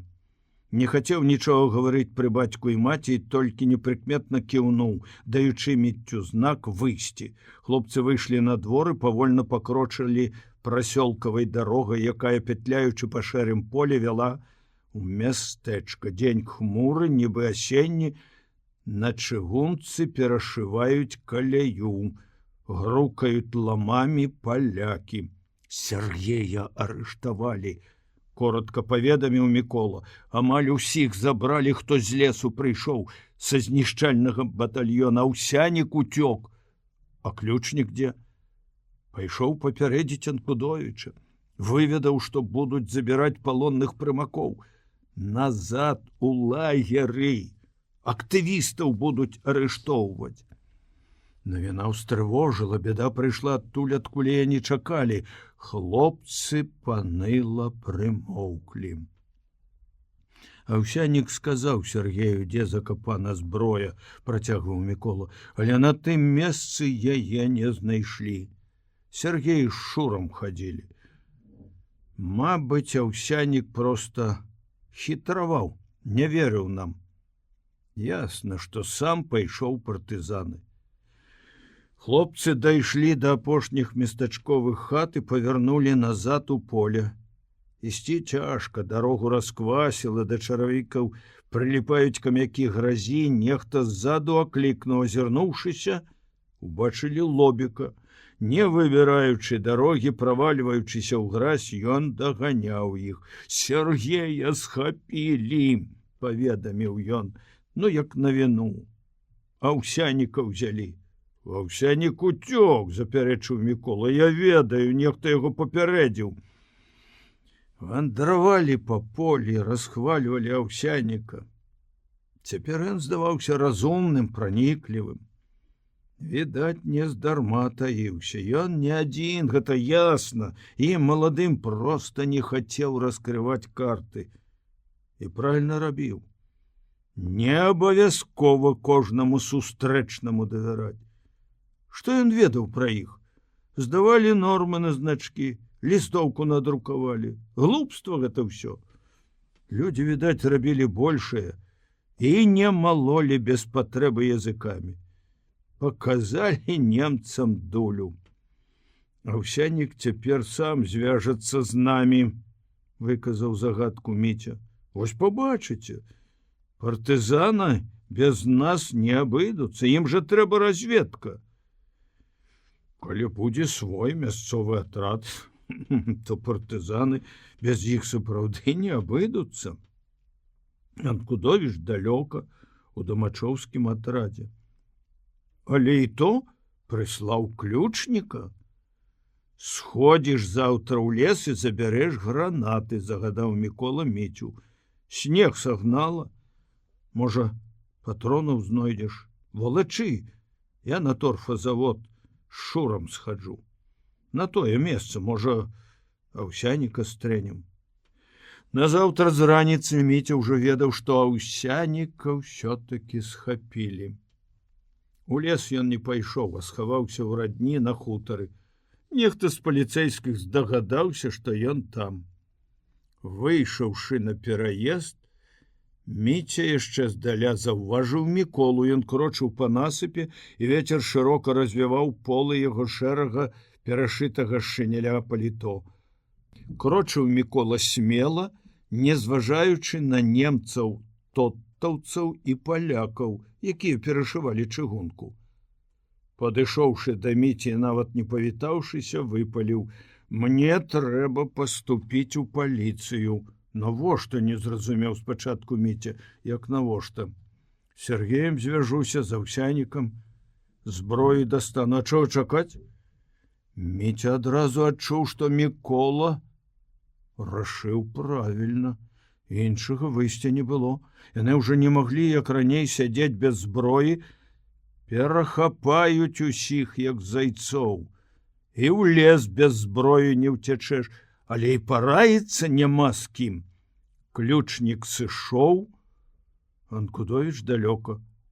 Я згодзін, сказаў Міця, ты малайчына, пайшлі да хлопцаў. У лобіка сядзеў Шура, Іван, выслухаўшы Міколу, паставіўся да яго намеру скептычна. Што ты будзеш рабіць, як табе расстрэльваць загадаюць? Немцы ж захочуць цябе праверыць. Скажуць, вядзі і страляй. Не буду страляць. Няхай лепш забіваюць мяне. Пальну з вінтоўкі ў немца і ў лес. Я ўжо думаў, сям'ю расстраляюць. Дык што, на печы сядзець? Збялеўшы з твару, закрычаў Мікола. Вы ўсе разумныя, пакуль да дзела. Дуляй немцу не сагрозіш. Калі ты такі мудры, то скажы, што рабіць? Лобік маўчаў, маўчаў і Шура. У нас група, арганізацыя, сказаў Міця. Звязаны з партызанамі, ён жа не сам ідзе, пасылаем. Хлопцы згадзіліся. Тое, што наважыў Мікола, давала магчымасць глядзець у заўтрашні дзень з надзеяй. Дык я пайду? Голас у Міколы задрыжаў. Вы, хлопцы, не забудьце про тое, што сказалі. Міця адчуў удзячнасць да рашучага грубаватага Міколы. Яны ўсе бралі на сябе вялікую адказнасць. Яны звязаны з Анкудовічам, з ключнікам, Сергеевай сястрой, але цяпер трэба рашаць самім. Я правяду цябе, сказаў Міця, пайшлі. Ва ўсіх іх за цяжкія гэтыя 2 дні нават не ўзнікла думка, што Сергей, якога ў нямецкім застенку безумоўна катуюць, што-небудзь выдасць. З таго дня, як Мікола Цябут стаў насіць на рукаве свайго паліто павязку паліцэйскага, а на плячо скінуў вінтоўку, яго асобай шмат хто зацікавіўся. Хлопцы, што вучыліся ў старэйшых класах і памяталі Міколу па школе, глядзелі на яго з пагардай. Дарослыя, тыя, што ведалі бацьку, бацька Міколаў у арміі, здзіўлена. І толькі дзяўчаты, асабліва тыя, што ходзяць да веры, сустракалі Міколу з хітрымі агеньчыкамі ў вачах. Аднойчы вясновым надвячоркам Міця зайшоў да веры, кнігу прынёс. Можа, пасядзім у садзе? Несмела прапанавала Вера. Сярод яблынь, якія ўсе ў цвеце, дашчаны столік, прыселі. Вера засмучаная, маўчыць. Міця, нарэшце прамовіла яна. Я ж з вамі вучылася. Ну, чаму вы ад мяне тоіцеся? Як тоімся? Бач, і ты такі самы. Про цябе лепей думала, нібы я не савецкая. Не трэба так гаварыць. Міколу вы ў паліцыю паслалі? Міця адчуваў, як чырванее твар, шыя. Маўчыш, сорамна. Я даўно без цябе ведала. Я пойду, Вера, Митя подняўся. Ты можаш думаць, што хочаш. Митя! Подхапіўшыся спалохана ўсклікнула Вера. Вар'ят ты ці што? Я пажартавала. Ён сеў. Села і яна. Адно на аднаго не глядзелі, хавалі позіркі. І ад таго, што абое спалохаліся думкі, што вось гэтак варожа не па-людску разыдуцца, ад таго, што Вера ўслых прызнала сваю неправату, між імі ўстанавілася маўклівая згода. Вера загаварыла першая. Няхай будзе, як ты хочаш, але сваім жыццём. Я магу рызыкаваць, праўда? Дык слухай, у мяне ёсць вінтоўка. Тут, на двары. Яна трэба табе? Калі трэба, бяры. Яму стала сорамна. Што ў іх 6 ёсць? Адзін урэзак.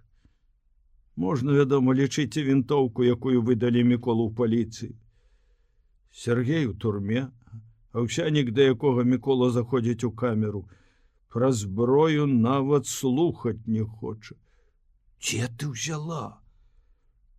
У паліцая ўкрала яшчэ восенню. Паставілі аднаго на пастой, ён вінтоўку пакінуў, а сам выйшаў.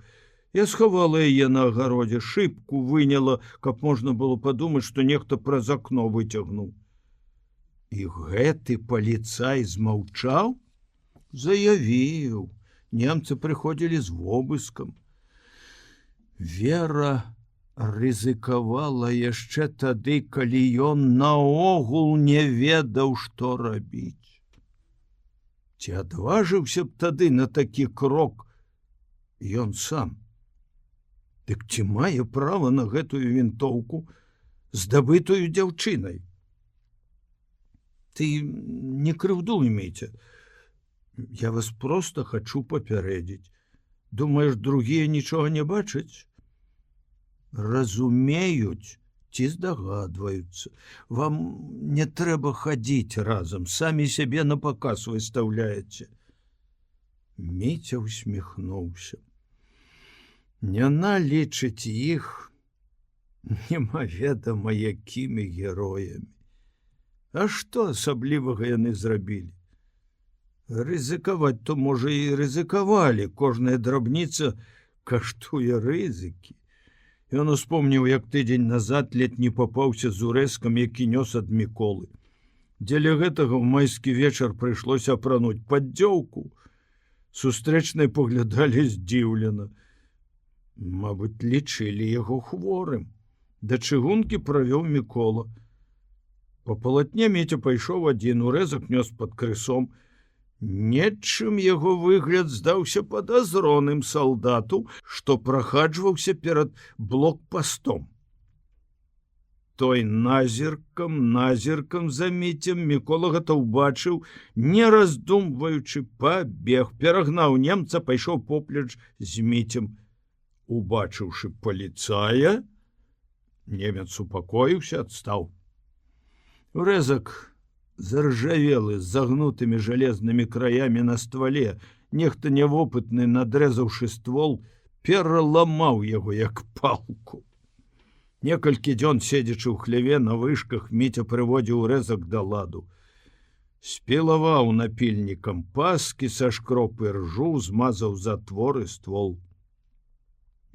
«Возьму вінтоўку», — сказаў Міця. Перад Верай таіцца не варта, яна такая ж, як і яны 6. Можа, лепшая нават, але ўсё адно Міця не можа ёй расказаць аб тым, што яны робяць і што задумалі. Тое, што ён ведае, належала не толькі яму. Хлопцы, дачуўшыся пра вінтоўку, зрадаваліся. Яны не адчувалі ніякіх дакораў сумлення. «Малайчына, Вера!» — паціраючы рукі, ўсклікнуў Мікола. «Пойдзем, забяром!» На наступны вечар у Верыным садзе гулкімі хвалямі пераліваўся рогат.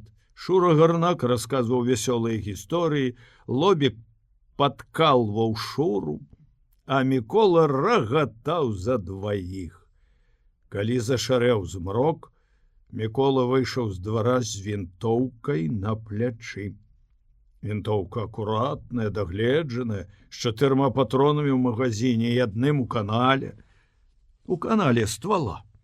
І ніхто з тых, каму пра гэта не трэба ведаць, не заўважыў, што зайшоў Мікола да Веры з пустымі рукамі, а выйшаў з вінтоўкай.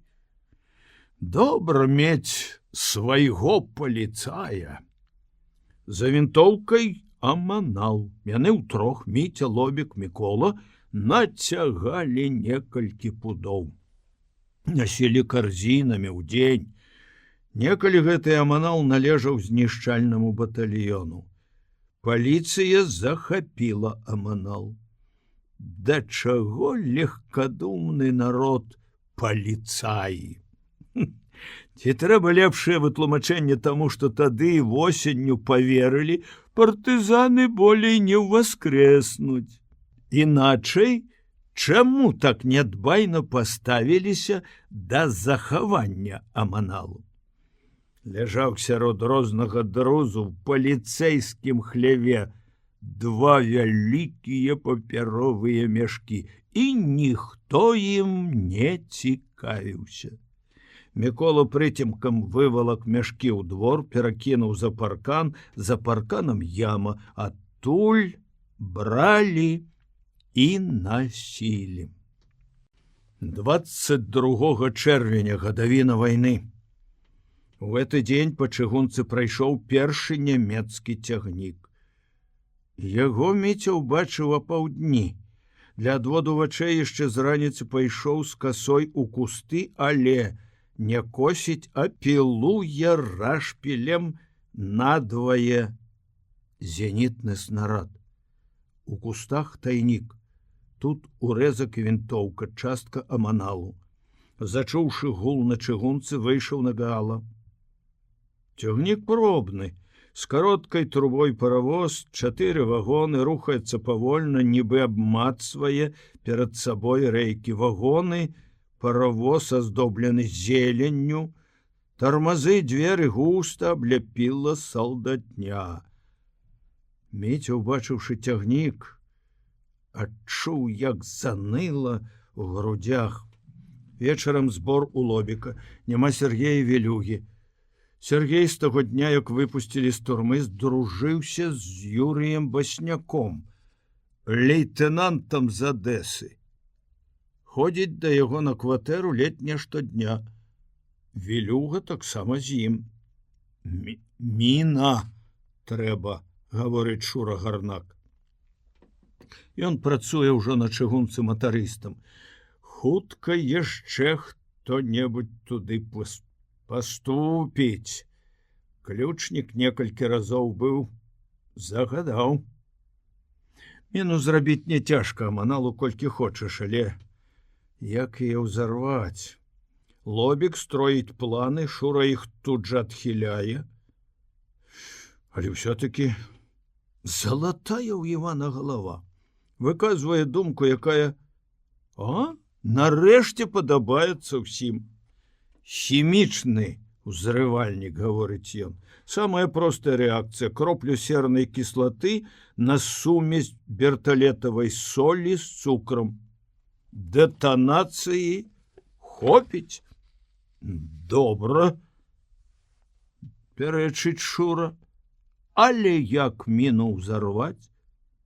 Проста пакладзі пад стык аманал, у шчыліну сумесі, бутэлечку з кіслатой на стык.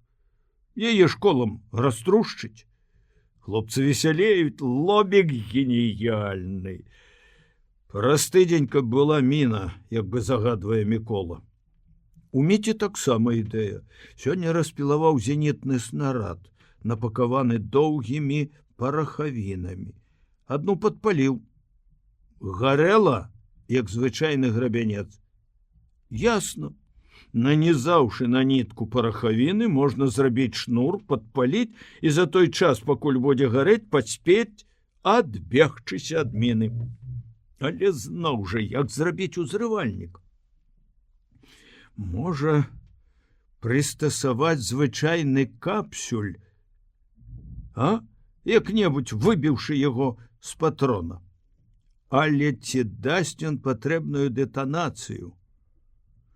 Міцеву ідэю ухваляюць таксама, хоць адразу відаць, што такім спосабам цягнік не ўзарвеш. Можна мост ці што-небудзь нерухомае. Трэба праверыць, кідае Мікола. Рукі ўгору, камандуе Сергей, выхапіўшы з кішэні новенькі наган. цэліцца в акно. Хлопцы слупянеюць. Пра такую зброю, якая ў руках у Сергея, і марыць не прыходзілася. Дай паглядзець, загарэўся Шура. Цяжкі халер, самаўзвод, а? 7 патронаў. Наган пераходзіць з рук у рукі, высыпаўшы патроны з барабана на стол, хлопцы цэляцца ў бутэлькі, гладышкі, якія стаяць на незавешанай паліцы, шчоўкаюць курком. Наган дзейнічае бездакорна. Дай мне сёння на вечар, просіць Шура. Хочацца пахадзіць з Наганом. Я табе заўтра аддам. Бяры. А дзе ты ўзяў? Можа, закапаную зброю? Няма ніякай зброі, абрыдла швэндацца на торфазавод. Усё вакол таго месца перакапалі. Аўсянік сволач, падхапіўся Вілюга. Марочыць галаву. Ён, мабыць, нічога не ведае, гаворыць Мікола. Я 4 разы ў камеру заходзіў. Можа, думае, што цябе падсылаюць? Чорт яго ведае. Але ж сала ўзяў? Дык хто даў Наган? Насядаюць на Сергея. Сергей хмуры. Цяпер ён найчасцей хмуры. У турме білі, здзекаваліся, выпусцілі з выпадку дня нараджэння Гітлера. Але гэта толькі прыклёп. Заступіўся за Сергея бургамістр Крамер. Бацька некалькі разоў хадзіў да яго, прасіў. З Крамерам добра знаёмы. Выпусцілі, але паабяцалі, што за малейшы праступак, які здасца немцам падазроным, Сергея схопяць. Сергея, безумоўна, запішуць у Германію. Можа, нават ужо запісалі. Набор хутка, выйсці адно. Уцячы ў лес. Сястра, якая ў гарбалях, мабыць, пайшла ўжо. Але як пакінуць бацьку, маці, сястру і малодшага брата? Астануцца заложнікамі. Немцы не будуць ламаць галаву, куды ён сышоў.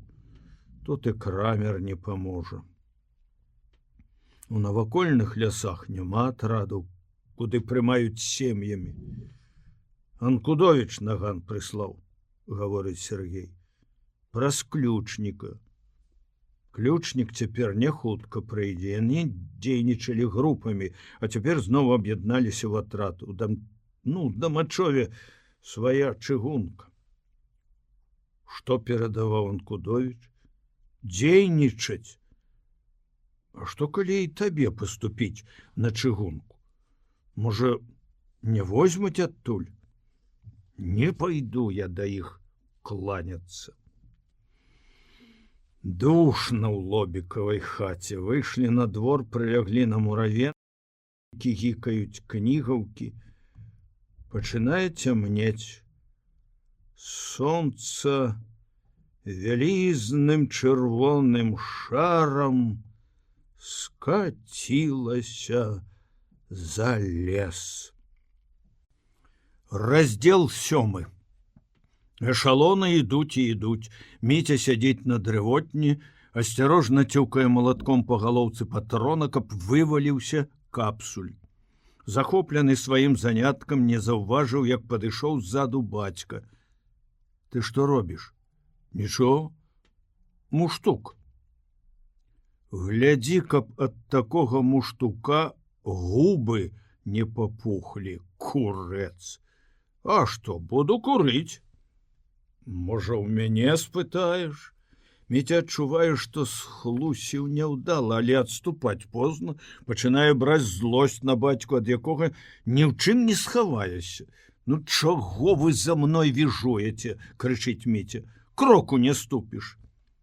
Дык ты яшчэ крычыш? Бацька, сціснуўшы кулакі, шчыльную падступіў да сына. Не муштукі табе ў галаве. Можа, зноў леташніх цатак прынёс? Сям'ю загубіць хочаш?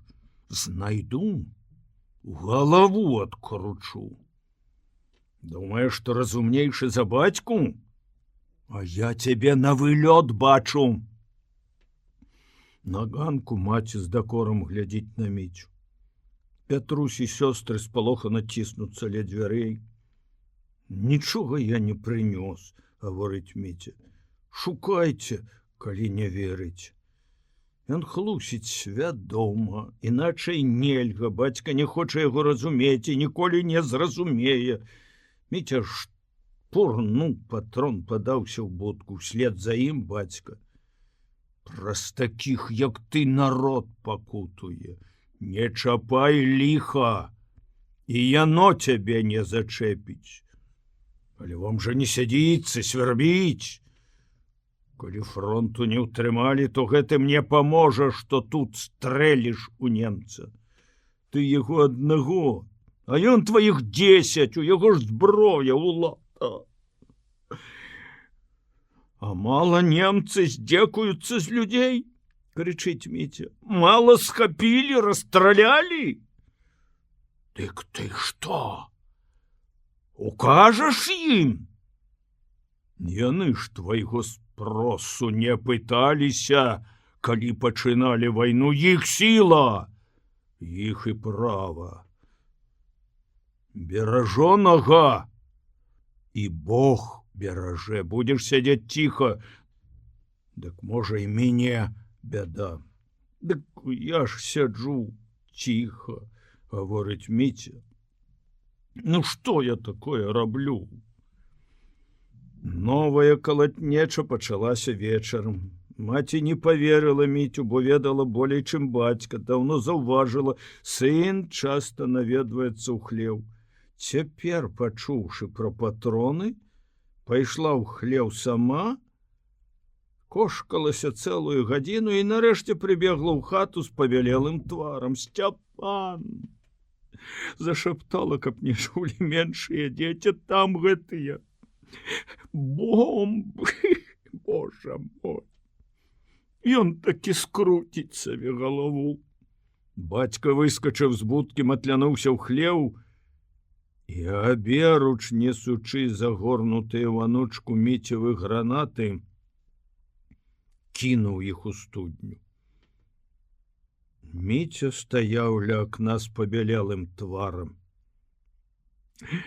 Трэба было ў тайнік занесці. Прапалі гранаты. На гэты раз дарую, спакойна прамовіў бацька, вярнуўшыся ў будку. Але калі яшчэ раз што прыкмечу, по падлозе будзеш поўзаць. Зразумеў? І каб гэтых тваіх вісусаў нагі не было, тут прыйдуць, выганю. Маці плакала, шкадавала Міцю і болей нічога не хацела ведаць. Бацька зноў абходчык.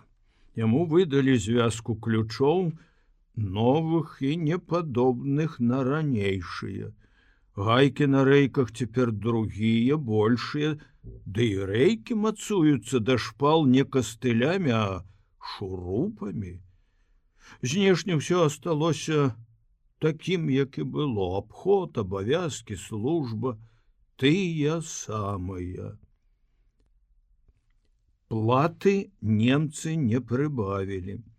20 марак, дакляраваных на месяц, нібыта азначаюць 200 даваенных рублёў. За іх на станцыі ў хітраватых немцаў забеспячэнцаў, якія сёе-тое прадаюць пад крыса, можна купіць 2 цаглінкі цвёрдага салёнага хлеба, а калі в адкрытую ва ўсіх на вачах, то нікеліраваную запальнічку і пачак цыгарет. Паёк бацьку далі, 300 грамаў хлеба на дзень, кіло солі на месяц. Служыць бацька не хацеў, але хата не скончана. Эшалоны ідуць. У паспешлівасці, з якой нясуцца цягнікі на ўсход, ёсць штосьці няўпэўненае. Здаецца, яны ляцяць у прорву. Салдаты, якія едуць у вагонах, не іграюць на губных гармоніках, не галёкаюць, як летась. Твары іх абыякавыя. Назаўтра ціха прайшоў санітарны поезд. На зялёных вагонах чырвоныя крыжы, вокны завешаны фіранкамі, але тое, што хацеў, Міця ўбачыў.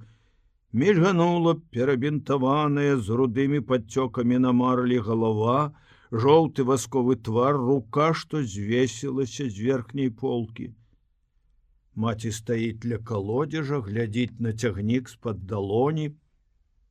Не радуйся, гаворыць да Міці, ва ўсіх ёсць кроў і ўсім баліць. Грэх з такога выскаляцца. У тых параненых маткі, дзеці. Хто іх прасіў сюды? Вечарам, высушаным на лобікавай печы аманалам, напакавалі калашыну старых штаноў. Это міна. Няма верталетавай солі, каб зрабіць узрывальнік. Чорны шнурок на нямецкай карце, павешанай на сцяне клуба, 3 стрэлкамі джаламі выгнуўся на поўдзень. Кнопкі вастрыё джалаў прышпілены ля Варонежа, Варашылаў, Града, Ростова. Немцы наступаюць. Нашы войскі пакінулі Севастополь. Адышоўшыся ад карты, Міця сустрэў Сюзану. Дашчаны тратуар рыпеў пад нагамі, сустрэчныя як бы здзіўлена пазіралі на іх, на яго кульгавага, з насупленым тварам у нехлямяжым пінжачку, залатаным на рукавах, і на Сюзану, прыгожую, у адпрасаванай белай блузцы. На карту Сюзана наўрад ці глядзела. Яны яшчэ раз прайшлі паўз клуб, але яна нават галавы ў той бок не павярнула. Як ты жывеш, Міця? Спытала даверліва, прыязна, як бы імкнучыся развеяць яго хмурую маўклівасць. Так сабе.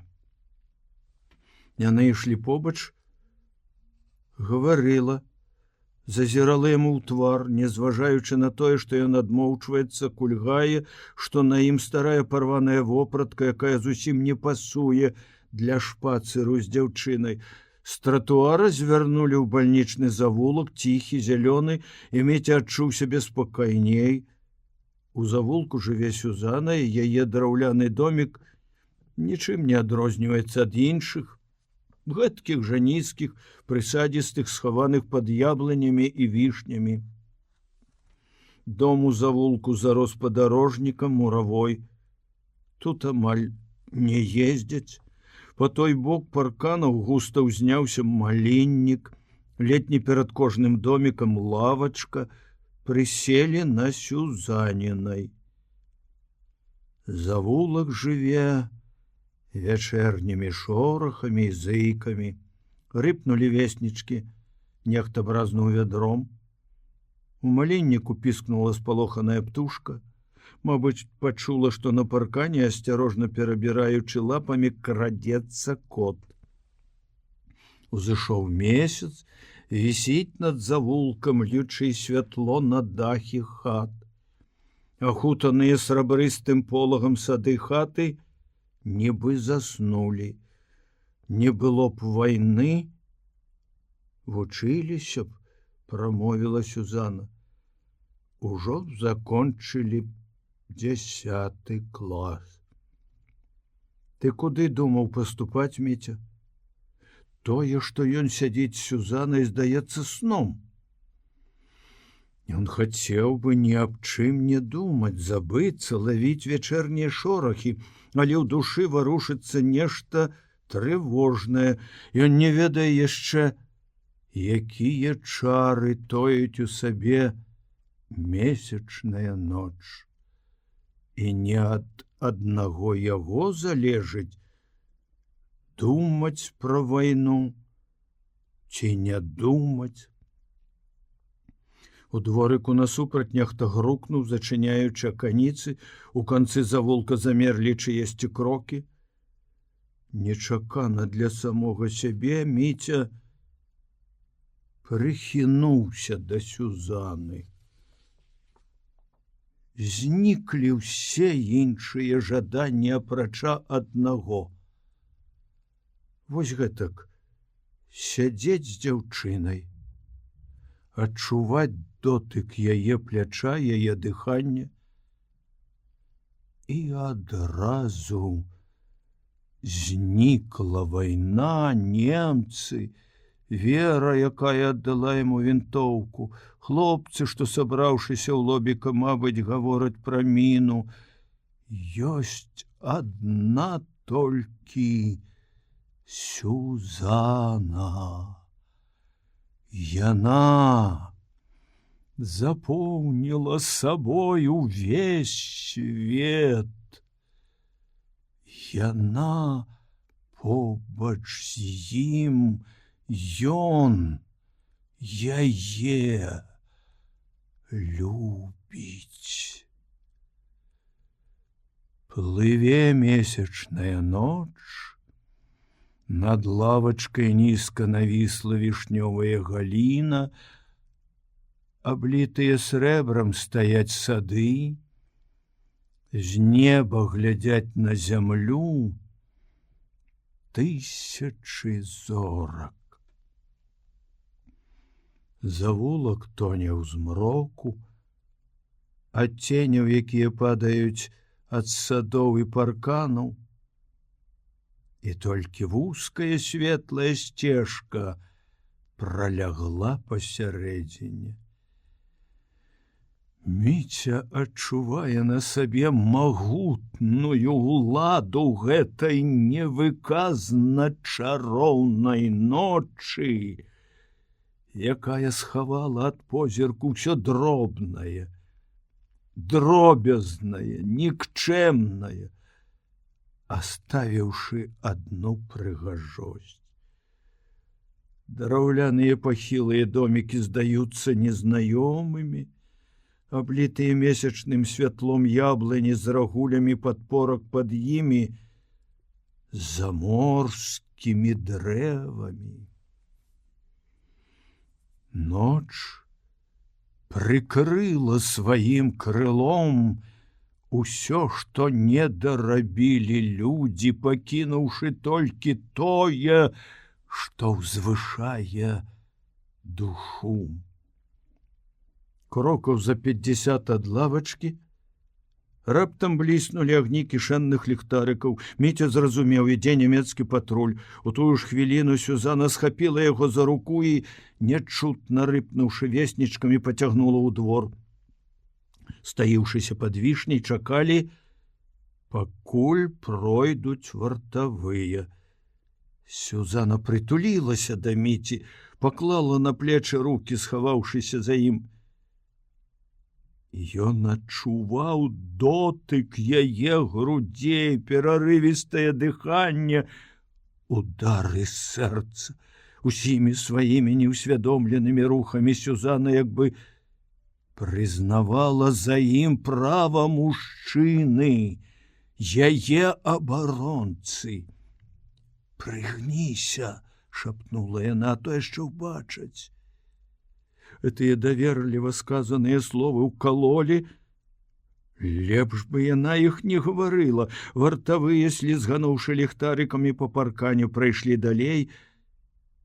«Давай пасядзім на ганку», — сказала Сюзана. «У двары немцы не ўбачаць, абрыдзела гэтая вайна». Навакольныя прадметы набывалі ранейшыя знаёмыя абрысы. Міця ўжо добра бачыць, што сядзіць на ганку ў вузенькім дворыку, абгароджаным нізкім штакетнікам, на які ўзнеслі націнуў гарбузы. На двары розныя рэчы хатняга ўжытку, вядро, тапчанчык вынесены з хаты, стары фікус у гаршку пастаўлены дажываць веку пад плот. Насупраць Сюзанінага двара праз дарогу гэткая ж прысадзістая драўляная хаціна са шчыльна прычыненымі аканіцамі. У палове ночы ў небе пачулася ледзь улоўнае гудзенне самалёта. Ляціць над лесам, і гул матораў роўны, меладычны. Міця ўстрапянуўся. Нямецкія самалёты гудуць інакш, перарывіста, натужна. Мабыць, наш самалёт, гаворыць ён радасна. Сюзанна побач дыхае, шэпча, і чары ночы паступова вяртаюцца. Ноч всё-такі незвычайная. Яна належыць толькі ім дваім. Сюзанна сядзіць, прытуліўшыся да яго. Яна здаецца безабароннай. Міця адчувае сябе мацнейшым, дужэйшым. Ён нібы адказвае за Сюзанну, ён абняў яе, прыхінуў да сябе, няўмела паспрабавала прыгладзіць яго валасы, дакранулася рукой да шыі. Не памятаючы сябе, ён прынік да яе вуснаў. Болей слоў не было. Да самага світання былі абдымкі, пацалункі. Калі пачало світаць, ён убачыў Сюзанін твар. Ад яго пацалункаў яе прыпухлі губы. Яна глядзела сарамліва ў зямлю, але твар свяціўся стоянай радасцю. «Прыйдзі заўтра ў клуб», — сказала на развітанне. «Артысты прыязджаюць». У Міцевым жыцці яшчэ ніколі не было такога хорошага, радаснага, як у гэтую ноч. Міця адчуваў гэта, калі крочыў роснай сцежкай праз поплаў да будкі, калі засынаў, ледь прыткнуўшыся ў хляве на сене да скручанай, пакладзенай у галовы ватовай фуфайкі, якая ўся прапахла мазутам. Маці будзіла снедаць, ён не ўстаў. Сонны, раз-пораз расплюшчваючы вочы, бачыў, як прашчылена ў сцяне цэдзяцца ў паўзмрок хлява сонечныя праменні, вострыя, як пражэктары. У іх святле плаваюць маленькія парушынкі, драбнюткія крупінкі пылу. У хляве пахне прэлым сенам, сухімі зёлкамі. Ён чуе ўсе гэтыя пахі, зыкі дня, што даносяцца сюды знадворку. Скрып вората над калодзежам, звон поўнага вядра, якое, гойдаючыся на вяроўцы, стукаецца аб сценкі цэментнай прорвы. Грук калёс праз пераезд. Над усім гэтым звініць штосьці няўлоўна радаснае, афармляючы гукі і шорахі дня, цудоўную сімфонію. Прыйшоў Іван Лобік і рвануў дзверы хлява, і борздаў скарабкаўся да Міці на сенавал. Іван хмуры, усхваляваны, это Міця хутчэй адчуў, чым убачыў у паўзмроку. «Дэсантнікаў злавілі», — сказаў Іван, — «траіх. Іх з нашага самалёта скінулі». Міця імгненна ўсхапіўся. «Я чуў, як ляцеў самалёт, якраз апоўначы». Іван, заняты сваімі думкамі, не спытаў, чаму Міця не спаў. Грыз сцяблінку, пазіраючы ў куст і як бы намагаючыся разгледзець там штосьці цікавае. Прагрымеў паравоз, адзін, без вагонаў, ад жалезнага ляскату колаў дробна задрыжала воткнутая ў сцяну каса, перад станцыяй цягнік зароў, і водгулле гудка разнеслася далёка па ваколіцы. Іх у грамах узялі, думаючы сваё, працягваў Іван. Кажуць, маладыя, 2 хлопцы і дзяўчына. Дык у іх жа зброя было. Як яны? А чорт яго ведае, можа, заснулі. Слухай, верталетава соль павінна быць і у Лобачавай школе. Там жа быў хімічны кабінет. Што калі папрасіць у Лобача?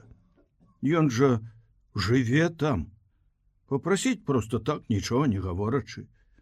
Я ўзрывальнік зрабіў, сказаў Міця.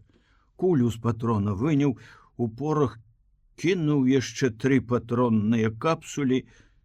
Павінна быць дэтанацыя. Шнур з тых парахавін? На нітку іх нанізаў. Пакуль згараць, можна адбегчыся. Цягнік так не скінеш. Трэба верталетава соль. Іван пайшоў. Міця, правёўшы яго да станцыі, всю другую палавіну дня блукаў ля жандармерыі. Туды павінны былі весці дэсантнікаў. Ноччу дэсант скінулі ля грамоў. Адзін з квалыга, які вадзіў каня на начлег, паквапіўся на дабро дэсантнікаў. Зацягнуў свой двор мяшок з цукрам. Бачыў, гэта пастушок, які на світанні гнаў кароў на пашу і, напаткаўшы людзей, якія збіралі раскіданыя па лесе пакункі, расказаў пра ўкрадзенае. 3 накіраваліся ў вёску і натрапілі на засаду. Шэпчучыся, местачкоўцы пераказвалі адзін другому, што самалёты скінулі не 3, а 100 узброеных аўтаматамі і кулямётамі парашутыстаў, і што яны нібы паспелі пусціць пад адхон цягнік. Тое, што дэсантнікаў злавілі, прыгнятае. Пра гэта крыўдна думаць, але ў самім факце, што над мястэчкам ляцеў савецкі самалёт, скінуў узброеных людзей і нават харчы ім, тоіцца бадзёрае, шматзначнае. Дзе фронт?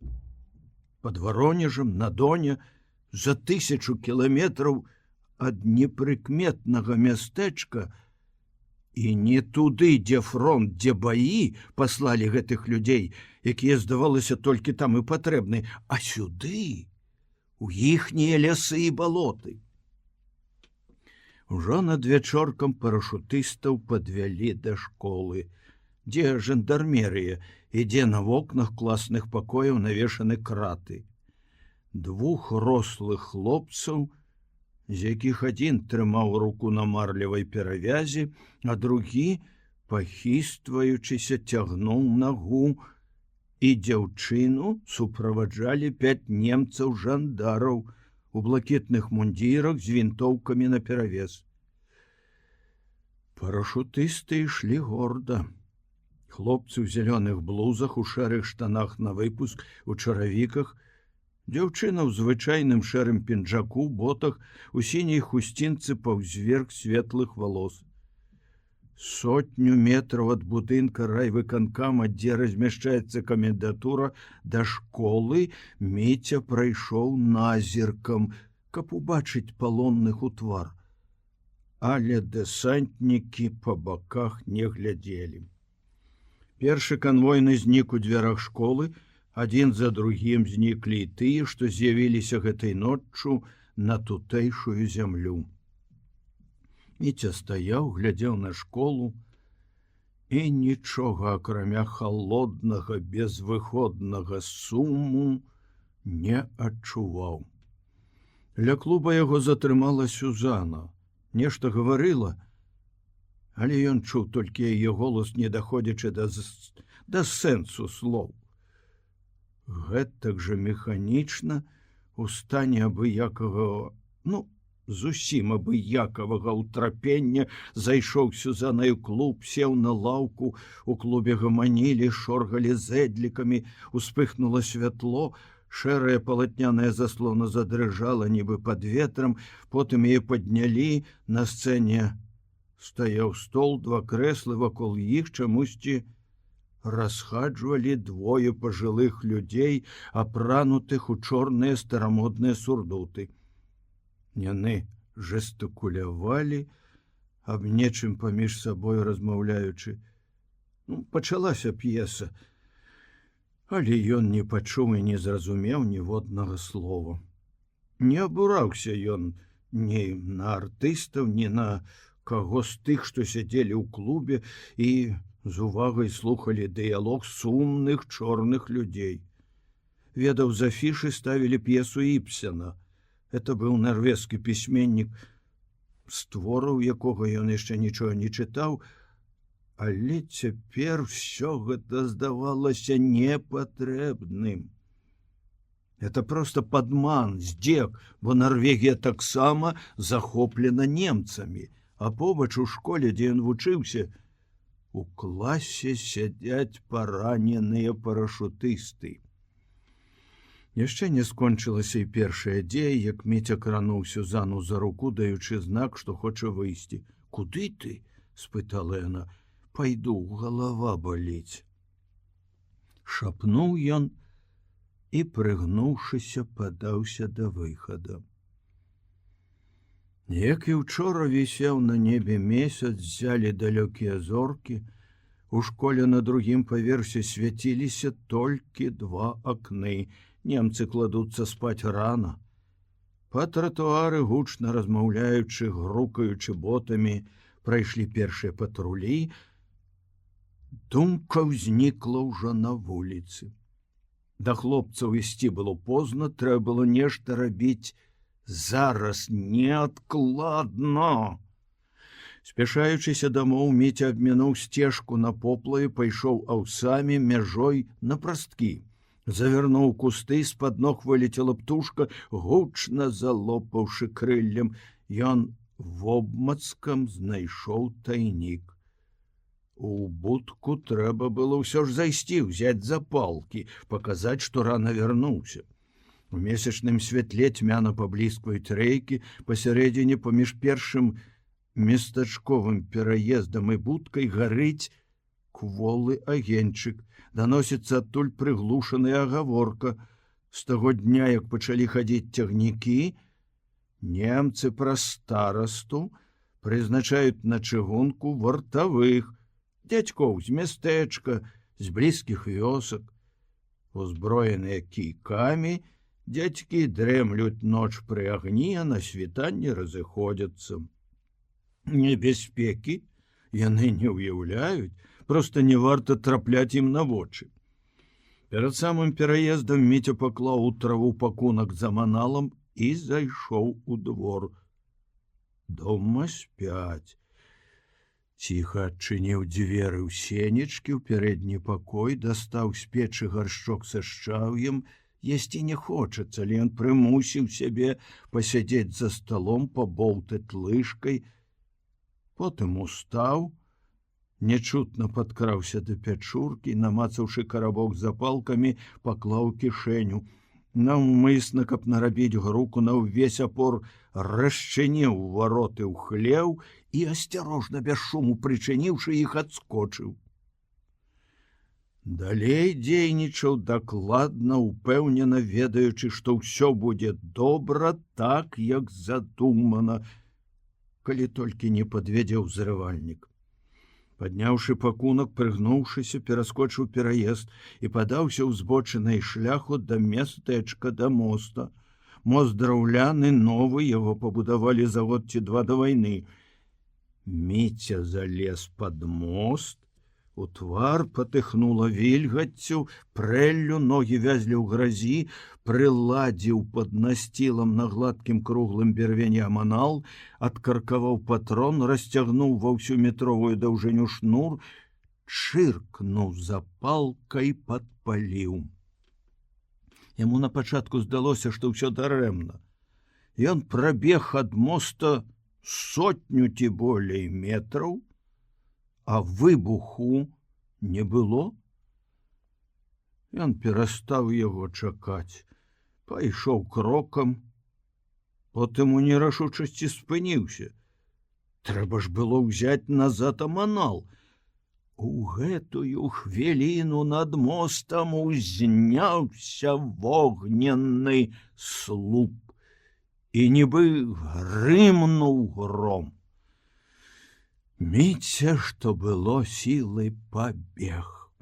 Азірнуўшыся ўжо ля пераезда, убачыў, як гасла святло ў вокнах на другім паверсе школы. У мястэчку бязладныя частыя стрэлы страляюць, мабыць, напалоханыя патрулі. Назаўтра ля ўзарванага насцілу мастка на пыльным шляху тоўпіліся паліцаі, размахвалі рукамі, лаяліся. Партызаны не баяцца лезці ў самое мястэчка. Міця вярнуўся ад лобіка вясёлы. Настаўнік даў верталетавай солі. Бацька на ганку кляпае касу. Чаго гэта шафёр прыходзіў, Гусоўскі? Цябе пытаўся. Міця міжволі ўздрыгнуў. Якраз сёння думаў пра шафёра. Не ведаю. Пад вечар Іван прыйшоў яшчэ раз. Ён у шэрым паношаным пінжачку, ботах, загарэлы, спраўны, такі, як і да вайны. Перш-наперш спытаў: бацькі няма? Пайшоў на работу. Ну, той лепш. Давай пройдемся. З пераезда сцежка, якая ўецца між палавеючага жыта, рушылі ў бок мястэчка. Я ў партызанах, сказаў Іван, азірнуўшыся. Я так і думаў. Шафёр акінуў Міцю хуткім позіркам, сарваў жытні колас мне на далоні.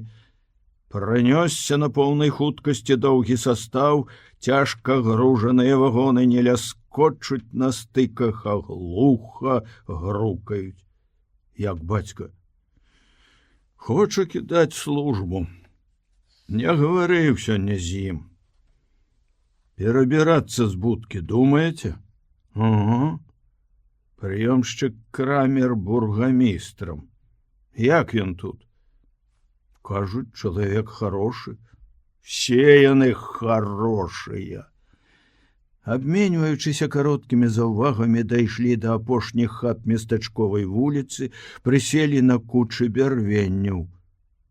Іванаў твар задуменны. Мы ўжо мелі сувязь з партызанамі, сказаў Міця. Тут зімою лячыўся адзін. Ты не адзін? Спытаў Іван. Не адзін. А дзе вашы партызаны? Дамачоўскі атрад. Дзейнічалі групамі, цяпер аб'ядналіся. Малой групай дзейнічаць цяжка, згадзіўся шафёр. Іван памаўчаў, як бы штосьці ўспамінаючы, загаварыў, прыцішаючы голас да шэпту. Я не да цябе прыходзіў. Тут ёсць адзін чалавек, наш. Ты, можа, яго і бачыў, аграном Драгун. Трэба табе з ім пазнаёміцца. Навошта? Ну, тут такая штука. Іван дапытліва зірнуў на Міцю. Нам на чыгунцы трэба людзі свае. Скажам, як твой бацька, але ж з бацькам тваім кашы не зварыш? А што рабіць? Цяпер дастаць гаечныя ключы, як можна хутчэй аддаць іх драгуну, сувязь праз яго. Наш адзін працуе на станцыі, я скажу, ты это кінь. Шафёр спахмурнеў, акрамя цябе нікога не хачу ведаць. І драгун не хоча, не захоча. Калі згоден, паступай на чыгунку сам. Ой, як жа хлопцы? Якія хлопцы? Нашы. Мы міну зрабілі. Мост на шляху ўзарвалі, хочам яшчэ. Дзівак чалавек, шафёр устаў. Дзейнічайце! На гэта дазволу не пытаюць. Дык ты згоден? Згоден? Знойдзеш драгуна, скажаш, я ад Кірылы. Это пароль. Ну, бывай. Іван паціснуў Міцю руку, жытняй сцежкай пайшоў назад. Вечарэла. З пашы, падымаючы шызыя клубы пылу, вяртаўся статак. Каровы беглі, хацелі піць. Гаечныя ключы дастаць гэтак жа цяжка, як і зброю. У бацькі 2, але не ўзяць іх, не ўкрасці Міця не можа. 2 разы хадзіў на станцыю, дзе працуе рамонтная брыгада. Са знаёмых рабочых там Хадоська, Кардаш, стрэлачнік Гулік. Астатнія новыя, ёсць і школьнікі. Паступілі ў брыгаду, каб уратавацца ад Германіі. Прымае на работу майстар, немец, але яго не было. Учора Міця быў у драгуна. Прыйшоў і сёння сядзіць перад домам на лавачцы, чакае. Драгун сказаў, што сёння будуць слухаць радыё. Хлопцы-падшывальцы гуляюць на вуліцы ў лапту, галёкаючы спрачаюцца, каму біць па мячы першаму. Апроч гульні, для іх нічога не існуе. Непрыкметна для сябе і Міця загледзеўся на гульню. Ён добра бачыў хітрыкі рудога круцяля, які галасней за ўсіх крычаў, абвінавачваючы другіх у парушэнні правіл, а сам парушаў іх на кожным кроку. Хацелася ўмяшацца ў гульню, даць кухталя рудому. Прыйшлі незнаёмыя дзяўчаты. Мінуўшы лавачку, на якой сядзіць Міця, шмыгнулі ў завулак, захіхікалі. Міця ўспомніў Сюзану. Не бачыў яе ўжо 4 дні. Драгун паявіўся ў веснічках прыцемкам. Міця падышоў. Зойдзем у хату, запрасіў драгун. У пярэднім пакоі чыста, утульна, ля печы гаспадыня. Рухавая, маленькая, з вузкім прыгожым тварам. Яна падобна да мужа, тая ж пастава галавы, аднолькавы разрэз вачэй, той жа тонкі прамы нос. Аграному гадоў пад 40. Яе можна было б назваць дзяўчынай, каб не 2 дочкі, якія да вайны хадзілі, мабыць, у школу. Яны в аднолькавых паркалёвых сукенках, у валасах чырвоныя стужкі. Калі вайшоў Міця, схаваліся, засаромеўшыся за полах. Перад канцом вячэры ў хату ўскочыў той самы руды круцель, які верхаводзіў на вуліцы гульнёй. Вова, вячэраць і спаць, загадаў бацька. Вова з насупленым тварам, густа засеяным вяснушкамі і вогненна-рыжай галавой нездаволена шмыгнуў носам, падсунуўшы да сябе талерку. Мы пайшлі, Клава, дзверы не зашчапляй. Ціхі летні вечар. Пахне ліпавым цветам, шараваты паўзмрок, зорнае неба, рыпае гармонік, і ў такт яго пералівам глуха пастуквае бубен. Прыйшлі на вуліцу, якая называецца цяпер Лугавая. На лузе за агародамі крычыць начная птушка. З балота цягне холадам. Ціха, патаемна шасцяць таполі на ўзбочыне вуліц. Лавачкі пустыя. Аграном з Міцем звярнулі ў правулак, якім падзяляюцца два суседнія двары, і, прыслухаўшыся, Драгун спрытна пераскочыў цераз паркан. Міця ўслед за ім на агародзе кіяшніку спыніліся. Кіяхі, як лес, у іх можна схавацца, у іх можа схавацца конь. Пасядзі тут, шапнуў Драгун, пайду папярэджу. Рассоўваючы рукамі кіяшныя сцябліны, Драгун растаў змроку.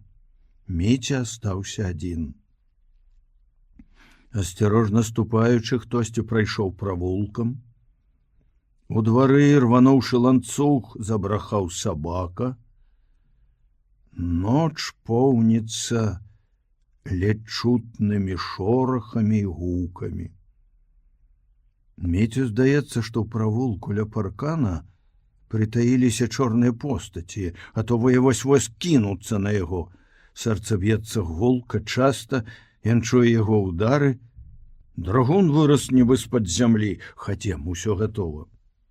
Разорай, рассоўваючы навісшыя лісце кіяхоў, выйшлі да сцяны, абагнулі яе, потым ціха рыпнулі дзверы, і Міця апынуўся ў лазні. Тут паўзмрок. Адзінае акенца завешана дзярушкай, складзенай у дзве столкі. На палку, дзе звычайна парацца, гарыць свечка, засланяючы яе над прыёмнікам, звесіліся дзве галавы. У скрынцы трашчыць, завывае. Міця прысеў ля ўвахода на камені, баючыся паварушыцца. Тыя, што корпаюцца ў прыёмніку, нібы не заўважаюць Міці. Пачынаецца, запісвай, сказаў адзін з іх, і Міця яго пазнаў. Гэта той самы Палуян, які зімой, пачуўшы ад Вілюгі пра радыё, выгнаў яго з хаты. І яшчэ адзін цуд. Да прыёмніка падышла Вера. Ён толькі цяпер убачыў яе, сядзела за печчу, якая займае летнюю палавіну лазні. Драгуна у лазні няма, астаўся на двары. Пра шум, трэск, выццё пачуўся знаёмы голос. Говорит Москва. Вера прымасцілася на ніжняй прыступцы, надзела навушнікі. Яе аловак таропка забегаў па сшытку, пакладзеным на калені. Міця адчуў, што вочы наліліся слязьмі. Ёсць на свеце вялікі горад Москва. Ніколі не быў там Міця. 3 разы ў Маскву ездзіў бацька, чыгуначнікам давалі бясплатны білет. Разам з бацькам аднойчы паехала маці. Ён тады цэлы тыдзень даіў карову, пёк бліны, варыў малым суп. Быў за гаспадара і гаспадыню. Бацькі ездзілі ў Маскву за кортам і паркалём. Там легчэй было дастаць. Прыехаўшы, расказвалі, што Масква вельмі прыгожы горад. Міця ніколі не думаў, прыгожая яна ці не прыгожая. Это не мела значэння, існуе нешта большае, чым тое, што звычайна называюць гэтымі словамі. Масква не толькі горад, але гісторыя, будучыня. Немцы перайшлі Дон, захапілі Ростов. Але хіба можна заваяваць народ, у якога 1000гадовая гісторыя, які пачаў жыць без цароў, без паноў? Скончылі перадаваць зводку. Дыктар пачаў расказваць пра баі на Донской зямлі. Зайгралі Інтэрнацыянал. Незнаёмы хлопец абгарнуў прыёмнік мяшком, узяўшы пад паху моўчкі, падаўся з лазні. Увайшоў драгун. Што новага? Дрэнна. Нашы здалі Ростов. З хвіліну маўчалі. Вера, трымае сябе як незнаёмая, ні разу не паглядзела ў Міцю ў бок, адвярнуўшыся, расшпіліла блузку, схавала за пазуху сшытак, аднекуль са шчыліны вылез матыль. Таропка пятляе над полымем свечкі. За печчу заверашчаў цвыркун. Яго зусім не было чуваць, калі гаварыла радыё. Я пойду першы, сказаў Палуян, устаўшы. Ты, Вера, за мной. Дабранач, крануўшы рукой Міцю за плячо, нарэшце шапнула Вера. Міця астаўся з драгуном. Аграном патушыў свечку, сарваў з акна дзярушку, але ўсё адно ў лазні было цёмна, як у склепе. Сцяна кіяхоў падступае да акна. Вобмацкам выйшлі з лазні, драгун шуснуў у кіяхі. На небе зоркі ясныя, чыстыя. Ціха шасціць кіяшнік. Болей ні гуку, ні зыку. Поўнач. Патрулі па гэтай вуліцы ходзяць рэдка, шапнуў драгун, але ідзі лепш агародамі. Расы няма. Міця пайшоў. У канцы правулка, прыціснуўшыся да паркана, нехта курыць у кулак. Недзе сцішана перамаўляюцца. Галасы даносяцца з панадворкаў. У правулак скіраваўся сабака, але, зачуўшы чалавека, вільнуў назад. Ужо, ідучы па вуліцы, Міця пачуў за сабой крокі. Прыліп да чужых варот. Это я, пачакай, пачуўся голас драгуна. Забыў табе сказаць. Драгун выняў з кішэні, даў яму ў рукі маленькую кніжачку. Вазьмі, дасі сваім. Тут пра вынікі зімовых баёў. Можна ўсім даваць, хто цікавіцца. Прыблізіўшы твар да Міцевага твару, працягваў. Наконт прыёмніка маўчы. Можаш сказаць, што слухаў, дзе з кім не гавары. Ключы хутчэй даставай. Міця пайшоў. Пералазіў праз парканы, платы, таптаў націну на чужых градах. В адным двары спужаў курэй, сядзелі на шастку пад паветкай, і гэтак закудахталі, што ён кінуўся ніцма на зямлю і праляжаў, не дышучы, хвілін 10. Ужо на поплаве трапіў зарослую тванню копанку, валіўся па пояс. Прыйшлося даць круку да другой копанкі з чыстай вадой, каб абмыцца. Прабраўшыся ў двор, Міця намацаў на дзвярах Леўчука замок. Замкнулі спецыяльна. Прыйшлося ісці ў хату. Дзверы не зашчэплены, і Міця, асцярожна ступаючы, накіраваўся да тапчана, на якім спяць браты. Хацеў распранацца, але, убачыўшы ля печы белую постаць, скалануўся. Бацька стаяў у споднім адзенні, курыў. Дзе ты ноч валочышся? Гэтак пра сям'ю думаеш? Зарубі на носе. Не пагляджу, што вырас. Яшчэ паходзіць па табе папруга. Есі, бацькаў, хлеб. То слухайся. Я поступаю на работу. Митя старается говорить спокойно. Хопіць папракаць мяне хлебам. Такога адказу бацька не чакаў. Збянтэжаны змоўк. Митя распрануўся, лёг побач з братамі. Павячэрай, адзываецца маць. На стале кубак малака, бульба ў печы. Не хачу вашага есці. Зноў у хаце пануе цішыня. На сцяне мерна цікаюць ходзікі, на зялёным цыферблаце намалёван трактар. Бацька набыў гадзіннік даўно, калі Міцю не было і 8 гадоў, а ў мястэчку ніхто не бачыў сапраўднага трактара. Пасапваюць насамі Адам і Пятрусь, востра пахне палыном. Яго раскідваюць па падлозе наўмысна, каб не вяліся блохі. Бацька загаварыў з недаверам у голасе. На якую работу ты пойдзеш? Мне, можна сказаць, на чыгунку, у брыгаду. А хто цябе гоніць? Еш бульбу і не рыпайся. Я вылузацца хачу, а ён сам лезе ў ярмо. Што ты хлеба там заробіш? Ды хіба я з-за хлеба крычу? Запісваюць у Германію, стараючыся надаць голасу шчырасць, адказвае Міця. Маладых усіх запісваюць.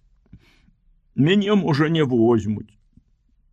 Дык тут куды-небудзь запруць. Лепш ужо на чыгунку. Бацька маўчыць, маці уздыхае.